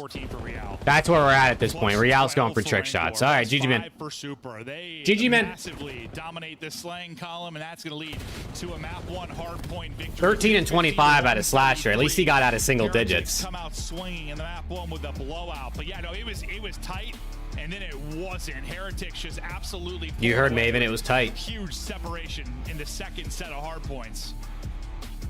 Beautiful play out of them, and Royal Ravens still slumping. Yeah, I mean, Is that another jinx? Shit, it might be. We were almost to a I deadass was like, oh, we might actually have a good game. It was like 113 to like 113. And then it was just 100 points straight for Miami. Set themselves up for P3 and P4. Then there was a chance Carolina Slasher goes top. He drops, wins 1 gunfight, and then all of his teammates spawn on him. But after that, at that second P4, they didn't get a kill.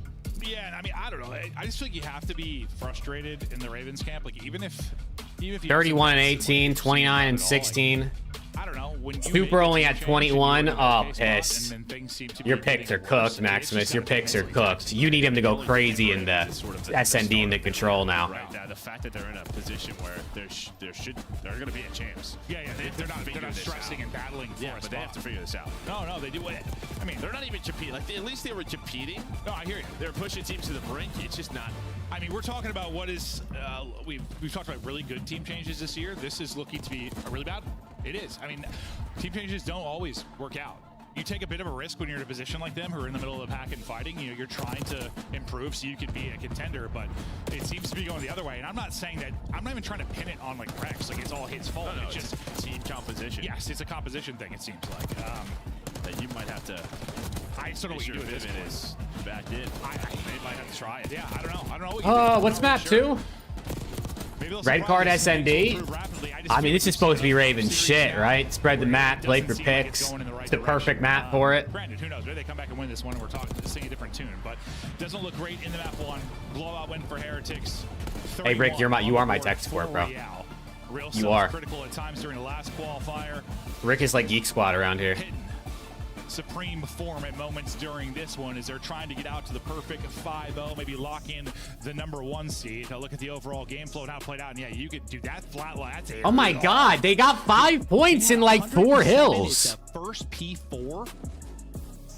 Yep. And you end 26 more points. Oh, shit. Yeah, that's bad. Again, there was one chance. What the fuck is that? Get it off my screen, bro. That's just terrible. Yeah, but I tell you what, if you're Miami, this is that's a great respawn. It's a good hard point. And their respawn throughout this stage has been 50-50, right on the dot. No, it has. It has absolutely been the case. I mean, we've said that it's similar sort of to the phase discussions that we have. Like the search looks good, control at times, but well, maybe not the control game, but like the hard point really has to improve. And if it does, it's a team that you think can make a run into a top 3, maybe make it to a final. It just needs to get there, and they do have a solid rep there in the map 1. Where's Metals? I mean, that's a significant win over. I need Metals to be locked like Dylan Rex, bro. That guy doesn't move all series. Solid team because they have been on the year, but right now Rex does not move all series. I need everyone to be locked in like he is. You know, the problem with Ravens early in the year was just sort of I just want a fat start to the last series of the day, bro. Surge versus Ultra they were better against should be a banger. Will it be? But even now, I mean, what you've lost to Mini. We'll see. They dominated the Optic matchup. They then get 3-0 by Optic. Like they lose to Ultra 3-1. Like they're still. It's a tough schedule. Yeah, they're sure. not showing a lot of fight. No, they're not. And look, I know they got blown out, but if you don't love the body language, I guess, right now, I'm sure it's frustrating to lose like that in the map 1, but it hasn't really been a whole lot of chatter. Maybe they're listening to a coach. It could be something like that. Yeah, I mean, feel Rex like is clearly when they were winning. dialed. This is the same looks. Yeah, no, I guess you're right. I wonder what Ravens do Put too much into body language sometimes, going into but it just seems EWC. frustrated. Right, you got to think this Ravens team's probably going out top 8 at champs. Sometimes they're just sort of Like obviously they're making it. They probably go out top 8. I mean, where things I guess get interesting. What do they do? Do they make a move for EWC? In the search and destroy, you have 2 of the And then who do they make the move for? Because to be honest, they're all struggling. It ain't even like one person is getting fried. They have been fantastic when they're playing well, but unfortunately, you're going against arguably the best team right now. Yeah, it's a horrible matchup for them. Yeah. They have to play a lot of Haciendas. Bring in Kenny. That's if Rocker let him go, I guess, right? I don't know if Rocker are going to let him walk. Even harder. No, true. Well, they need to win this one. Might need to win the next 3. We'll see if they'll be able to operate at that level. Opening break, though, in the round 1. Okay. TJ. Quick opening pressure here from the Ravens. In towards B. Can they catch anyone? Metal's going to be the guy playing deep. Metals gets win. The Metals gets 1 is so big. I thought he was going to get basically triple swap. Teej, Metals gets 2, traded. Okay. Flasher's just sprinting forward with an AR, and they're all dead. To get here, that's on Metals. I know he has a second player, I can't remember who it was, to get in to help him a little bit there, but Metals, I thought, was going to get shut down quickly. He gets away with 2, 1 with the pistol. Yeah, and I wasn't sure with the 2 players in the middle of map, Real and Right, what we're going to do. Were they going to flank? Just back up the doors. It's a little awkward with the timing, but they hit. Miami's having a good time right now, bro. Rentor gets 2 in the round. It has been one team vibing and one team vibe-less in every series today. To get the first pick and really take control of it late in the round. Miami don't look like they care about the undefeated curse either. They're trying to win this shit and go 5-0. Heretics are feeling.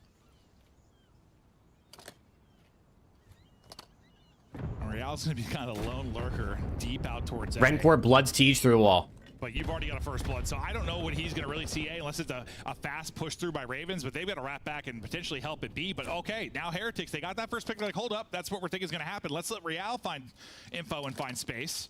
Yeah, you don't have pressure here, so Rex might just... Undefeated Curse was broken. Well, I mean, FaZe is the only one to beat that shit, so I don't even know if it counts. Yes, I think it's just only them that they're immune. Quinn thinks he's lurking for a freebie. Metals locks it up. Nice gunfight win there from Rex. Maybe gives them a chance in this. Bomb is planted now. Ravens have to 2v3 for the bomb retake.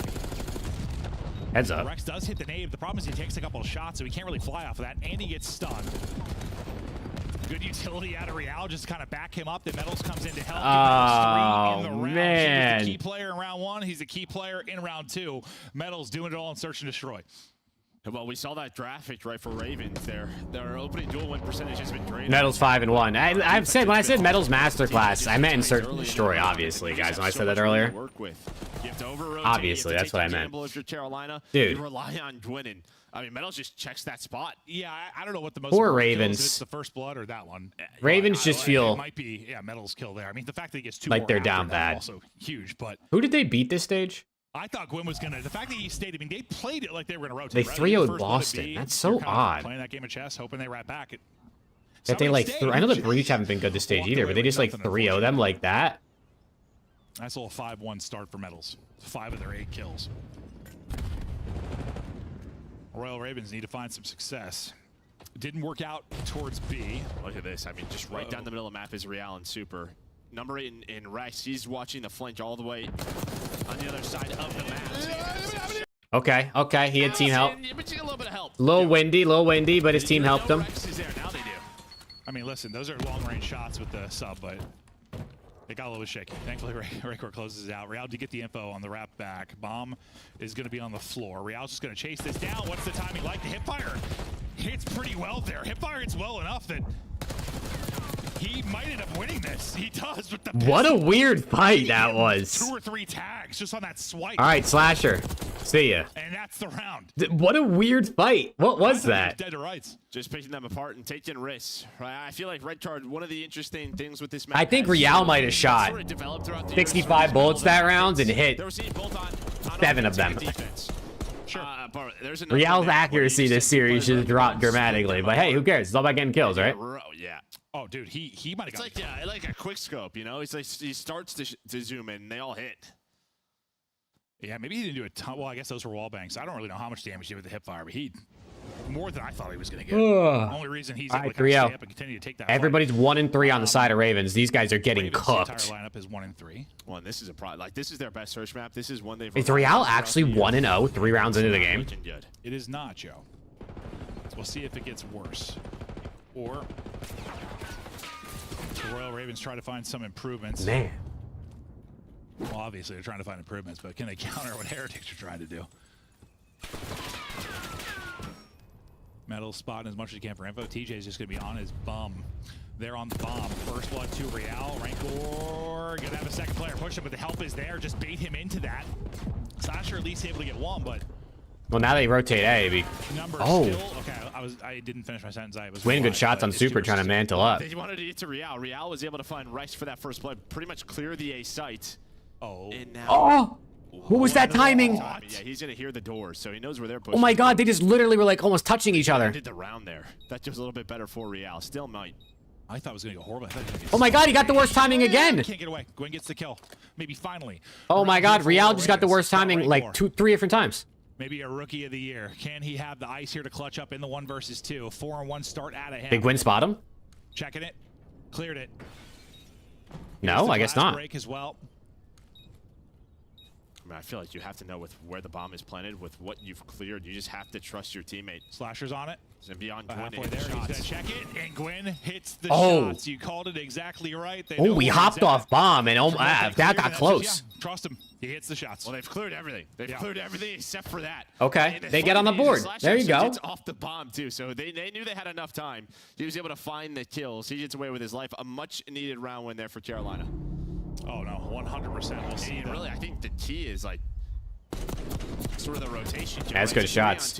Dang, Slasher did not trust Gwyn to get that kill, bro. He hopped off bomb. That's insane. No trust in the Ravens camp. And then, yeah, he got caught. I was like, that's No trust in the Ravens camp, bro. So big clutch up there. 2 versus 3. 4 Royal Ravens. Finally stopping Heretics, but the early swarm from them has got them up 3-1. Finally, something positive, though, for Royal Ravens. Now can they do it on offense? Only have one guy defensively over towards B. That'll be Real. And he's actually going to leave the site and pick up mid. So B is going to be wide open. Real is able to get another first blood. These guys are literally just running around the map on defense. There's nobody inside of B. We saw it last time through the middle of the map. This time it's through A. You are going to have Real just kind of lurk deep B near defensive spawn in case anybody runs on through. But yeah, you get the first blood. Yeah, he was in B for a moment. Just maybe looking for a real fast Come on, push. man. Yeah, just sprints out to mid, finds the first blood. 3v4. How do you Number 5 is well, they'll get some info there. deep, waiting for a pinch. Very much out of this play for now. So he either makes the winning play or he doesn't get here quick enough. He's very much about to be in the play, though. Does he get there you caught? go. Find one. He finds one into a 3 versus 3. And he gets out. Able to finesse away. He's getting chased. He's getting hunted, but he's dancing. Wait, they're all hunting him. Moves. His hips do not lie. Still up and taking another one. What a play out of Slasher. That might win the round for him. But now we got a 2v2. Only 20 seconds to go. Real, Rancor have got to go. Oh my God. He's gonna slam one. They just like 3-man chase Slasher, bro. Slasher just ran for his life and drew 3 of them away. Honestly, I'm surprised they didn't just see him run away and turn around and 3-man take the 3v2 on site. At first, I thought Metals was going to catch him. It looked like Slasher was sprinting, but he was ready for that first gunfight. And the fact he just finesses for so long, that was a win in itself. He wasted so much time, but he ends up getting a second, so that just makes it even better. Oh, yeah, even if he doesn't get this kill, they probably still win the round. Seconds. Yeah. Or they got a chance to still win the round, but this seals it. Good movement there from Slasher throughout that entire sequence. How many times have you said that? Not many. Not many. Guys, that's insane. Well, Real's like, I'll get another first blood. Can we just win the round? TJ, not he had to have heard it. The door almost hit him in the ass, Joe. But maybe he thought it was him hitting the door? Maybe. Because he's not looking at this. No, that was interesting. Okay. All right, let's take a breath. Okay, Real and Teej are just chilling right on the other side of each other. Did he hear it that time? That time he heard it. Oh. Another first blood for Real. He didn't hear the slam. He heard F? What do you mean F? TJ having a rough one. I mean, he's a terrific search player, but 1 and 6 and watch number 8. Oh, he's still going. He's like, okay, if my first blood's not enough for the round win, I'll go ahead and get a second. Maybe I'll hunt down a third. That's going to work, too. I mean, they're just so worried about him. He's been chasing his entire time. Real. Just free. Give him the ace. To take out Rex. Give him the Need ace. the kill at this point, but man, this has been some incredible opening moments out of Real. Just this one finally going to maybe turn into a round victory. Rex gets one, and he gets the ace. Last bullet. A sensational. Last bullet ace. Picking them apart. I mean, this is like the Real of last year, right? Obviously, these maps. See that? You know, that's the type of kill you can steal that one. On the ace, you can steal that one. Red Card's one of them. Hasi's one of them. And I think this is. Obviously, Super's transformed their search game, but yeah, you saw a big reason why they are so good at search right now is due to, well, his comfort on the map, knowing his timings, and just destroying. Like last year, some plays he made on Karachi, a 6-star, yes, somewhere where he would just lurk. And this series is so dopeless, bro. I can't lie. I feel like there's no vibes on this series right now. 30 plus in the map 1, 8 and 2, 4 streak. He's got 3 or 4 first bloods at this point. I think he's on 3 in a row. I might have made that up. I'm pretty sure it's 3 first bloods in a row for Real.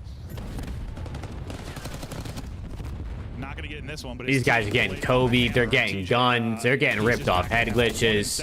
Rex in a 1v4 again, and he's dead. Dropped, and Carolina made a Let's little bit just of a GG run, go and now next, they're man. getting This is slammed. unbelievable. When a team's playing with confidence, this is 3 defenses. This is not even like. It's even entertaining. Not even 2 at Real though. Not have to do this on the defensive side of Red Charter. Real's having a crazy series. And they're just playing with. He's saying he's got to be close to a 2 KD, honestly. Like, yeah, thinking like Slasher, Search, and Destroy. Kind of want to spread it out and play for picks. Like this should counter what Miami are doing, but it's not at all.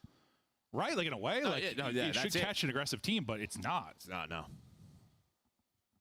Like if you told me they wanted to play that way on defense, I think that would play right to like Carolina's hands, but not the case whatsoever. 5-2 advantage now. Search simply too pure. Out of Miami Heretics, they got a car to lead the way this time. Some utility exhaustion from Carolina, not connecting. No 8s tonight, Trey. I'm still trying to diagnose my PC issue. Hopefully soon. Hopefully this week. And then we'll pull out another car. 9-2 is Real. I mean, I guess we're gonna have to try again at some point in order to see if my PC blows up again. But I just want to do a little bit more just to see first. Get out of there. He's hoping to kill that car, and then maybe he can hold down B. But because it doesn't blow up, B bomb is open. But all of Carolina are going to start to flank. We'll take out the car. He got some damage with his nade as well, but bomb is getting planted. As you said, 3 people swinging the flank, as you see on X-ray. TJ finds a time. Okay, 3v3. 1 player. That'll be Real. He'll take out of it. The early round Reaper. 3 versus 3 now for the map. Carolina have got to win this map. And they've got to win 4 straight rounds if they're going to do it. Okay. Middles.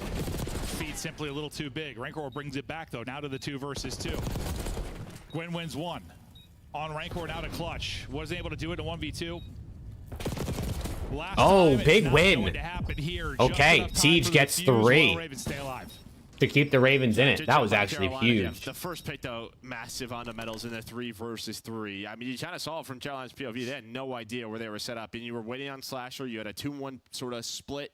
And a lot of times in that scenario, what do we see the team that plans do? Just kind of push out one side, take it with numbers. Miami is stagnant in that. They kind of trust their setup. Got to be 6-3. Okay, well, hey, it was huge to keep them in the map, I guess. What can you deal with kind of the? What if they come back and win this? Then it would be really huge.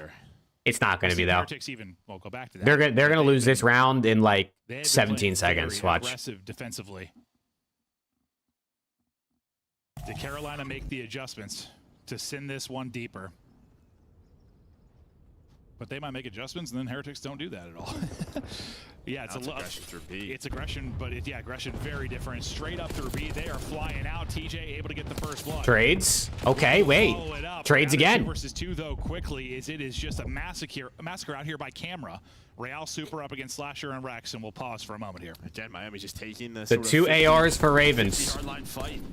Got to keep this alive. Trying to get done with this map, but yeah, into a 2-on-2. But that's the exact situation where I thought that should play into like Royal Ravens, and they get the first blood. That comes away a lot cleaner. Another one and another one. They just keep running at you. I didn't think that was going to be a 2v2 at the end of it, with the way it looked from like Slasher's POV. I was like, they're about to just mow them down. Real's going to find that. What's the timing going to be like? Oh, I thought he was just going to push a quick flank, and that would have been ball game. Would have been it. Still maybe. How's the LA C9 match? The first 2 maps were good. They were close, but LAT3 still 3-0'd. All right, plant going down. C9 kind of sold. 2v2. Especially in the SND. They were up 4-1. Got Real on one side, Super on the other. Pretty far apart, though, but Super's just looking for the angle. Hey, Ryan with the membership. My guy. Wait a second. 1v1. Super. 1v1. Ryan, my guy with the membership. Let's go, dude. Appreciate you. And Ravens stay alive. Super thinks he can get across. Hell yeah. There we go. First member of the stream. Let's go, bro. I appreciate you. Yeah, gets in the 2 versus 2, and yeah, there's a chance if Real just pieces out B, but doesn't want to throw his life away. They have no. Wait a second. They're still in it, dude. They're still in it. But yeah, into the 2v2. He gets the first one. Immediate trade by Slasher, then 1 versus 1. Able to read the gun. I believe, man. I believe. Although I kind of want them to just lose this, so it'll just be like a 3-0, and then we can watch the banger series between the 2 top 4 teams. I mean, he's relatively close to getting around the corner, but can't quite get there. I mean, you have. Hey, I appreciate you, Ryan. Thank you. To reload, like, or I guess you could wait to take. You know he's there. Super's 3-7, bro. That super over is definitely not hitting. Just doesn't perfectly work out, and I wouldn't second guess much of what Real's doing right now. He's 12-4. He's had some incredible plays. Ooh, nearly caught, though, to open this round. Offense halting for now for Heretics. Charlie, don't give Real any openings. Little passive play from Miami, switching up the pace. If you are Carolina, force them to go over towards the A site. We'll retake that. And that seems to be what this is going to eventually lead to. This player's right on the other side of the wall. Hey, Luis with the $2 super chat. No message either, Luis? Oh, man. Gwen got plucked. You got aura like that? Earlier by Metals. This time, Thank you, Luis, bro. Kill, but is traded out. Traded out? Okay, hold on. Maybe get the angle for the trade to Carolina. You just gotta wait on TJ. Just TJ goes so Metals? quickly, but Wait you're a second. gonna get Rex. If you are a slasher, not the timing that you want. Rex and Tej, 2v3. Tej is going to get... Yeah, wait, Tej is going to see all this. They line up. Or maybe they don't line up. He lines them up, I think, is more the words. 1 versus 2. Checks it. Clears it. Info on one, but he gets spotted. He's got to do something insane to win this. It's We're going 11. Uh-oh. Carolina with 3. Uh-oh, we're going 11. It was all Heretics. I think Tej was like 1-7, and now he's 7-8. But TJ gets the final lap in that round 10. I didn't know exactly where Super was, but he must have been inside. Dude, they might come back. I told you, man, when he won that, I said it was huge. That kill mid-stairs. Instead, I tried to tell you. TJ, yeah, he just went right away. As soon as Gwyn started fighting, TJ's arrow flew right through B. And they line up for him.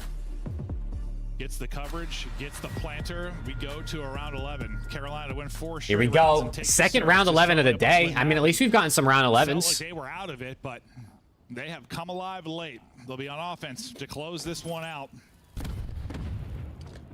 For the most part, Heretics have found success. Miami's planted the bomb on all of their offenses.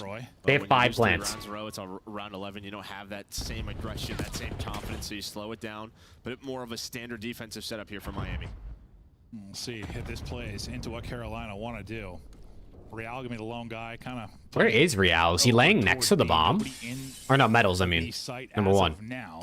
He just laying next to the bomb, like next to the thing where the ladder is? The camera stand? Expect the rotation from Heretics to be coming in here momentarily. The question is how do they retake this?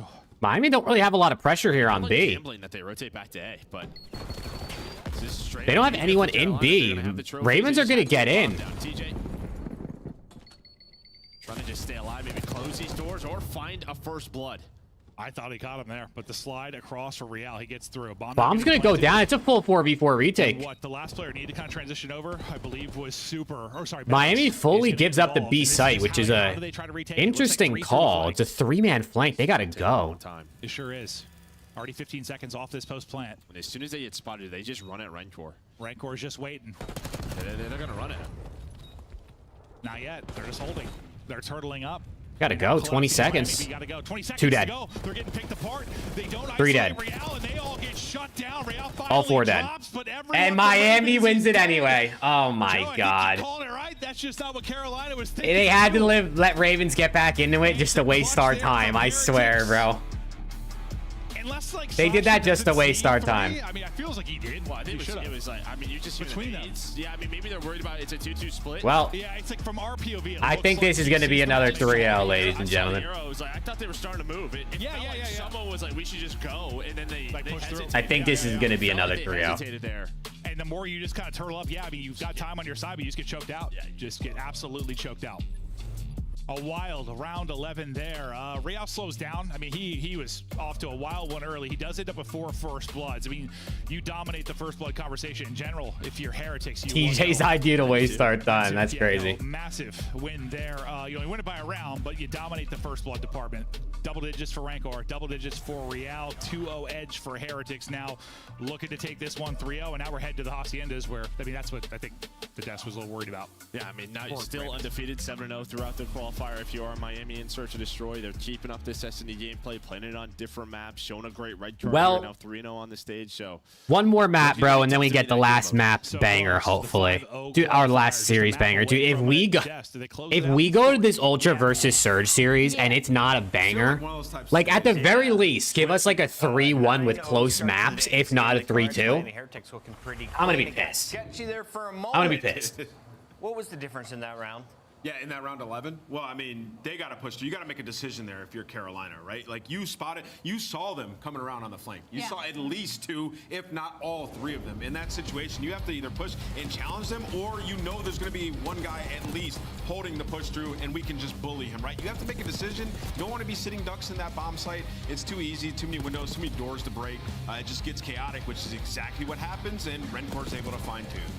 Yeah, and off the back of that, like the way the Miami Heretics plays, like they are incredibly wolfpacky. They're always trying to play for those trades, and if you give them that opening first blood, you're already losing the number games. You talk about the aggression from the side of Real and Rencor, it just double folds it. Yeah, this round was You're falling asleep? I don't blame you, bro. I don't blame you. I can't lie. I'm not all that locked in on this series. I got pretty locked in that round 11, but other than that, it just... It's the last weekend online pod, and there's actually like some interesting like storylines, I guess, and like some teams that are fighting for some points to try and qualify for champs, but it don't feel all that interesting. I can't lie. I'm trying, but it just feels like C9 and Rocker are too far. They're not going to take the 8th spot from Optic going into champs. And then the major obviously will be where we see some maybe shakeups in terms of champs seeding, but. That might be it. It's all good, bro. It's all good. Currently might be it. Yeah, I mean, Boston hasn't looked good this split, but given their performance the last 2 lands, yeah, Carolina have regressed a lot, man. Carolina, from a threat to now just a team. Dang, Rancor is yelling. Rancor is yelling. Yeah, and the map won hardpoint, right? Like, All right, let's close it out. No one needs to see Triple Hossie, bro. Pretty close, 251-33. Oh, you mean at the start? Yeah. Okay, sorry. Miami just went crazy. Like, they just started to streak on them. Right, no one wants to see Triple Hossie. Illustration, Miami, like, once they get going, they're hard to stop. It's like a train coming at you. So we're going to talk about this. Thought on Outdoor Boys retiring, bro. I'm sad. I never really watched any Outdoor Boys videos, but I've watched like all the videos on TikTok. Like my For You page for like 3 weeks straight was just his YouTube videos, but like people reposting them on TikTok. So I feel like I've watched a ton, but I've never actually watched his channel. But it's elite content. Timing of everything and the quick decisions made by the Heretics. As they're trading out, they're winning the exchange over towards Hill. When a player spawns here, first guy, he's going to push through so they can converge and break the spawns. After that, the players that are spawning behind, they're going to be watching the push through mid, cutting off the players as they flip them out towards Piano, right? So it's just so clean. These aren't extremely hard concepts to grasp. These are just hard things to do in real time, extremely fast as a team. So you're watching Miami right here. It's just instant decisions every single time. And this is why they gel so well. And this is why they're dominating everybody. Ain't nobody needs you to draw conclusions on this shit, bro. Let's get into the next map, you know? Make up time for that tech delay we had earlier. Like, not only was Royal Ravens there first early, but Miami Heretics are able to throw players, get the spawn. Carolina actually technically re-breaks the spawn, but you don't even notice it. From the way the Miami Heretics are so heads up and understanding where they're coming from, few players fall and no time is given to the side of Carolina Royal Ravens. Just look at Supers, last guy on Hill picking up the cuts. Like, everything is just happening so fast and so good for this team. They're in a good spot. Trouble for Carolina, don't you worry. They're going to champs. They're also at DreamHack. If you want to watch them at DreamHack, you need to buy a pass. Where do they get a pass? Damn, they're really pushing these DreamHack tickets right now. They must really be trying to get sales. He's plugged DreamHack, I think, in every break so far this stream. Because we're going to be there, but because there's going to be a bunch of other games too. It's going to be thousands. They might really need to sell a couple tickets. The games are always better on land. They got to be better than what we're witnessing right now, Maven. Yeah, no, today's been brutal. People are getting slammed. Listen, I do have some matches I'm really looking forward to tomorrow. The conversation for top 8's interesting. You get the big Optic match, the big Rocker match. Well, those could end up being 3-0s, but we'll see. Hopefully some storylines tomorrow. Today's just been good teams beating bad teams. Yeah, we had Thieves and FaZe. Yep, sure did. And then Carolina's just going the wrong way. Yeah, I mean, Heretics is right there in the top 3, top 4. Carolina's going the wrong way. We actually do have the top 5 teams playing today. FaZe, Thieves, Heretics, Ultra Surge. Use code MAV for DreamHack tickets. Facts. Well, it's technically Jake Maverick. All caps, one word. But you can use that code to save 15% off your DreamHack tickets, which is pretty sick. It's warm. I think one person used it because they told me they did. Chris has had to use a hair dryer. Actually, 2 people have used it, as far as I know. It's incredible. Every time we get a break, you just unbutton it shirts. Oh, I don't know how many buttons I might have 1 button left at the end of this. You're gonna see some nipples. All right, come on, We're man. gonna see some nips, dude. Not sleep timer, bro. I'm trying to 2x. All right, Hossie into control.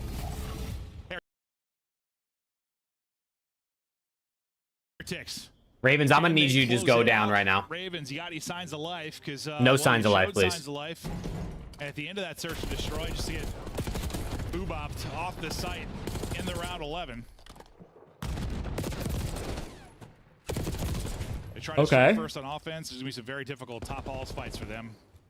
The likes of Rancor and Super, they're so good. Yeah, Miami. I mean, 3-9 on the year on this map, but this was the map last. Did you just say 3 and 9 on the year on this map? Damn. On it. So it's like the one they want to play. I guess Miami was kind of asset control for the most part, other than Vault in the beginning of the season. Success that they've wanted. So Miami know when it comes to major time, they have to have multiple maps. Their map pool's got to be better. So working on Hossie again. Yeah, if they can just get the control to a good spot. What a threat they could be come major time. I mean, the search is so good. Who knows? Anything is possible, but it feels like they really need to dial in on a second mode.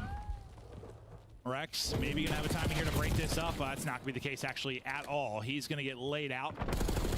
Next 30 seconds left on the offense. Down 5 lives, down 6 lives. His gunfight, and yeah, you're running out of time if you're. Quinn's gonna have to make a play. The difference though, right? Every single fight for Carolina's individual fights. On the other side for Miami, it's just death and Gwynn's dead. Shots onto the couple of Carolina players, and yeah, you're already down to 14 seconds. I like that death ball. I don't want to deal with a death ball, Joe. Well, that was a StarCraft 2 term. Yeah, I used to watch a lot of StarCraft. Yeah. I like that. I used to watch so much StarCraft. God, it was the best. Well, no ticks. No ticks for Ravens on the offense. That went exactly how we needed it to. Teammates you can blame. The world struggles with accountability, Joe. Sure. Thing really is. It's going to be the end of the world. Accountability. Okay. Got it. Oh, that's crazy. There's definitely some accountability issues on the Carolina side. Oh, no, I mean, I'm in the same boat. Dude, playing 1v1 StarCraft is stressful, bro. It's tough when you just know there's no one to blame but yourself. That is stressful. Miss those days, though. Gwen. He's chilling. He's confused. I'm confused. Yeah. He's not feeling the best probably with how this series is going. Nothing working on the offense. Heretics lockdown defense. Now we flip the script. Yeah, Real 2 players didn't get a kill. Yeah, and Real's going to be on 5 in a row. Rancor on 4. I'm feeling a Heretics quick B cap here. Go towards streaks, but maybe a chance to earn some added utility.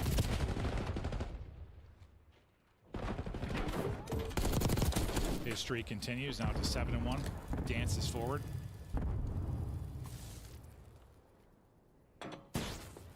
Just waiting for this next push and wait for their teammates to hopefully win the fight towards top halls. Well, those players are Number 7 on the flank. He's going to get a free kill. A lot of players are looking outside, so they're worried about the players on the objective. So it's a free all right, maybe not as quick of a B cap as I was hoping. So you still have time. Rencor's 8-1. How does he get that win? In a row. The fact that turned into 2. Oh, shit! Rookie of the year. It's Rencor. Okay, that's a decently quick B cap. They only lost 2 lives, right? That's got, I was almost on point there. TJ and Rex are. I wouldn't say it was quick, but I'd say it was quicker than average. So no more goose egg there, but that was listen. T just 0-9. The Rancor has gotten why he has fundamentally changed this squad since he has come into the team. B is done. Now the A fight. He's on 9 straight. T just 0-10. Pocket. 10 and everything. Rencor's 12. Rencor looks like looks like fucking Zepsi in 8s yesterday, going on a 10 spree at the start of your map. Or stay on this man's POV till he dies. Yeah, I tell you what he's doing. He's just not missing. And normally in job when you're not missing, you're locked in. My man is in flow state right now. Oh, he absolutely is. They're like, let's just try to avoid his position. Well, he's going to have to deal with maybe everybody now. His teammates are able to get multiple. Maybe misses a few bullets, but closes out the kill. Now he's got some breadsticks. 11 straight. Trophy in for coverage. Second tick. Cruising. 3 people into point. Is this going to be a perfect T's got a kill. Moment for Rancor. Yet to die. Tough gunfight. Oh, he finally died. Double challenge to take him out, but the T's got a kill. Okay. No, yeah, He got to kill the trophy. Right for him. That is. He hit me with a stun. What was he? 4 T's got a second kill. Yeah. Tej and Rencor have opposite fucking KDs right now. That is remarkable. He's still going. Look at this guy. And right back to work. Yeah, right back to work. Well, just gonna touch the point. They're gonna have to worry about him. Ooh. If he has the AR out, probably wins that gunfight. Yeah. Still 7 life advantage. A minute left for Miami. I mean, yeah, you'll take 5 ticks. It's getting dark outside, bro. I think that storm is coming, man. I think that storm is coming. 45 seconds to go. This will be one of those maps where T just getting absolutely farmed and he'll end with more kills than Slasher somehow. Just watch. This is what happens. Someone will be like 0-10, and they'll still end with more kills than one of their teammates by the end of the map. Fight everybody. It feels that way. A guy's the Terminator right now. On to the point, pausing the clock again at 31. He's probably going to double chop the window and drop, or does he get some help? Help gets there maybe a second late, so Rancor is ripped off the point. Carolina, though, no respawns remaining. They're starting to get blood out. Can they get the hold? One's going to be dead. No respawn remaining for him. TJ, big fight, able to win it. Now he's tied with Slasher in kills. Super here. You still have Rancor helping. The 2 sensational rookies trying to close it out. Rancor tags on his 18th. Looking at Chow Arches. Miami, please, bro. Don't troll this round. Okay, they're good. Oh my God. I was going to say, they lost that. The offensive round as Rancor puts together probably one of the better offensive control rounds you'll see on the year. Rancor's like, I almost dropped a nuke on him. Too, if I was shooting like that, no doubt about it. He knows he is dialed. The boys know. They're looking at the scoreboard. They're seeing the 10 streak pop up.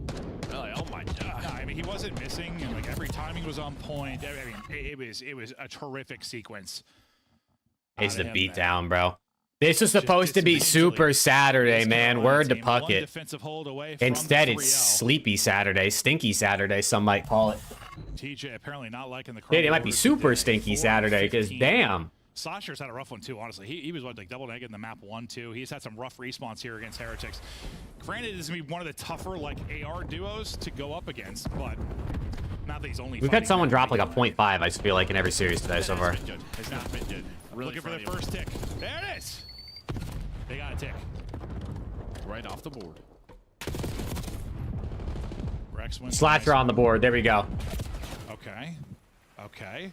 Okay. This is looking good for Royal Ravens. They go 3 for 1. They just go to Ravens about to just cap A, dude. Wow. Hold on. Signs of life for the Ravens. Super duper reverse sweep.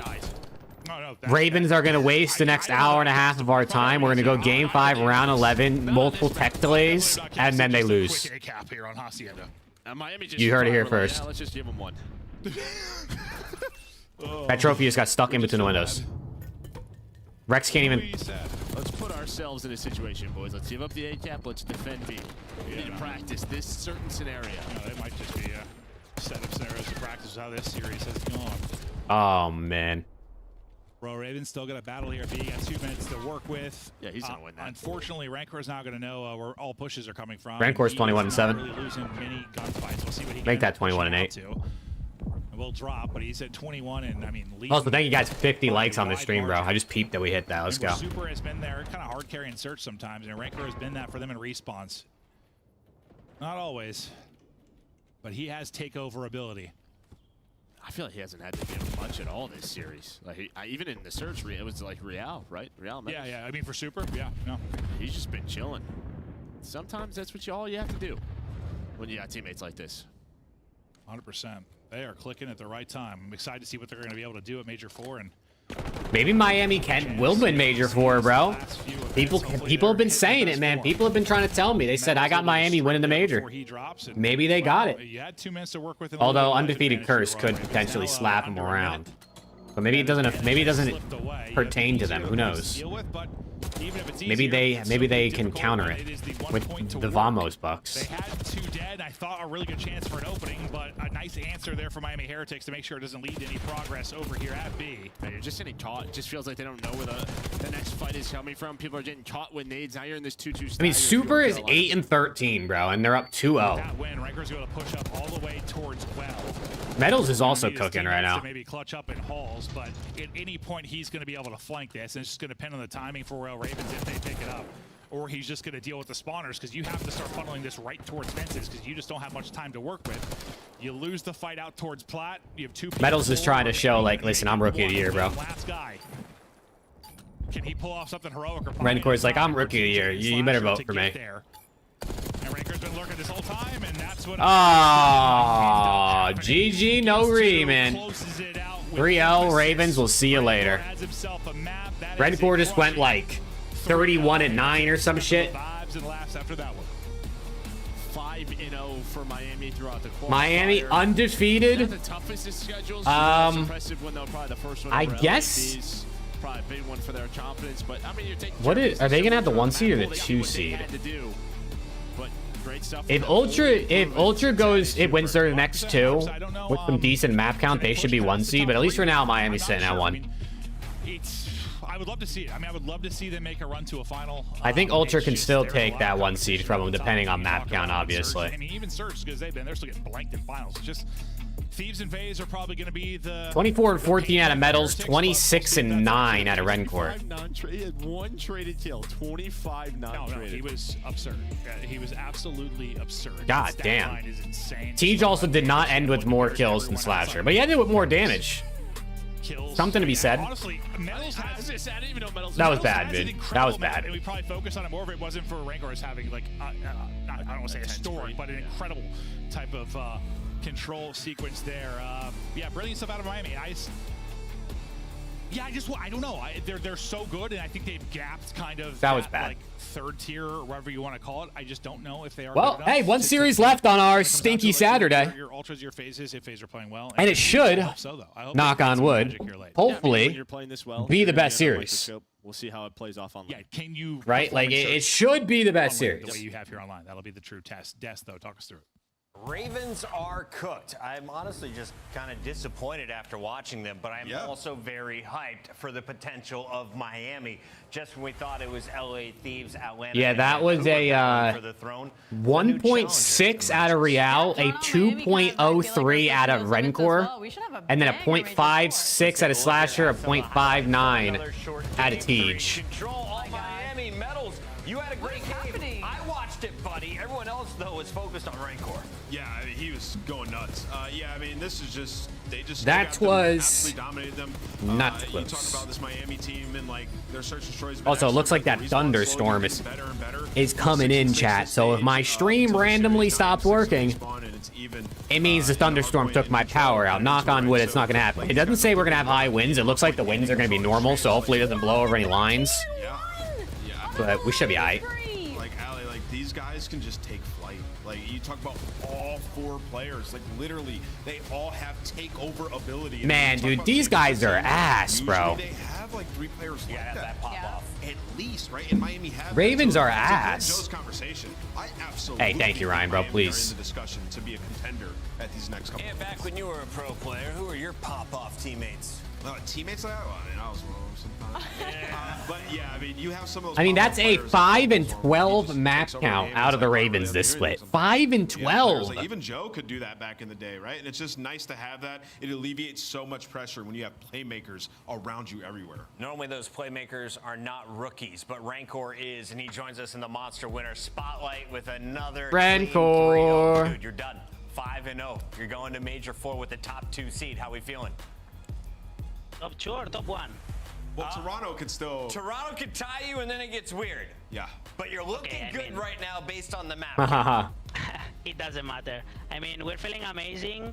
Like my teammates said, we are so strong now. We are enjoying playing with each other, and yeah, we're enjoying the moment. Looks fun. Yeah, it looks like you guys are having a. They like playing with each other. You hear that? Performances that we have seen from a rookie. Who's worse, Slasher or Wake? At this point, it's pretty close. On the year, it's definitely Wake. Other than just laying down damage. But at this point in the year, it's close. I don't know. I don't play like thinking I'm a rookie. I'm just playing like I know how to play. Especially with Super, I feel super comfortable because last year we were playing together on Challengers, and he's my perfect duo, to be honest, on the yard.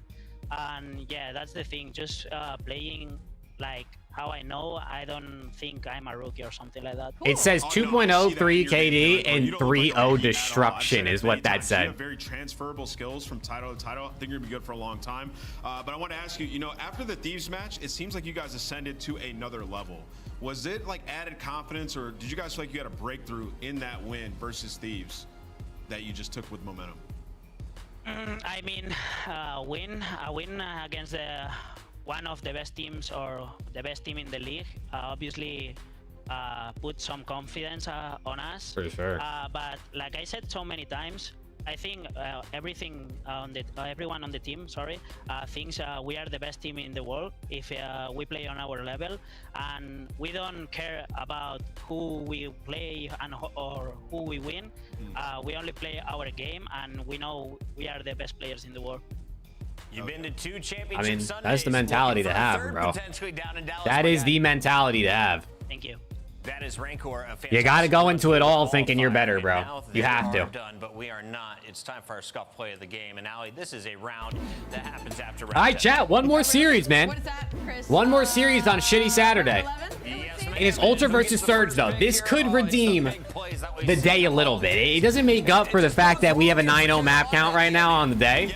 But it's Surge versus Ultra. It's literally the 2 of the top 4 teams, right? I don't know where you might have them in there, but dude, I'm telling you, at the very least, a 3-1 with close maps, if not a banger game 5, is what I want and almost expect. If someone comes out and gets 3-0'd, I'm gonna be pissed. 3-2 Ultra? Yeah, I got I don't remember if I have 3-2 Ultra or 3-1 Ultra. I want to say I had 3-2. There has to be a weird miscommunication or something, because Yeah, I have 3-2 Ultra in my pick'ems. better than to leave that guy with nobody looking at his entry, and unfortunately timing works out, and or fortunately Miami Heretics go clear. Rancor roaring. Oh God, Tuzon. Is Miami Heretics. Only one team has the potential to catch them. Let's go, dude.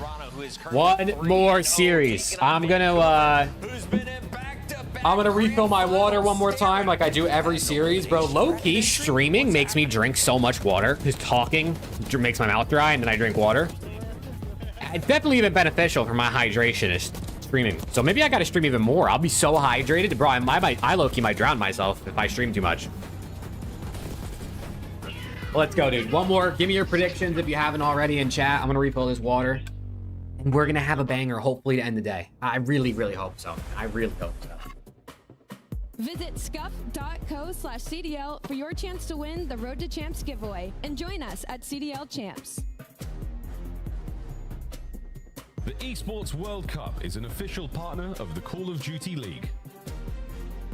The Call of Duty League is brought to you by Monster Energy, the official energy drink of the CDL.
More than a game. It's for all who dare to compete. It's more than a team. It's our team. It's more than a feeling. It's unwavering passion. It's more than just talent. It's the grind that got me here. It's more than a moment. It's our legacy. One city, one stage, one champion. The battle starts now.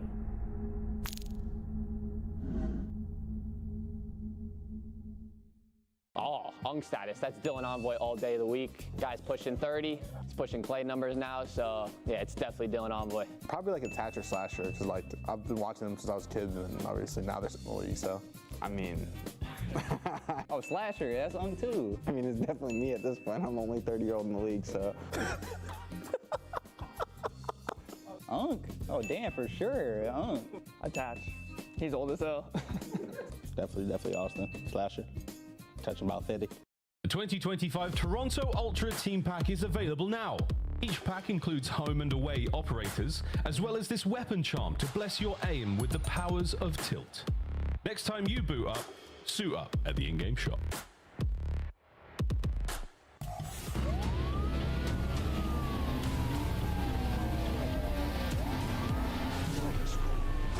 Ooh, yeah. Intro out, man. Come on. Let's go.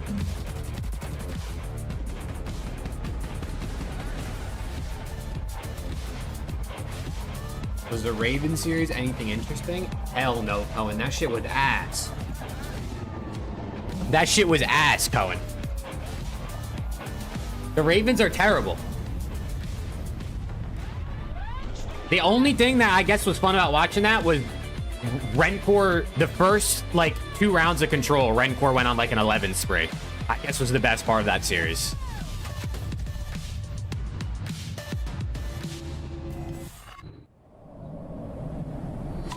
Oh, is this the Surge's new intro? With all of them?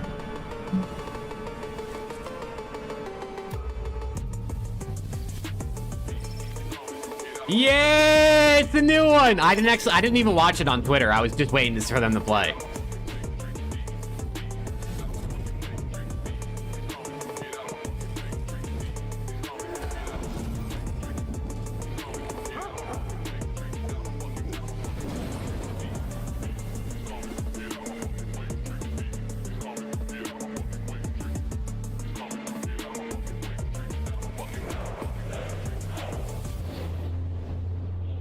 Not bad. I mean, it's basically the same thing as the first one, right? So far, Vancouver Surge has not been able to handle the bright lights of a grand final, but they've been to back-to-back finals. Yeah. It's quite impressive.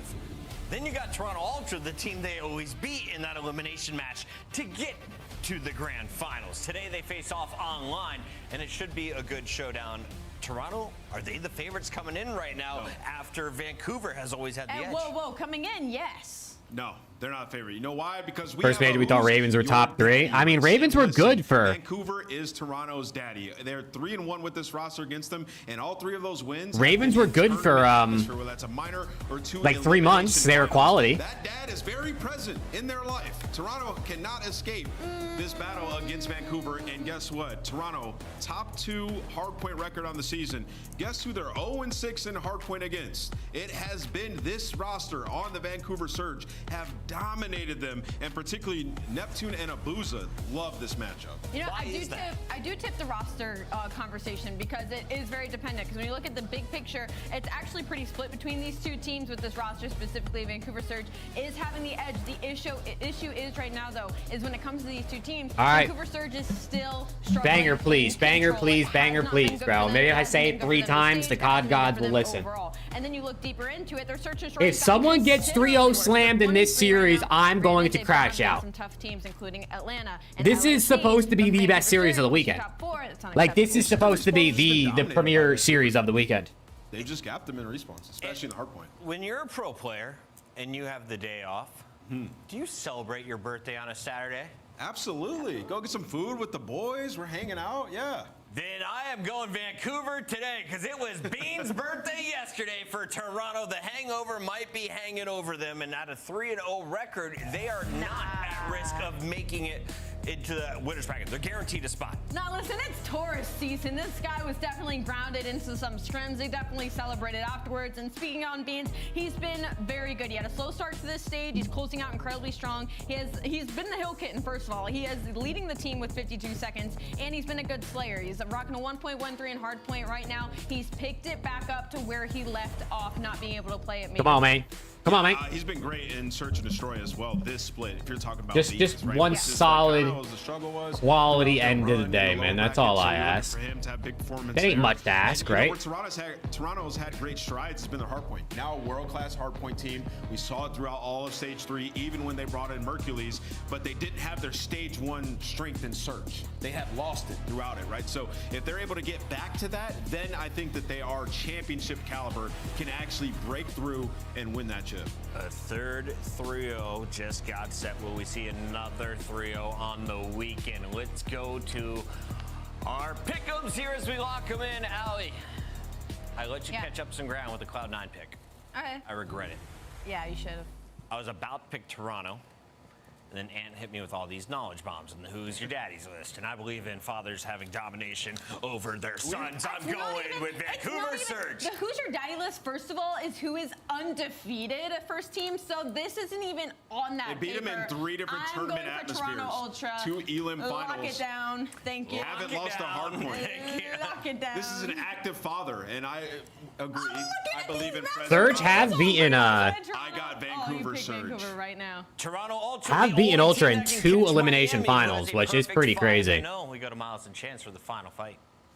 I love it when you guys go at each other. I think it's so much fun. The Thunder outside is getting close, chat. Last match of the day. The Thunder outside is getting close, and it's getting loud. And I'm not talking about OKC. There might be a way. I mean, listen, I know I'm a show for So again, if the stream goes down, it means my shit got zapped by some lightning or something, bro. But hopefully not. You know, knock on wood again. For like the 18th time today. Knock on wood. It's been just the dynamic of the day. No way, bro. Can't believe Let's go. it. Can't believe it. It has been the vibe of today. Man, I can't wait for Major 4 next week and then the Watch Party Champs. In the Black Ops 6 season, and we have been absolutely side-blinded, winded, blown up, destroyed, dominated by 3-0s, which is Okay, I feel like we've watched a lot of red card today. Who's hitting the cans? Where's the ball? You classy geezers. Here we go, folks. Map 1. Let's get it. Hardpoint this stage. The first and the second best HB teams on the stage. Who do we got? I've no idea how this one ends, mate. 3-0, maybe. But you never know. You know, Miles, sometimes I feel like you're like linguistically like falling down stairs, but you're just so good at like catching yourself that it's like a great, like you fall into like dance moves. You end with like a gymnast springing up at the end with their hands up, and every judge gives you a 10, but the Russian one. Yeah, the Russian guy doesn't like me. That's fine though. I fell asleep at the wheel during that one, can't lie. Here we go though. Nasty's on Beans, blood. There we go. Beans, the man who we gave a lot of love to yesterday for, of course, his birthday bash, the bit of a bonanza. He enjoyed himself. Is the only man on the lobby to get a kill, apart from a boozer. And there's a little bit of Beans again for you folks, but Beans controlling space really well. That's going to be the backside of P2 set and sound in stone, and now all sound towards the front side of the map as well. I'm excited Beans, for. what have you got? I'm excited for Optic versus Ultra tomorrow. I mean, it could just be a floor wipe, but Merc versus Beans, I don't know, man. Let's see who's gonna have a better series. They might have pseudo lost spawns, a Booza in a cheeky spot over towards stage, but a P1 where ultimately we're just vying for control. Toronto with the ever so slightest of advantages. Slight, you'll take. Advantages on its way out though, with that stun connecting on the Joseph. Okay. P1, nothing crazy. Nasty. They're going to find those respective kills as Vancouver now makes their way over towards hardpoint P2. They've got bodies in there. Kleenex now up close and personal. Ooh. Oh dear, he would have loved a jackal in that scenario, but a 21-22 score online and climbing now for the Ultra Boys is going to see them still trying to get close to this point chance, and it ain't happening. Okay. Insight 0-5. Perspective from Ultra of how hard it is. And that's 4 dead. Neptune. He's on a 4 spree, and just one by one, the Ultra players just. Let me close my blinds real quick. Whether it be his hands or he's just there for the bait. Now Ultra having to play it like a round of S&D just to break. Getting so dark outside, everyone can see me through the window, bro. I don't need no one staring at me. Makes me nervous. They do take the routes to get out, so they exchange maybe 30 seconds of hill time, but at least they're not. Insight, can we get a kill, bro? That was a really nice outmaneuver. I mean, he's rotating, so I'll give him that. On rotation, insights out, the rest are screwed. Yeah, it was a really nice maneuver, and then they all get killed. Ah, dear. Well, Vancouver. Operation. Yeah, it's different for us, you know, it's different. Only man over on this side of the map for Ultra. On the reinforcements, Kleenex and Beans involved. Nasty, the side on this. Nasty from the hip with a pistol. That's 4 dead. This might be a 3-0. Vancouver could not. No, I'm trolling, but Yeah, and Abu's is blocking the mid. Ultra are kind of getting put in the blender. You're in the diabolical trap right now. This is as good as it gets, and Naps to be the next man in line. He's playing a corner to let 2 players run past. He got 0-4 watching the outer lanes, and both of them get absolutely gone. So Insight, please, bro. Spawn trap and Ultra again have to take their time and use the teamwork to get out of it. Insight, please. Doing spades, and now they're acting control. That's a really nice bounce back. Insight's 0-10. It cuts right through. Another. Bro, what's going on today? What's in the air? Why are people getting fucking slammed? Insight 0-10. No time as well. On the hard point. JB Craig on the board. Towards stage we go. On the Ultra board. In control for now, but the way this hard point's been going, it is about to explode. I mean, listen, you're in a 3v4. He got 2 actually. He's got 0 seconds in the hill as well.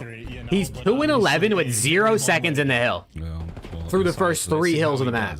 Is he got one of those games? Is he having that map where he's got a little bit less HP than everyone else? Maybe. Abuza finds 2 right on towards time. Young Joseph soaking away beneath the stage. Superstar like that, though, no stranger to this situation. 0-4, unfortunately, a bit of a team kill there on the approach. And Ultra, you've slowly but surely got yourself back into this. Lead change on the cards.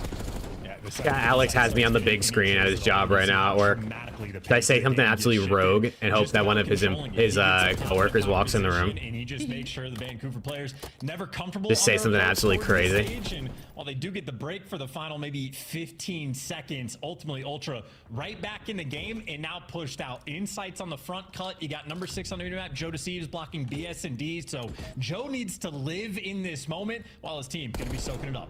Oh, here we go, Joe. You've got full pockets as well. No need. Oh, I thought you might have hit the stick on that. Nasty's up next. Come on, Joe. Makes his presence known. And the fight is absolutely on, but Joe is holding this together. His teammates are finding battles across the map as well. Neptune, oh, he pops camo, and he sneaks through, finds 2. Oh, man. Insight, wait. Hey, I was going to say maybe he's heating up. He's got the same amount of kills as Joe D now. His teammates not quite able to get the... Act like you read a donation message. Okay. $5 from Zixify. Can you tell Alex that I want his massive meat? Wow. I'll let him know, bro. Thank you for the 5, Zixify. Matchup, and right now we're seeing it in the kills department. Nobody there for Toronto Ultra, certainly getting the same level of production, but that doesn't seem to matter right now. Again, the scoreline's still close. 5-10 here on the outside. We go back to P1, the first set, an interesting one indeed. Insight at 5-14. He's gonna finish this game pretty. I mean, I do have text-to-speech on too, so like. Hey, 5-4 in the past handful. And all of his coworkers. Again, I don't even know if there's anyone else there. Wait, he just texted me. Only a 30-point game. What did he say? He said, "Dude, why LMAO in all caps?" My bad, Alex. Dude, it wasn't me. I got a dono. I had to read it. You know, I got to read the donos. He's not. That's another 3-piece. They're not even shooting at him. I'd be an L streamer if I didn't read the donos. Saw the intro. Beans though, eagle eye spots him out. 100 points now crossed for Vancouver Surge. And yeah, what she? I mean, I'm still hesitant. All right, come on, where Joe D, step it up, brother. 16. He's really trying to play hard for the spawns here on the red card. He's really trying to be objectively minded, not so much about the hard point 0-0-0. But at this moment, I low-key might have put $10 on a nasty Joe Deceives over for 1 through 3. So I kind of need Joe D to step up. Yeah, and that's a P1 setup, by the way, that is absolutely diabolical. So you had Vancouver getting a filthy setup on P3. Well, they're able to do it on P1 as well. See, chat, Alex said, donate more, so he reads all your messages. But they have to invest so much time and energy and effort to get this going. Meanwhile, Vancouver trying to set themselves up long-term. Both 0-4 and Neptune just took ridiculous routes because they're making sure they want to get the spawn trap. Once they get the kills, Ultra ends up in the back. Dude, Insight is in the blender, dude. Neptune's 20-10. Oh my god. Now 15 kills to his name. On his left flank is going to be 0-4. Can he find another one from this position? Arguably, yes. Good work again. Another 3 dead. Yeah, that's true, Chad. If we get Alex fired, then he has to be a full-timer with us on stream. Neptune, we'll find out. You guys are thinking. Viper, you're thinking, bro.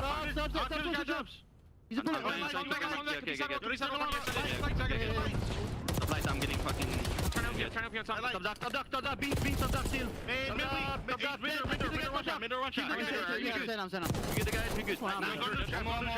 Yes, Dumyell, they got slammed. Then you can't go to events. But Alex, think about it. If you stream more and make more content, we get more sponsors. And then you can go to events.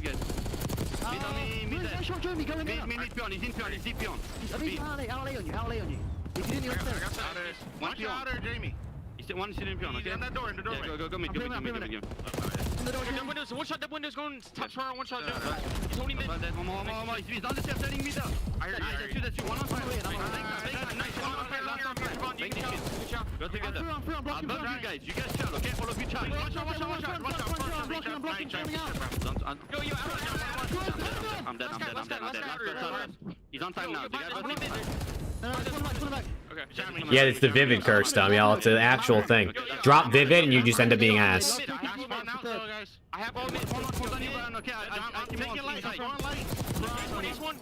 Oh!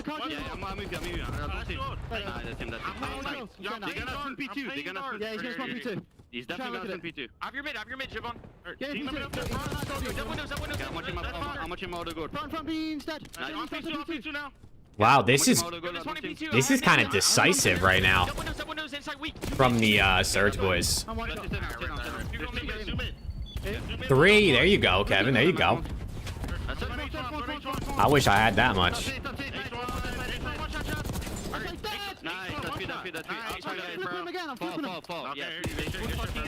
One P2. He's arches. He's finishing. I can't. I get my bang. What did I do? That's now. That's a big time. I'm green you, okay? Nah, that's fine. Just cut them down. Yeah, that's fine. I'm sure.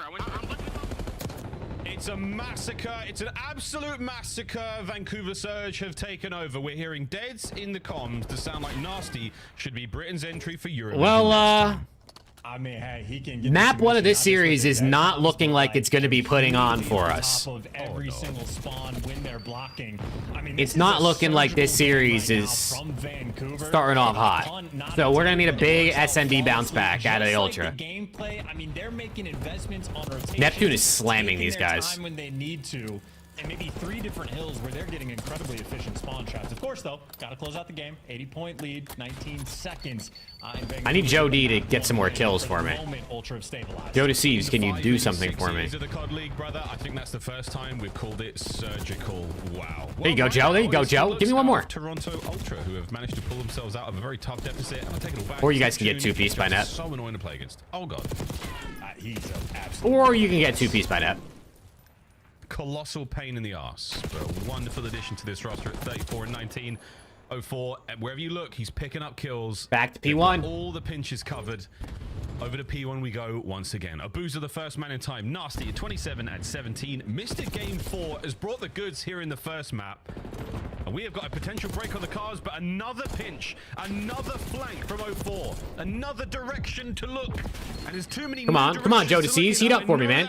Get up to like 30 kills, bro. Let's go. 8 more. I mean, honestly, great job from Ultra for taking him down, though. The longer he lived there, the tougher things were going to be. And now Ultra is starting to pick up every single kill. I mean, they have the cuts. 04 again, sort of the impact player. But everybody else is getting dropped. And 04. Oh, wait. 04 is going crazy. Can't seal the deal in. Well, Ultra. Come on, Joe. To about 60. They've been playing come on, Joe. Second half of the game, heat up for me, man. Heat up for me. A long way to go. I mean, when we talk about how much better you've got to he might have to get closer to help his team. Might help, but it has got to be really something special. True magic here. On Boa Beans trying to keep these boys away from that P2, but you could not account for it. There's Joe Deceives. Hold on. Top gets one before being brought down. Is that enough to pull Ultra out of position for the final hit here on a P2? Oh, they're going to be a little bit distant, a little bit out of the edges. And this is no. Neptune's playground already. And you're going to have to flip the time. Neptune, this is where he dances. Joe Deceives. So many players in front of him. Wait, Kleenex. Overwhelming, but that's all for. Wait. And now Ultra is still going to be forced to flood the time. I mean, yeah, they got close spawns. They got 5 seconds still forward. This one, Nasty trying to end it right here and now. He might be able to do the rotation is going to be huge. Oh wait, they flipped the spawns, but now Surge had the close spawn for reinforcements. Hope Ward has won it. Calls no game yet. Joe's in. Neptune, sneaky as you like. Oh my God, Joe Deceives. and they got the spawns flipped as well. I mean, if you're there's no way, right? No, he wants to force it through. Vancouver Surge trying to win it here. Might be a mistake, and they get gunned. And now everybody's there's no way, right? in the back again. Ultra, they have survived to another hill, and they've won the rotation to new. It's not over yet. Huh? To the garage we go once again. To Joe Deceives. Oh, wait, Insight. Mid-map. Insight. Cut him off. Insight. 2. Holy. Big old pinch now happening from Neptune's going to make his way from the top side. Nasty from the left side street. Gone. There's no way. The hard point now in Ultra's hands. The map in the balance. They have a pinch though. Neptune gonna die immediately. Double child rolling through. Beans. Beans got to slide Beans. in. Up top. He's gonna give you Inside trades. Damage. Third, and this is the final. Oh my God. This is for the game. Oh my God. From upstairs, down low, it's going to be a boozer. Oh, Neptune. Wait, it's Joe Deceives and Beans. Battle on time. Joe and Beans, they get the kills. Joe goes. What a comeback! What a comeback! Oh my God! What a comeback! Just sent that headset. Oh my God! Holy smokes! On that, I mean, best comeback of the year. That was. How many points were they just down? And like, listen, Easy Mac. I don't know if you could do this like at this level of speed, but the KD. Oh my God! What was that? Down to 80, the 210 to like 1. Bro, how many points was that comeback? Surge was at like 232, I think. WTF. Oh my God, Splitty, my guy with the 1499. Bro, what the fuck was that? All 4 players on Ultra getting absolutely Bro, that might have been a worse breakdown than Optic yesterday. That actually, I think, was. Jodeci's ended with 35. Jodeci's ended with 35. All the way back, and then everybody else came close. Did I just jinx another one? Was that back-to-back insane hardpoint comeback jinxes in 2 days straight for me? 42 out of net for the L. Holy shit. Just for their belief system. Wow. 250, 248. Look, okay, it's a 20-point game right here. Vancouver. It's a 20-point game right here back at the P1. Ultra have just won the most. Then it's a 70-point game highlights at P3. Highlights they will be. We'll be talking about that one for quite some. It's a 70-point game at P3. Now it's a 60-point game. Towards the end, the trades had to be immaculate. We talk about perfect. Now it's an 80-point game. All the time in the COD League. It's got to be perfect from here on out. My God, it was. Well, and it's not just the perfect. Well, we'll be able to. It was a 90-point. Is that a 90-point comeback? Early on, the decisions Vancouver was making. It was a 100-point comeback. Pops the second go around, and instead of fighting for it at all, and then they were. It was 242 to 179, bro. Oh my God, they just. Holy shit! Ultra just made the most insane, one of the most insane comebacks I've ever seen. You might be able to see on the remap here. They're hitting the old time with 10 seconds left. They stopped trying to take. Oh my God, Splitty! Thank you again, bro, for the super chat. Holy shit! Trying to force it through and win. That it ends up costing him, and he just. Oh my God! Okay, it is a banger. Listen, I just had to complain that this was too much of a slammage, and it ends up being a banger. Insights picking up 2 pieces on the rotation. Joe Deceives there to just bring the hammer home, but. I mean, that's just one of those moments that I think a team like Vancouver just gets caught up in the heat of the moment. And Ultra, maybe shout out to the Resolve, maybe shout out to the comms. They're just always playing their game. Bro, there's nothing more frustrating than playing a hardpoint map and you literally like can't get in the hill because the other team just keeps killing you. Look at that, 231 to 128. Come back. Look at that. P4 all the way to. God damn. Toronto. They had the lead at 8 when it was 18 to 7 at P1, and they trailed the rest of the entire game until literally they won the map. It might be in the continental United States right now, or it's in the floor above them. Wow, what a hard point. Oh my God, that was fire. Save the best for last today. Rewind, search and destroy now, Chance. Will it live up to the majesty or the mania that was that first map? We'll find out, but a very, very cool matchup for this Canadian Classic. Okay. Very excited. Well, very well might live up to these expectations. Certainly the Call of Duty played is going to be at the very highest level, so COD fans eating in this series, but top 3 map of the year. I'm thinking like FaZe. That was insane. For the rewind they had at the start of the year. I'm sure. Enlightened, you might have just missed like 103 points. The hardpoint comeback of the season.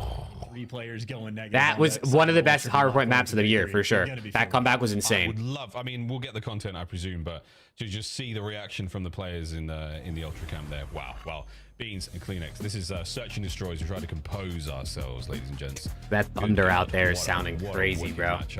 S&D so far here in stage 4. Chance. Beans. 8s tonight? Unfortunately not, Kevin. My computer exploded last night, so I'm still trying to diagnose the issue, but we will have to again soon, at least for me to test it out. Very, very strong as well. So S&D for Toronto, it's looking good. Yeah, I mean, they've been absolute lights out into ferocious S&D players. Kleenex seemingly has been leveling up his game all year. Easy Mac, though, by the way, Miles did deliver. He hit me with the stats. Incredibly efficient. So Easy Mac is on freaking litter on my lawn. There's litter on my front lawn, bro. So throw your chip bag in the garbage. Not on my lawn. 18 and 22 when they were down by 103 points. Finished off on a 17 and 4 run. Now it's pouring. So Joe Deceives on red card when he flips that switch. There are a few players like him. We did see his, unbelievable. Rewind SND.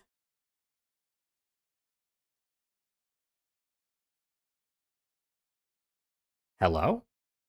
With 50 for the L against the Thieves way back in stage 2, I think it might have been SMGs. Hello? You know, Kevin, you might be onto something, bro. You might be onto something with that one. Though, right? He is the information and Raffy. Man, if you want to flank, you're gonna have to go through insight, and he will. Raffy, I need a new PC, please. And now he's coming to his teammates. Hey, ooh, good shots. The first blood. Here's where number 2 is, and on the minimap, Kleenex starting to turn to look for him. And Kleenex gets caught, but there you go. Insight. He said I might have had a little bit of a stinker map 1, but I will come through map 2. Of the map, the new duo of Joe and Beans have got the A-bomb site all covered for now, and Insight might be running into a little bit of trouble. Oh, yes, indeed. A boozer puts him down. Still a 2v2 situation now. You've split at least the Vancouver lineup. You know where a boozer is. You've got no intel on Neptune. Good luck, boys. Have fun. 2v2 retake. Yeah, what kind of setup? 2v2. Maybe just cornered up around the little corner, little crossfire type thing going on right now. Ready to play some trades.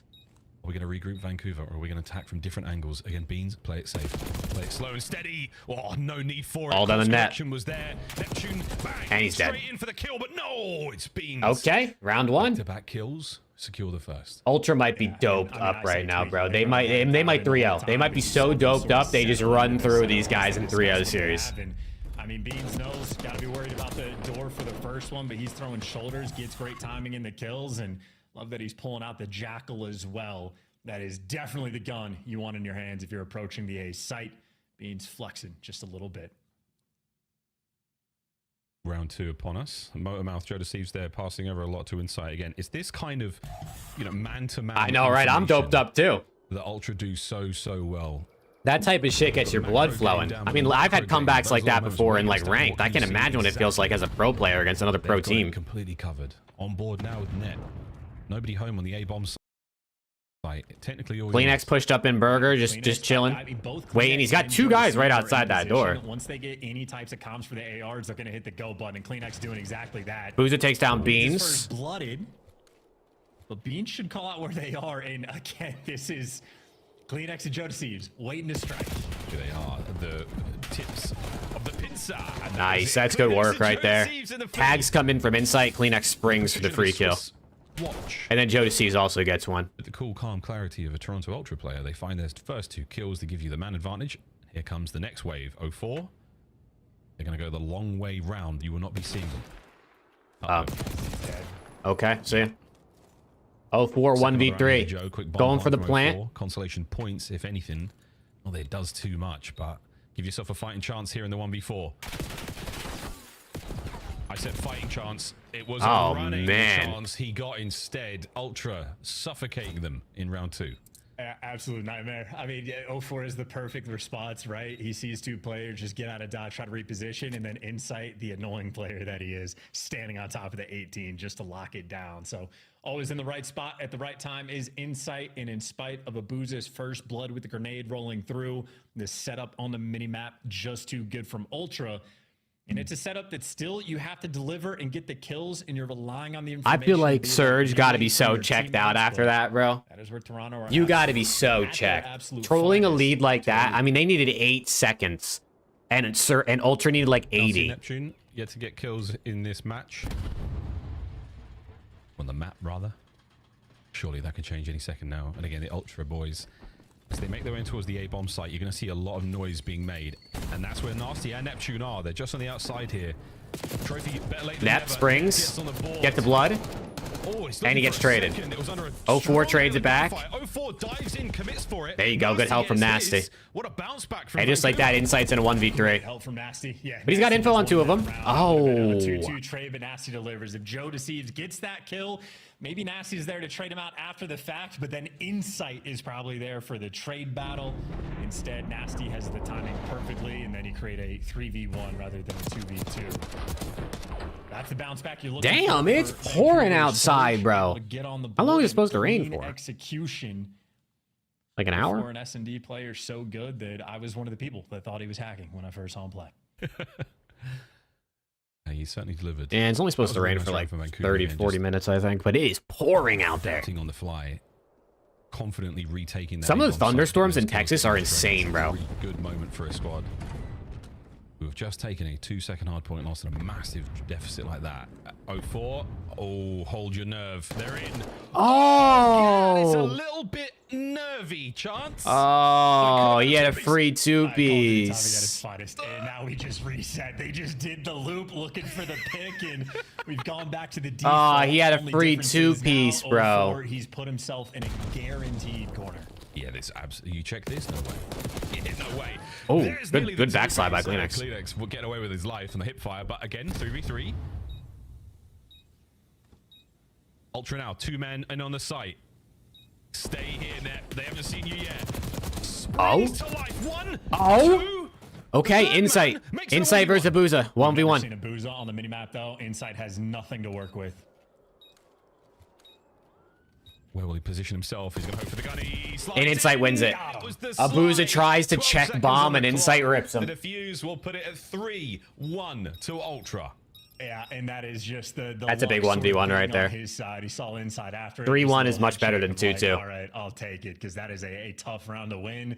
And unfortunate for Abuza, just the spot the bomb was planted in, he has to overextend to go and check it. So mind games always in these 1v1s, and Insight, he's been doing it for years. Important clutch there because that is a bit of a momentum killer in Vancouver. So close to getting right back in this game. Now still working from a decent little deficit. I feel like confidence is still there, but yeah, a couple of moments away from having such a good advantage here, Vancouver. Always concerned about the sort of the long mental game for these guys. We've seen the performances in grand finals. Surely that resolve is getting stronger. Here we go.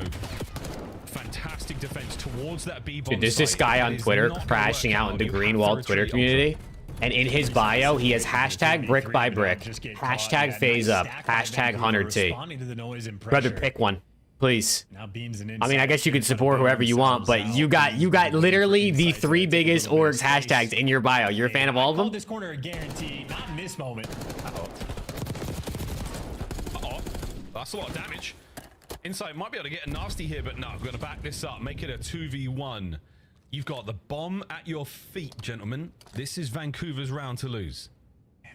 Yeah, I wish I could. I mean, I wish I could watch party on TikTok too, but so many of these moments can't, unfortunately. And TikTok viewers are also like hella fake. Like TikTok viewership is pretty easy, and I'm pretty sure they bought a lot of their streaming viewers. Because I'll scroll through streams and like everyone has hundreds of viewers, thousands of viewers, and it's like how? 17 seconds. Hits. That's bad news. I watched a stream one time on TikTok for like 35 seconds. This guy sat there. He did not say a word. He did not say a word. He sat there like scrolling on his phone. He had 3,000 viewers. He didn't say anything. But not enough time. I was like, huh? He leaves, deconflicts, and gets out of there to secure the round. Yeah, you love when players are able to de-escalate a situation. So the moment they knew they had the time on their side, dipping out, absolutely the right call. And tough round for Insight. The damage output certainly there in the 1v2. Might have had both players one shot 2 different times apiece, but ultimately well played. And for an AR player to have to retake gens to go get the bomb, not ideal. Vancouver keeping the fight TikTok does have good discoverability. I mean, when I streamed on TikTok a couple years ago, it was pretty cool. He's going to get overwhelmed potentially, or he backs the players down, and the car in the meantime dealt with. We got a pure 4v4. mean, the scary thing about seeing a red dot like that is you back up so quick, you might be running into that RC if you're not careful.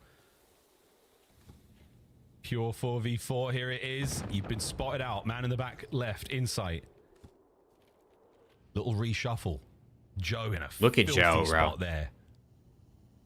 Joe's in a spot where he either gets the kill or oh no, Neptune throws a shoulder that happens. I was about to say, or he gets shotgunned, but he just turned at the wrong time. Oh, look at that play. All four's got it. Gets traded out, but he still got the 3v2. Yep.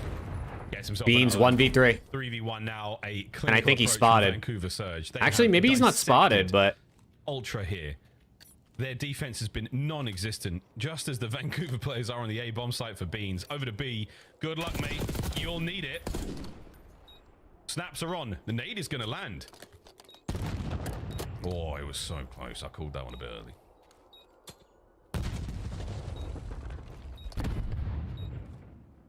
Beans, love this. 30 seconds. He didn't get spotted on this cross either. He did not. If he jumps the fence, he's in trouble. Oh, wait. Timing. Oh, wait.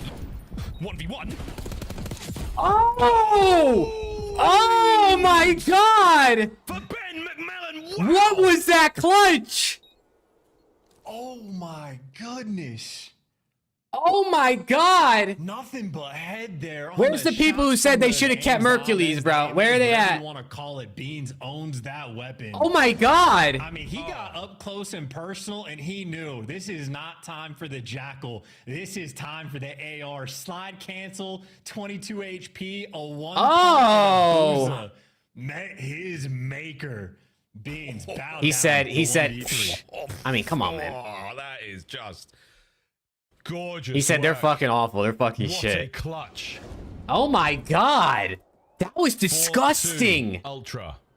How'd he die so fast? He hit him with like 3 headshots. Number one, he only hit him in the head. By a mile. He has the ice. Starting this round off with a Jackal in his hand. Even we saw what his aims did in the last one. Boozer's first blood. That's 2 massive clutches. Wide open there for Surge. From Insight and then Beans to keep it from being a tie game. No, spotted. Fast plant. Yeah, that's what I look like. Exactly, Ty. Well, see, you know. Okay, trades. Still the advantage. Oh, and the hit point advantage as well. Can you finish Beans? A Boozer now versus Joe at range. Reinforcements show up, and it's Neptune. The cavalry Beans again. arrives. Beans. Another clutch. Eyes on the first man. Onto the bomb. Beans. Oh. I mean, that was good trigger discipline. I tipped the effort. If he would have won that, dude. Himself, but Surge. If he would have won that 1v3, I might have left. Yeah, and I might have had to go check his PC or something.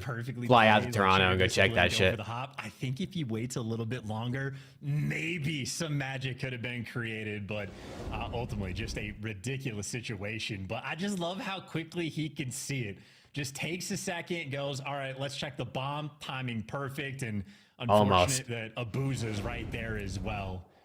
So absolutely dead to rights, but a hell of a try. And only a 4-3 lead. I mean, listen, nail biter of a map number 1. Here we are again in map number 2. 2 of the best teams in the world going at it. And it really is an absolute sight to behold. RC might hit that Semtex. Sticky, rather. Neptune should be able to plant this. Relatively uncontested. Sounds like the RC's gone as well. So 4v4. Gloves are off. Here we go. This is such a delicate situation. Abuza has Kleenex like dialed in, so it's going to be tough for him to make a play. And Abuza, yeah, I can see him backing him down. So a gunfight on the top side of the mini-map. And the longer Abuza lives, the better. Now it's the Swarm on A. Big shuffle. Once again, Neptune laying prone. Once again, Neptune. What was that timing? Kills the third. 04 has to back up. Man advantage again. Wait, what was that timing? He is not slowed down. Wait. And the slide somehow finds it. Oh, and we got ourselves a tie game. And they equalize there, 4-4. Oh, shit. To Abuza, especially at the start of the round, and then, well, Neptune, well, excuse me, 04 there. Yeah. To close the door 04. The end. Big 2 kills. Some teams don't check the bomb, even with all 4 players alive. Vancouver Surge, not that team. Yeah, Insight said, I'm hopping this shit, bro. Isn't that what LAT did earlier? Steal it away. And again, ultimately, just the fact that... And Surge said, wait, didn't LAT hop bomb earlier on this map? The extra 10 seconds and then that's how it goes. Work with, and Kleenex does not get that kill. I mean, the Ultra players' lives are miserable in that round. And tied up, as you say, Ultra back on the attack, and that's a hell of a stat. 7-1 in the opening duels. Vancouver in that quick bomb plant have been picking. I like the quick bomb plants on this map because you force the other team to do shit as long as you got your angles covered. No bang out. But also, C9 did that a bunch of times, and they ended up losing the map, so. Not a whole lot happening on the outside. You're running out of manpower in the interior, though. We've made entry. 04. That's a problem. Joe, playing the cover so well. Insight from behind. That's a big one. Now Beans providing the coverage. Insight with 2. Abuza last up. 1v2. He's running out of time. In the 1v2, he's cooked. That should be it. I say that hesitantly because, my word, we've seen it all in this matchup. 5-4. Ooh, are we going to get around 11? I feel like we deserve around 11 right now. Yeah, and these are. I feel like we deserve around 11. Are coming down to like these trade moments where the comms get hectic, and you just have to have everybody on the same page. And Insight having a really good bounce back SND too. I mean, I don't even know what Insight ended that map 1 as, or like with. He's in the depths of his spawn. Man, how annoying is that? We cut back to him 10 seconds later. He's jumping over the courtyard wall, and kills are just falling into his lap. So very calculated player in S&D. And he might have started 0-10 in the red card hard point, but here they are around the way from being up 2-0. That's a long time ago now. Wow. Well, A-bomb, nobody home. B-bomb. We might be throwing hands in generators, but now the RC will cause some shuffle. Who's in the RC number 2? A free plant towards 04 is going to get bombed down.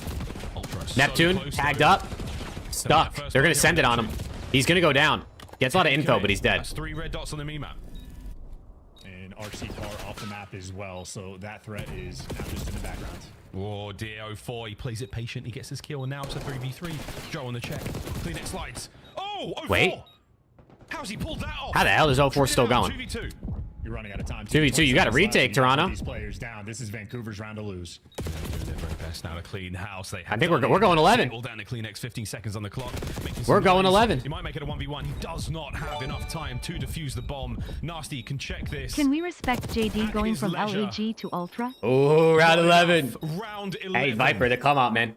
From like one of the worst teams of all time to LAT budget squad that overperformed to Toronto Ultra. Let's go. Viper, thank you for you too. And Trav, what's good, bro? It's honestly, bro, you're better off not being here. You missed. The only thing you missed that was good today was the last map of the first map of the series, the last one we just watched. Everything else was just ass. I mean, there's some good maps, but it's been 3-0, 3-0, 3-0 today. Making an impact in Vancouver, attacking. Okay, round 11, man, come on. Big hit from the opening frags, and ooh, I think Net spotted him. You saw him as well. Well played, Net. Backs up, gives him the A-bomb site. They were Net spotted him. Oh, jump spot still. On the hop check, Insight spotted him out as well. Massive stun. Possibly 3 players. The nade connects as well. Number 2 might find a kill here. Down goes Beans. Oh my god. Wait, down goes Beans. Complete and total encirclement of the it's going to be a bomb plant B. Will go down. Vancouver in position. Ultra. Oh, what a jump shot. Happen. Who knows? Yeah, if there was a trade rolling through, if he overcommits to that, he dies. Great result. Wait a second, we might have ourselves a 1-1 here. 4v3. Yeah, Boozer might be the man to win you the map here. That is it. Abuza, he may have hit it. Yeah, 1-1 series. Right through the heart. Vancouver bounces back after an absolutely, I mean, after an absolutely insane, heartbreaking map 1, and then that Beans 1v3.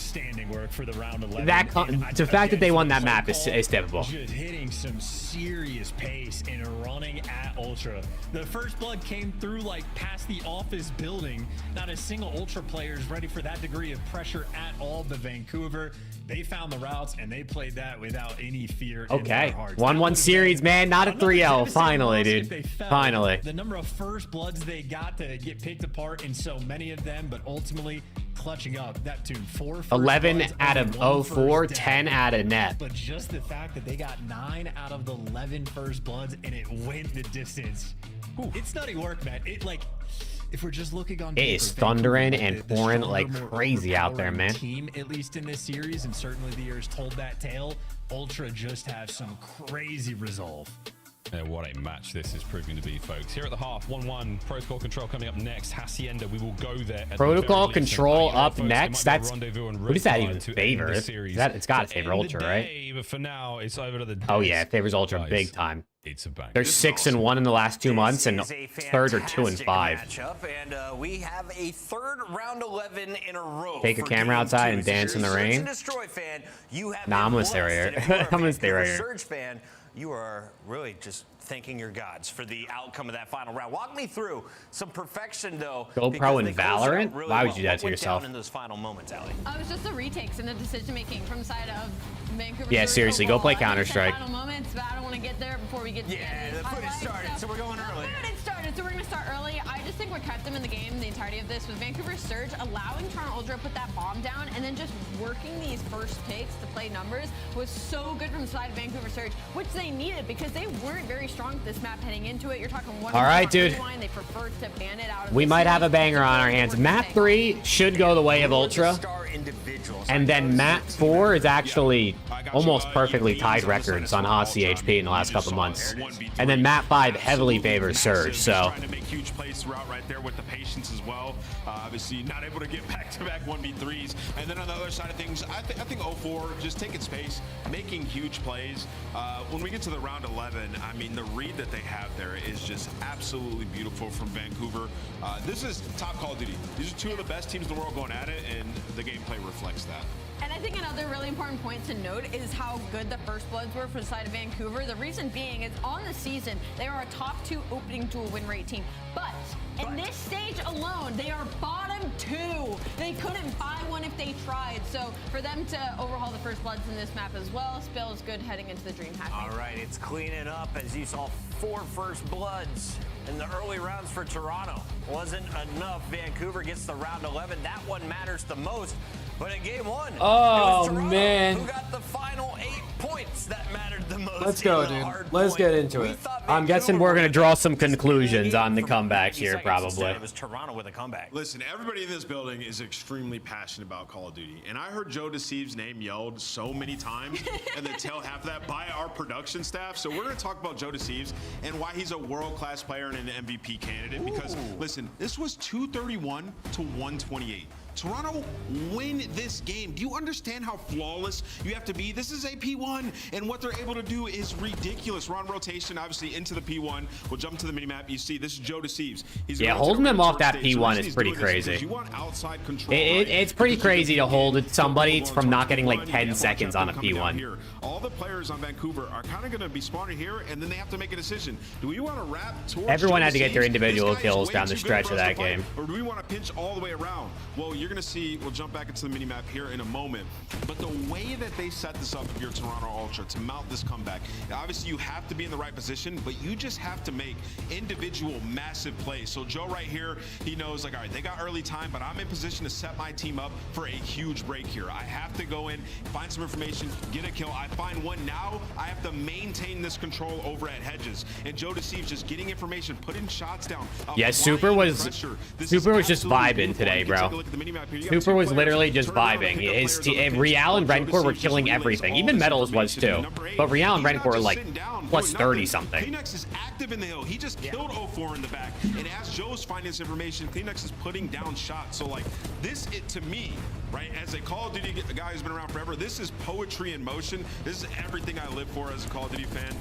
This is perfect Call of Duty out of Joe Deceives. Don't stop the clip. It's pouring here, Joker. It be rainy down here. This is beautiful. I mean, Joe finds another one jumping in. More information. He knows somebody's going to be trying to sneak through. Well, I think the range should be stopping here in the next 10 minutes. Rotation over towards P2 as well. Joe's unbelievable. And one thing I don't understand is just why nobody in Vancouver Next year football World Cup. Yeah, what about it? But they just tried again. I'm excited for it. Nobody actually went. They still kept hitting old. I just don't understand. They were getting stuffed out. They sent players all the way around escalators. Didn't matter. Toronto was just flawless. Toronto holds. Let's go, dude. Ridiculous game number 1, but the round 11 goes to Vancouver, which means it's 1-1 control. Miles, swing game, your turn. Swing game. I mean, someone's got to win it, right? Someone has to win a chance. Here we go, folks. Into control. Go to protocol. Thank God it's no full. Take it. We need the cooling, soothing sounds of the rain to get us through this next one. Both You our can teams smell it. red hot in this series. You can smell the rain when it's coming. Steaming hot. And Maz, if you want soothing, we could just go into an ultra listening and we could all just kick back and relax and enjoy the fact that we can actually understand what's going on at any given time. Wonderful breakdown, though. Joe to see is when he pops takeover, very few players. Let's go, man. Protocol. Like, he just makes the Control so heavily favors Ultra on this map mode combo. So Kleenex is chowing out of time. Like in those moments, everybody has to play a little bit different, dial it up just a notch, and yeah, incredible feat. Of course, Vancouver also absolutely bringing the work like we're talking about. They should be taking rounds. They were. They're doing the best they can. They're just getting slaughtered. Like, it's not bad COD. It's honestly about as high level. Let's go, mate. Let's close it out, chat. Thank you guys again for tuning in, man. I can tell people really don't care about a lot of the matches. The last few weeks, the viewership has been down. That's usually how it goes. I noticed that last year. Major, usually around like Major 2, from there on out, the viewership steadily goes down until Champs time. We've told the story a few times. All the people that are still here, man. Appreciate you guys. Experience I had with Joe Deceives in ranked, I've never had a more enjoyable time playing video games on the internet. When I had a young prodigy here for the vibes, hell yeah, dude. In my game for me, it was very cool. Yeah, I played with him the other night. Funnily enough, the only map we lost was the Protocol Control, and it's only because I literally got world Surge. Like he's just wiping the floor with them already. So bad. Hey, I appreciate you, Free. Thank you, bro. I try my best. Oof, nice shots in from 04. He's keeping that pressure up for Vancouver Surge right now. Maybe a little bit of insurance scams here or there, but Kakar is supposed to keep that on the low, dude. Spawn. You've got another member inside. Catch out. Let's keep that on the low. How else am I going to pay my bills? He gets a freebie from the... Oh, 2. What do you know? 3 dead. Oh, Vancouver. Bro, remember when I said, yeah, this map mode convo heavily favors Toronto? I gotta stop talking. Neptune being squirrely, well, he gets dealt with. I gotta stop talking because as soon as I say something, those people get cooked. They're actually finding the routes to make it to time. So 18 seconds left, and Abuza, he's thinking about the fullest of flanks, and it ends up going perfectly. You get the guy off. I watched Sam LaRue until he quit muting Ben. Damn. People really don't fuck with Ben, man. The foundation of this play, and now I think I don't know if a single person in chat has ever been like, I like Ben. Maybe a couple, but most people just don't really seem like they like him too much. I got nothing against him. For now, both zones under contest. Win your fights. Hey, here we go, Blaze. Appreciate you too, bro. Problem dealt with. B zone still being captured. B zone, you cannot get off it, Beans. Well, once again, it's a moment where you have to be challenged from time. You have to win every single gunfight. Beans, you need to kill. And oh, nasty. Drop, nasty. Well, clears out B. Now we got to go back to A. Ultra looking for some magic. They got 11 lives remaining. And this is really nice here. Prioritization of whatever the objective. Like, no, focus A, focus B. And that is the entire focus. Oh, we ran out of bullets. Tremendous. Okay, round 1. I don't know how many ticks they got. 1, 2. Shimmy behind the wall. What's the rarest, most expensive card in CDL trading cards? That's a good question. I don't know. Round, all things probably like. Great sign of life. Is there like a Scump Crim formal card?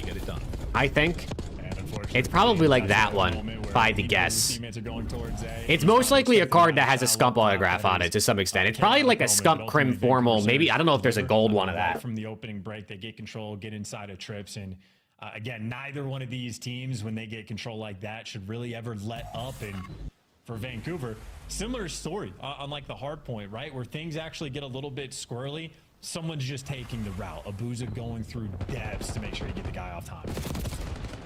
Another battle down low, this time Ultra. Whoa, coming out on top in a big way. Kleenex, what a dominant 2-piece down low. Ball spree for Nasty upstairs. Dude, that would be sick. Get himself going. An LAT Kylor Garland card. I would buy that. I can't lie, I'd buy that. Ultra. And then he's backing you down, and similar story to... Nah, that's true, bro. That's true. Well, actually, I don't know if you ever read my DM, but I did DM Ben like a few years ago. Just saying like, hey, I'd love to help you in any way that you need with your content things. He never answered. It's all good, though. That was when I had like 300 followers, I think. Now I have like 3,000. You know what I'm saying? We like 10x since then on Twitter. Everywhere they go, they're getting shot at. There's no purchase anywhere. They are slipping. Well, 04's going to give you 2. Like Ultra, they just seem to fight forward so well. Nasty looking to catch these players out on the flank. There's 1. Looking for the next set of red dots to chase. Looking for the spawners. Nobody home just yet. They will be soon. Dude, that's what I'm saying, Jason. We got Preston. We got Press J. going to be forcing through the flank routes. Kleenex just took a really interesting route, though, and it might be a good call to make it up top. And you see he actually gets a kill. So, yeah, that is high IQ work out of Kleenex, and he turns it into 2, and he turns it into 3. That is masterful work on the mini-map, and why not give him the control pseudo ace? Dude, Kleenex is carrying. I mean, being a 7-7, but Joe Deceased and Insider having some slow respawn starts today. Immediately, you've just lost it. They're going to finish the A capture now. There's 2 players on that. Vancouver Surgery just bought themselves another minute of play. They might be down by 1 life, but that's going to change. Okay. Finds 2. Oh, that's 2 right back. To B we go. And that's 3. Nasty last up. Nasty last man up, wants to get as many kills as he can. He stays alive. He's able to stay alive, and the longer he does so, the better. Smooth moves. He's dodged the minimap, and now number 7 and number 6 trying to look for him. And banged his ass. Down, wait. Beating him down, and now his teammates Pause. can get to B. That was the perfect shot. I did not mean it like that. Punch here in Black Ops 6. My bad. My bad on that one. B alone. Cleaned up. Beans and Insight make it 3 in the feed. Forward, you now go Ultra. Yeah, maybe the missed opportunity. That should have been the moment where you actually get out. Now it should be Ultra with enough control that you'd have to pull off some wizardry to clutch this round. 7 lives remaining. Oh, wow. 4 seconds to work with. It's doable, but it is extraordinarily difficult. Well, the honorary Weasley wizard here on screen at 14 and 6 doing what he can. Thank you, Harry Potter fans. It's about time I got one for you. 30 seconds on the clock, and he's trying to make something happen. Oh, we're in. Beans. He's about to go toe-to-toe. The perfect stun is going to hit both the players on zone. Here comes the challenges. Trophy in play. This is a big moment. Nasty. On the... Wait. Okay. It was an unfortunate brutal, but you win the battle. 4v1. Wow. I don't know what Surge is having a nice bounce back, all things considered. All things considered from that map 1, they've had a good bounce back. Yeah, I got you. Also, it's literally sunny outside again. It was just thunderstorming, dark as shit, pouring for an hour. It's just sunny outside again, just chilling. I mean, I don't know what he finished. What's good, Jeffrey? How we doing? 7 he is in the first 2 rounds, but in spite of the best play, where Kleenex literally gets all 4 in his Yeah, dude, this could have been a Surge 3. I mean, they had to close out this map still, but it could have been a 3-0 if they would have not trolled map 1. The attacking end to fight out of your spawn, and Vancouver Surge did it time and time again in one individual round. I mean, that is nasty for MVP, but Neptune had his moments to shine as well. Vancouver Surge, a massive advantage now on this map. I mean, 2-0 leading control, I feel like is equivalent to a 100-point lead in a hard point. Is it? I don't know, man. We see we see so many round 5, so many of these. It's all right, he's trolling. We're having fun. So's Nasty. Good shit. Come on, Joe. Turn up for me, man. 16 and 8. I think I need like 10 more kills out of Joe Deceives and my play caches. I think Nasty already covered. He's showing up all the time. He's a great player. It's only I'd only win $10. But you know, I'll take the $10. Your boy's got bills to pay. But for now, again, these rounds or these roundabout routes you end up taking. If it pays off, it's great, but this time you're back in spawn, Ultra, and you are not looking happy. Yeah, if you're spawning up, preaiming top zip, that means you're in a nightmare situation.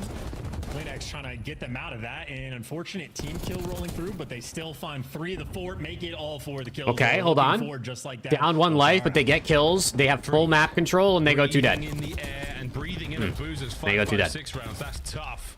Inside there trades out 1 at least. Still keeping the capture alive. Beans softens up the attackers. No, but it's Neptune there with a jackal to bring him down. Joe.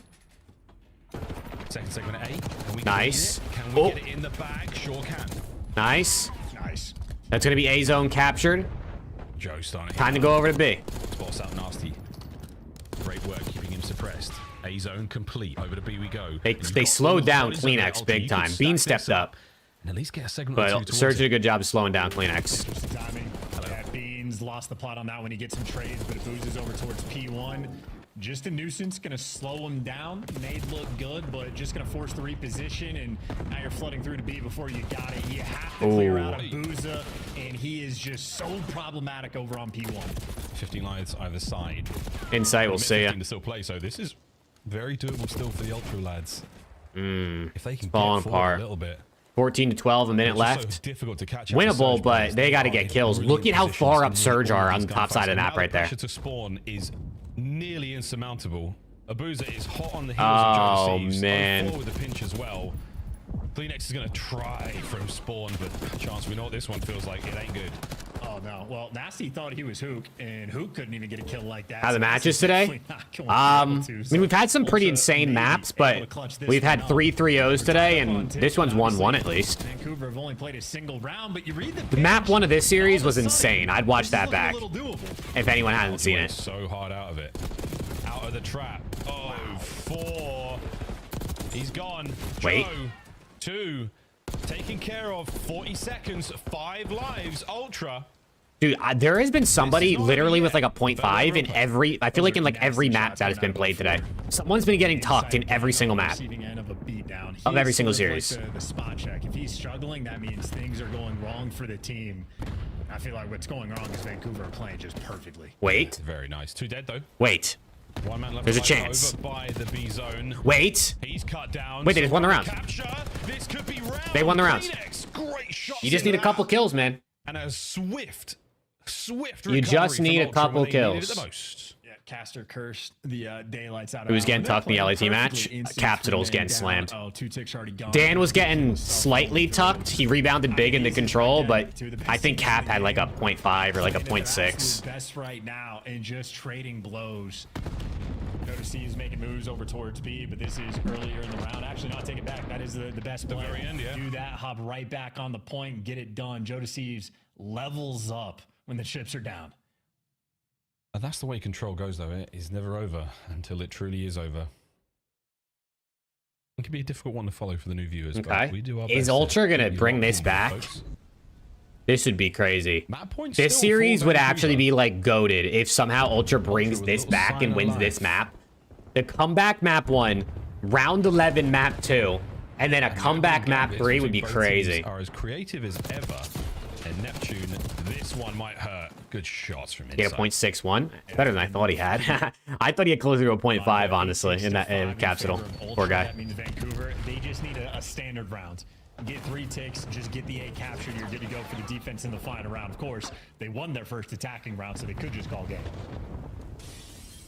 Crazy time. What timing did Nasty just get? I mean, accidentally bumped into someone. Oh, so sorry, mate. Excuse me. Oh, so sorry. How has that not happened? He's only nearly done here. There we go. Finally, Nasty gets involved. Nasty's going crazy right now. Get involved. He's got eyes on. I also think everyone. Neptune might have like It's picked 80 up the kills at this point in the Vancouver, series. it's a great round. There you go. I mean, that's going to be defense secured unless they get massively outslayed in the later half of this round. Or they could just get the final tick, and they still just have so much pressure. I feel like Vancouver on offense, Oh, this might be it. Running it down big time. Real good stuff. 2-man stack. This is going to go by quick. That's a good question, Ed. Moving, and he needs to get over the top. Beans. You got to think Cap, right? I mean, I'm pretty sure he's so much tall. Oh, Joe is tall. I don't know how tall Beans is, but I don't think he's that tall. Cap is pretty tall, too. Oh, the crossfire. Immaculate. Last man over the top. Dead. Gone. I feel like it's got to be Cap. Ladies and gentlemen. I think Big Cap comes out of like a CDL Royal Rumble. Either like Capsule, Beans, or like maybe Kismet comes out of that Royal Rumble in the CDL. Just because I feel like his low-keys, I mean, he's got that dog in him. Like, we know it. Just able to stabilize. I mean, there's times where guys like Okay, 2-1 series for Surge, man. That could have been a 3-0 if they would have just locked in. Literally, they needed literally 2 more points in that hard point. Didn't really have too much to offer them, and more or less looking stunned. And now Vancouver Surge with a 2-1 lead in the series. Crazy stuff that Ultra was able to win the first map at all. Vancouver truly might have their number. 2011 Haggy is crazy. Could have, at the very least. The last few maps have been 25 and 16 out of Nasty. Nep though leading the way in damage. Now in a moment, Chance, as we look over the stats. And nothing really Beans did what he could. Kleenex did what he could. Insight got tucked. A very dominant round of Insight got slammed. Control. Those opening 2 rounds for Vancouver Surge certainly set the tone. There was not a lot there in the Ultra playbook. They were not able to keep up. Outclassed indeed. Nasty having himself a really nice map as well. Yeah, on point. You could throw his name in the goblet of fire and you know he would deliver, Miles. Yep. Yeah, Kremp is tall. Doesn't sound like I don't know what that means. Goblet of fire. Sounds like a horrible beverage. I mean, yeah, honestly, yeah, for sure. Listen, if there was anything J.K. Rowling was good at, it was definitely not naming things. So we could just move on with our time. But either way, Nasty completely on point. A couple highlight reel moments. You're going to see Insight again on the receiving end of the beatdown, but even... Nah, Cohen, I don't think anyone really cares about these maps or matches too much right now. Back behind, like, the grandma's building. He was in between, like, a Kleenex and Insight sandwich, and if he gets spotted, he gets killed, doesn't go up top granny. 6, 7, 800 pounds is insane, Austin. Crazy stuff to roll through, but it was these moments that opened the door for Vancouver. That's insane. Never looked back. So lights out in the S&D to win the round 11. The clutch and resolve there. Able to bounce back after such a collapse in the red card hard point. We're testing the metal of Vancouver, and they have delivered time and time again. Now for Nasty. The map 4 wizard on Hacienda. Shotzi could take a route on Cap in the Royal Rumble. Bro, Shotzi would try to take a route behind Cap in the ring in the Royal Rumble, and Fred would pick him off while he's laying down. Fred would be laying in the corner of the ring. Shotzi would be taking a route, climb up to the top rope, and Fred would just throw him right off the side of the ring. Some unbelievable takeover, some magic, if you will, out of the Vancouver Search boys to really walk away with the dub here.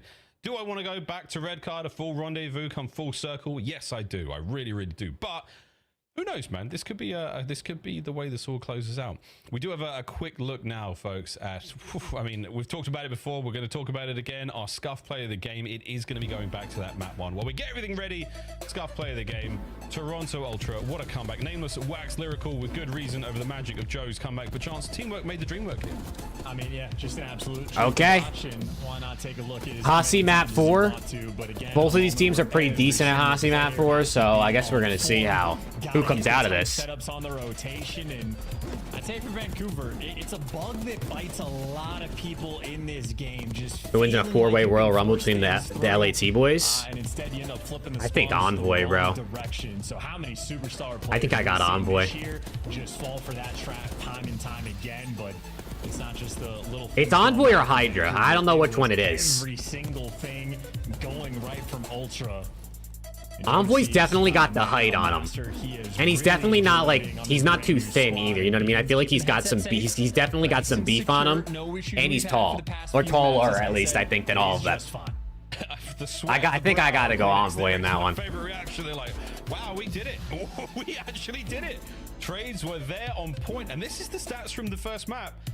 Don't forget, Travis McLeod, the second, dropping a 42 kill game. That's a lot as well, mate. I mean, I'm taking Preston down, bro. I'm taking him down. Out of control. 42 kills, 42 seconds. I just gotta pull a hot dog out of my back pocket, and he'll be distracted. That was the magic number, folks. Ultra snapped that 7 hardpoint map loss streak versus Surge. And what a spectacular way to do it. And they find another one here and force a game 5. Has to end up better treat right. What a match this has been. Okay, this could be the last map of the day, man. This could be the last map of the day. The fact that they lost that many in a row just shows how big of an impact. I'm down for a game 5 though. And how calculated and methodical Vancouver Surge is as a team. So I did say at the very least I wanted a 3-1 with some banger maps. So if this ended here, that fits the bill. What we got. Things off with the better side spawns. Not to mention, I forgot about that 250-249 game. God, they've been tagging each other back with those.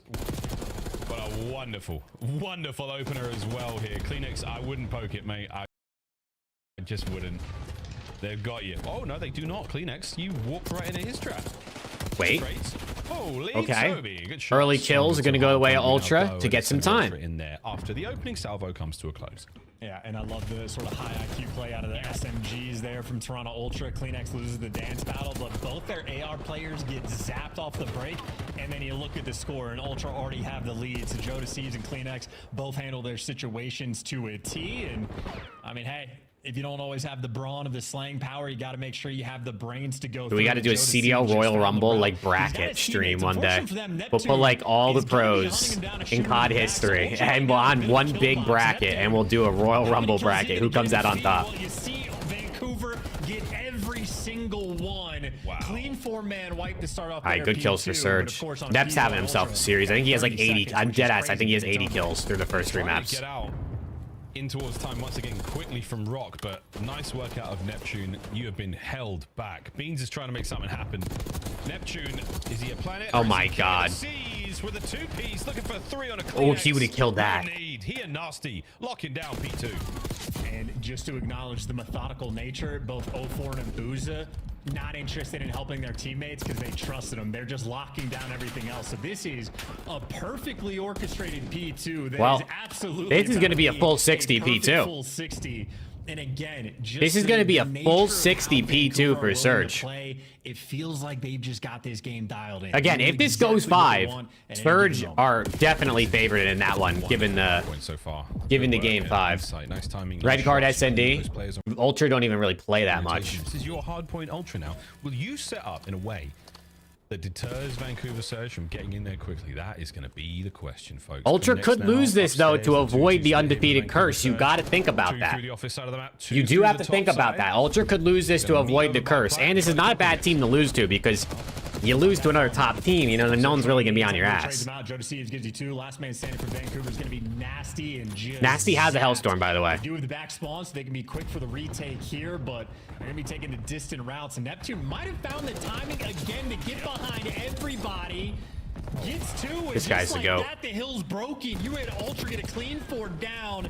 And a rare mistake. Chat, if Surge win Major 4, does Neptune win MVP? He's definitely obviously in the conversation if they win an event. I think he's honestly in the conversation now for top 5. But if Surge win Major 4, is Nep MVP for the season. As Joe has got to win another battle now against Neptune. Oh, look at the stuns just raining in on him. The second he goes for the entrance, that's teamwork on point. He drags one to the grave, but on the break, you'd assume they had the extra advantage. Maybe Neptune just enough. A 1v1 for the bread, and Kleenex just gets... I don't know, dude. I think if Surge won the Major, I think you could give Nep the MVP. I mean, the guy's gotten, he would have gotten second, first this season. That would have been his placements. He would have had second, first. He was their best player. He's without a doubt a top 5, top 6 player on the year right now. Crushed them.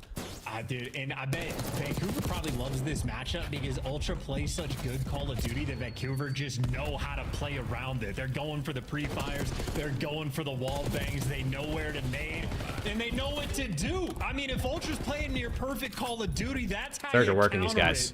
We're talking about MVP Midnight. We know Nep can't win Rookie of the Year.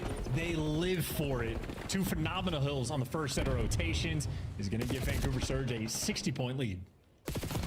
I don't know. I think it's closer than you guys think. I think it's closer than you think. And if he wins the event and has an average placing of like, what would it even be? 2 + 2 + 1 is 5 divided by 3. 1 point something. He has an average placing of like 1 point something. And then I mean, this is Lambs to slaughter. He's their best player, and considering the value he brought to this team, would turn them around. I mean, they literally were like one of the worst teams in the league. He also got 08. He did, but he also made 2 finals. Just be a devastating blow. Joe Deceives trying to be a nuisance down low. Instant trades rolling through, and the players on Vancouver wrapping back for the rotation. You don't need to soak up the final 10 seconds. You need to pick up well, and 04 needs some help. And he's not going to get it. He's left on an island, so Ultra trying to apply the pressure on the back line. Vancouver, though, still holding a perfect P2. Ultra struggling to battle their way in towards the impregnable fortress of Vancouver Surge here in P2. I don't know. I don't know that I'm not saying he would be MVP. I just think he actually would definitely be in the convo. Can't win a map in any finals, not MVP caliber. Well, we're saying if he wins Major 4, so that would mean he wins at least 4 maps. If he doesn't win the Major, obviously he's not even close to MVP.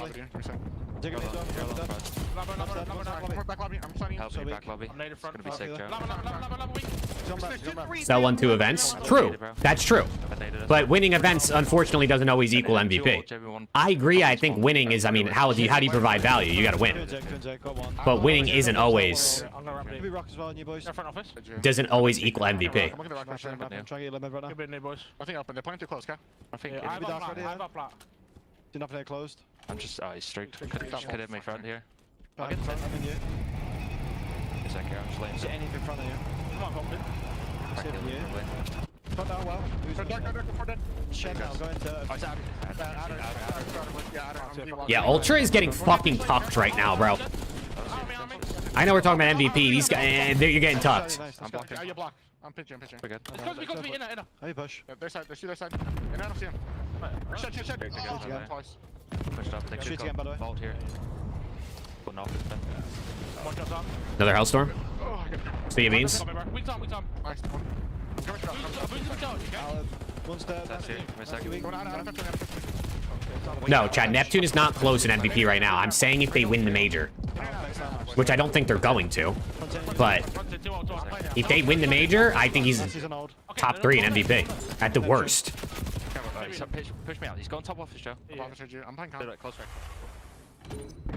That's what it sounds like to get beat down by Vancouver. I mean, they're playing their hearts out, but they're dealing with double Hellstorms. And on rotation of Rock, they've gotten here first. They got the timing, but they're going to have to, well, do the exact same thing they did. What the fuck was that? Did you see that white thing just pop up on the screen? Perfect. That glare? Could it be perfect twice in a series? Can lightning truly land in the same location, back-to-back moments? Probably not. Great work out of Nasty. Mr. Map 4. It's come to play here in Map 4. Who'd have believed it at 18 and 11? Over to the hard point now, though. Ultra, a lot more success on this attack. They've got the hit point advantage, and now they've got the man advantage. That's a good break, and you needed it, lads. Is this the beginning of the maybe comeback?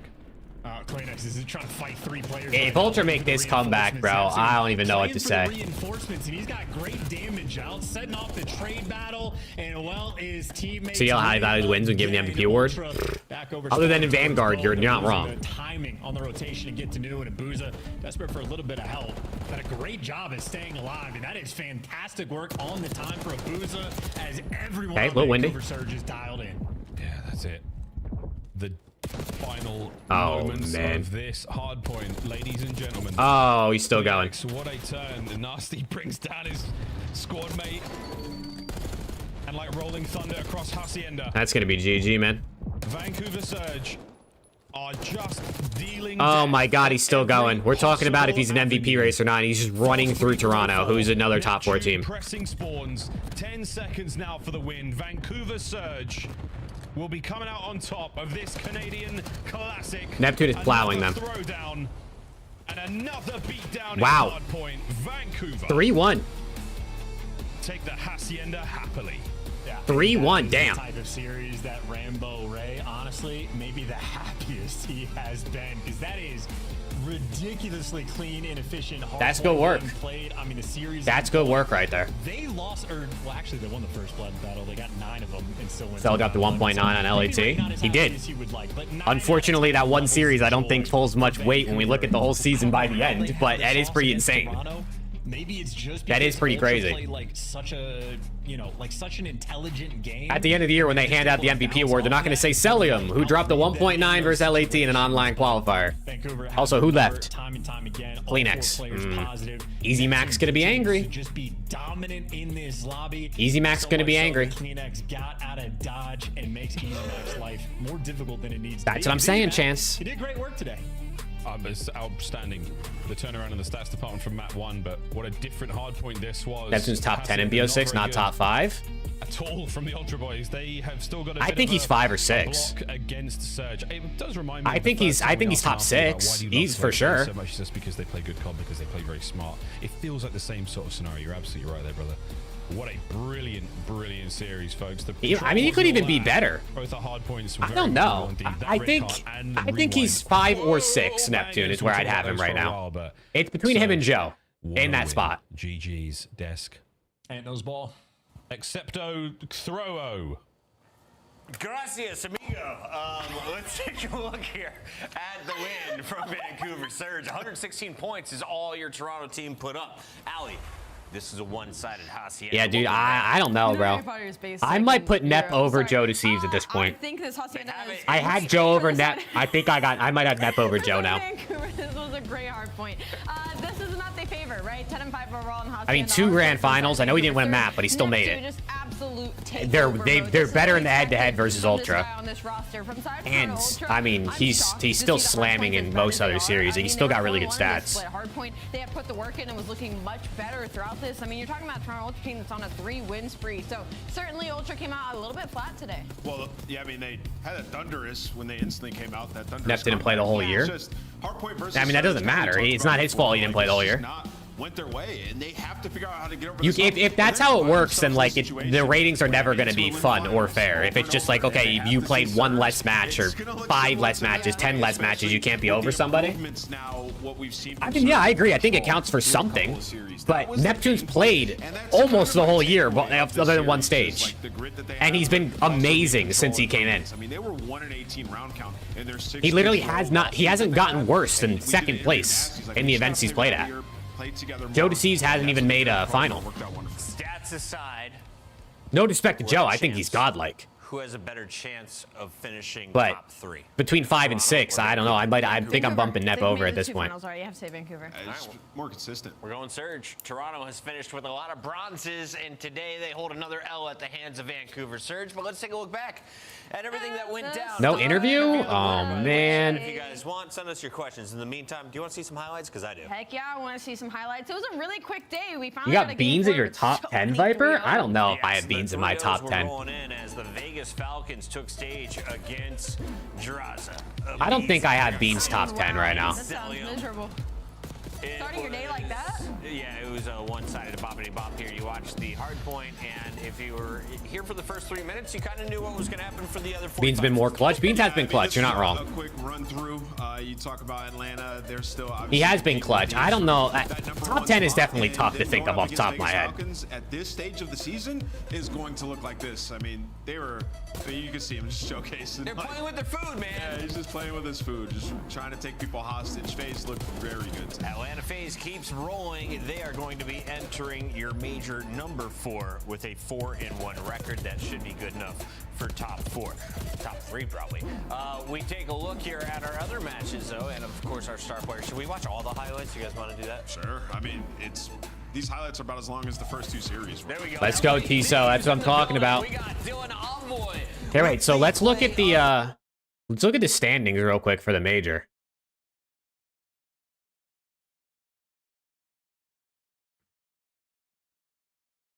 So right now for the major, Miami's guaranteed a top 2 seed.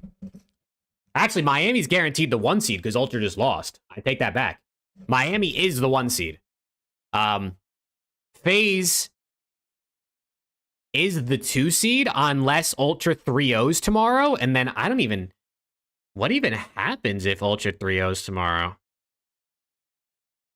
How does that work? If Ultra 3-0s tomorrow and FaZe and FaZe and Ultra have the exact same records, what does it go to next?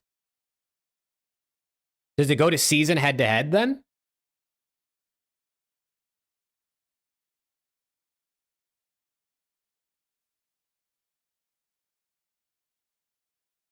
Overall game. Oh, it goes to strength of schedule, I think. Huh. Who had the harder schedule? Sturge, Thieves, C9. Okay. I mean, they played 2 of the top teams, a mid team, and 2 ass teams. And then Ultra played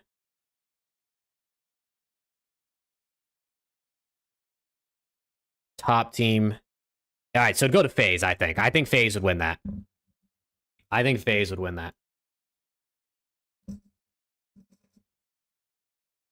So, okay, so if it's Miami 1 seed, FaZe 2 seed, Toronto wins tomorrow, they get 3 seed. LAT will get 4 unless Surge 3-0 tomorrow. Is that correct? LAT get the 4 seed unless Surge 3-0, because then they'd both be 3-2, and Surge would be 11-7. Oh no, LAT would still get it because they're 11-6. So the top 4 is set, basically. The top 4 is set. Unless, obviously, like, Optic beats Toronto tomorrow, then I guess that gets a bit more interesting. But if we're looking at most likely outcomes, Miami, FaZe, Ultra, it's exactly as it is right here.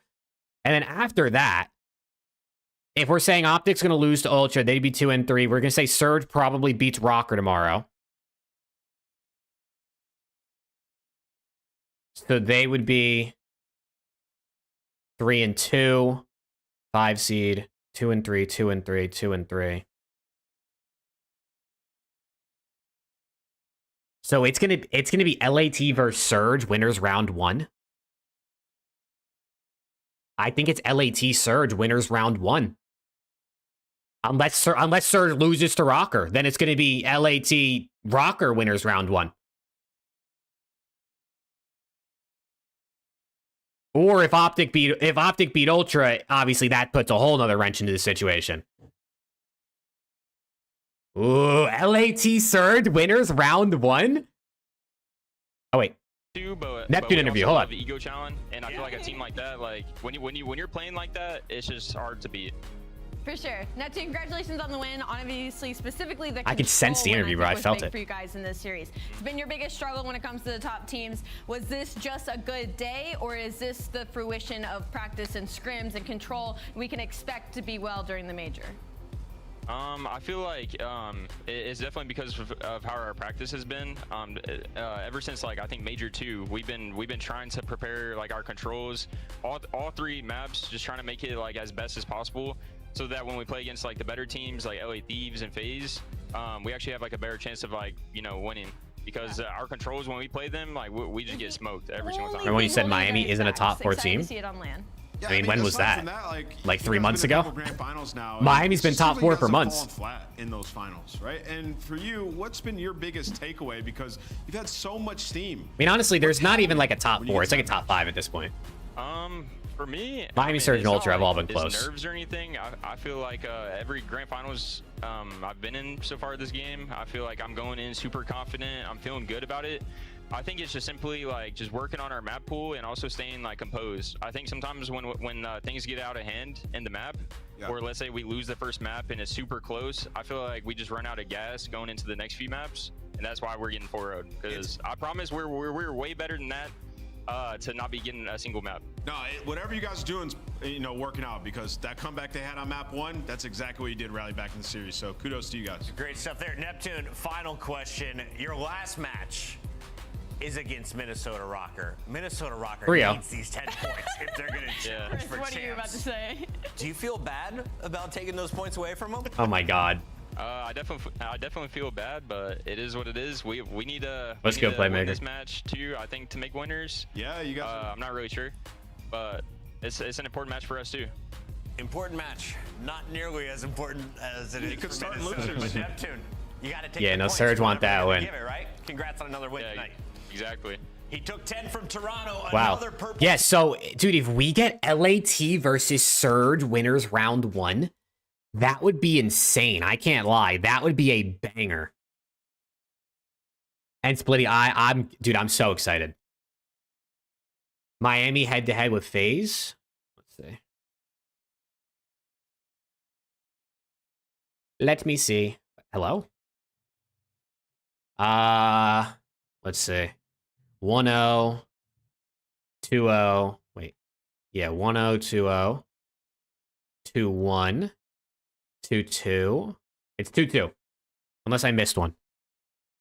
0-1, 0-2, 1-2, 2-2. Yeah, so they've lost the first 2 and they won the second 2. That's pretty good. What's good, MDiz?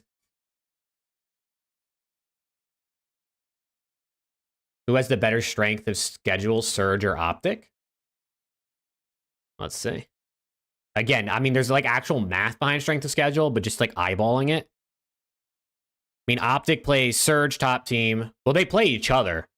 I don't know if that matters at all, but Surge top team, Boston mid, Ravens kind of ass, LAG, they're very ass, and then they also play Ultra. So that's a kind of rough schedule.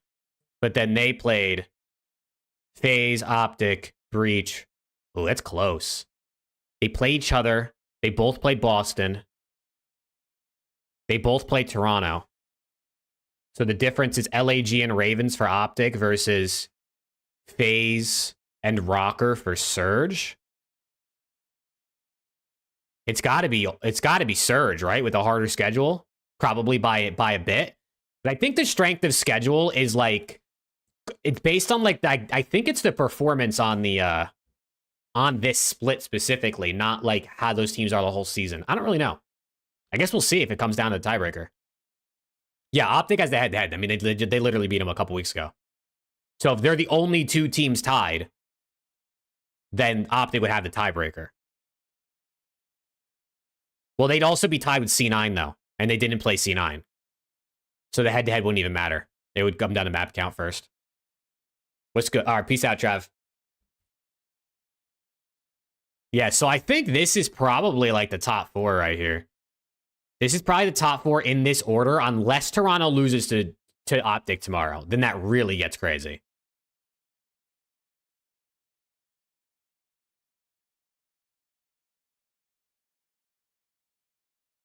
C9 is placed below? What do you mean? Who won today? It was FaZe 3-0 versus Falcons, LAT 3-0 versus C9, Miami 3-0 versus Ravens, and then Surge just 3-1 to Ultra.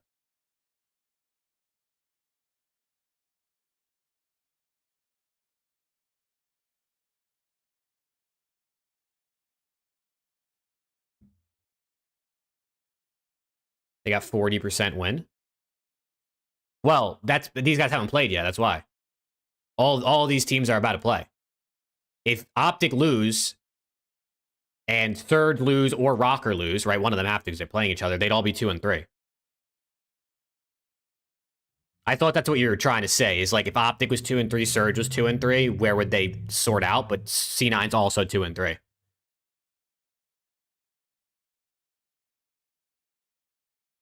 I mean, these are probably the top the 8 teams making winners bracket. The only thing I guess that could be different here is like, well, actually, LAG plays Boston tomorrow, so one of them is going to be 2 and 3 as well. One of these two is guaranteed to be 2 and 3 as well. And honestly, I don't know who it's going to be. I would say Boston, but LAG's got at least a better map win percentage, and they're coming off a dub, so maybe they're feeling a little better. I mean, there's going to be 1, 2, 3, 4 teams tied at 2 and 3. There's going to be 4. C9, one of Surge and Rocker. Actually, I guess there could be 3 if Optic wins tomorrow. Yeah, I mean, listen, there's so many outcomes by just like a couple wins. It's crazy. Can we look at Champs Race? Yeah, here's the Champs Race. Champs Race is cooked. It's cooked. Listen, Rocker and C9, are they still in it? Yes. There's no way, bro. I'd be shocked if they pulled this off. I really only have faith in Cloud9, and they're even more behind than Rocker is. And I don't even know what this C9 team is going to look like on LAN. How are the games? The last series was pretty good, Dumyell, but other than that, it was kind of a quick ass kind of day. But yeah, no, I think Optic's chilling. I think there's a world where Boston might jump Raven. Dude, this could literally be the top 8 teams in this order. Like, this could be the top 8 teams in this order. The only difference I think that's possible is probably, like, depending on who wins the major, where they would jump to.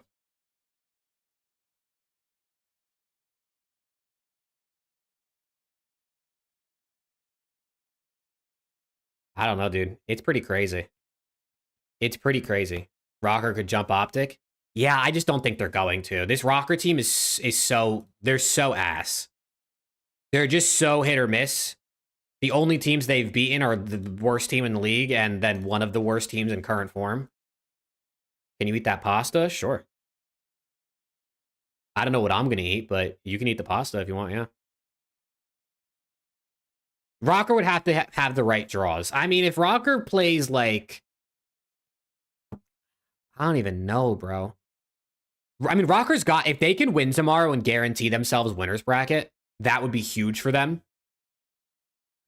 But even if they lose and they go 2 and 3, they lose out on tiebreakers, maybe. And they don't even get winners bracket, which they could get winners bracket. But even if they don't, you gotta hope, like... I don't even know who you hope drops, because the only teams they beat are LAG and Ravens, and they would probably both be in losers with them. But if you get winners, and you drop, and let's say you play LAG, losers round 1, and then after that, you play, by some miracle, like Boston or Ravens, maybe there's a chance. I don't know. Losers round 2 is the key. You're not wrong. Losers round 2 is the key.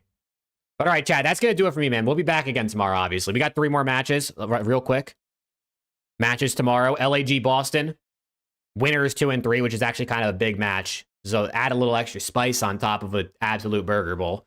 Toronto versus Optic, obviously going to be a banger. It is important for seeding, but, you know, every time Optic plays, it's always exciting for most people. And then Rocker Surge, which is also important for seeding. Actually, all the matches tomorrow are pretty big for Major 4 seeding. Every single one could have some serious implications. So hopefully I'll see some of you guys in here tomorrow. But yeah, I'm going to go eat dinner, hang out with Kayla, and I'll see you all tomorrow, man. Peace out. Thank you guys for the support today, and have a good rest of your night.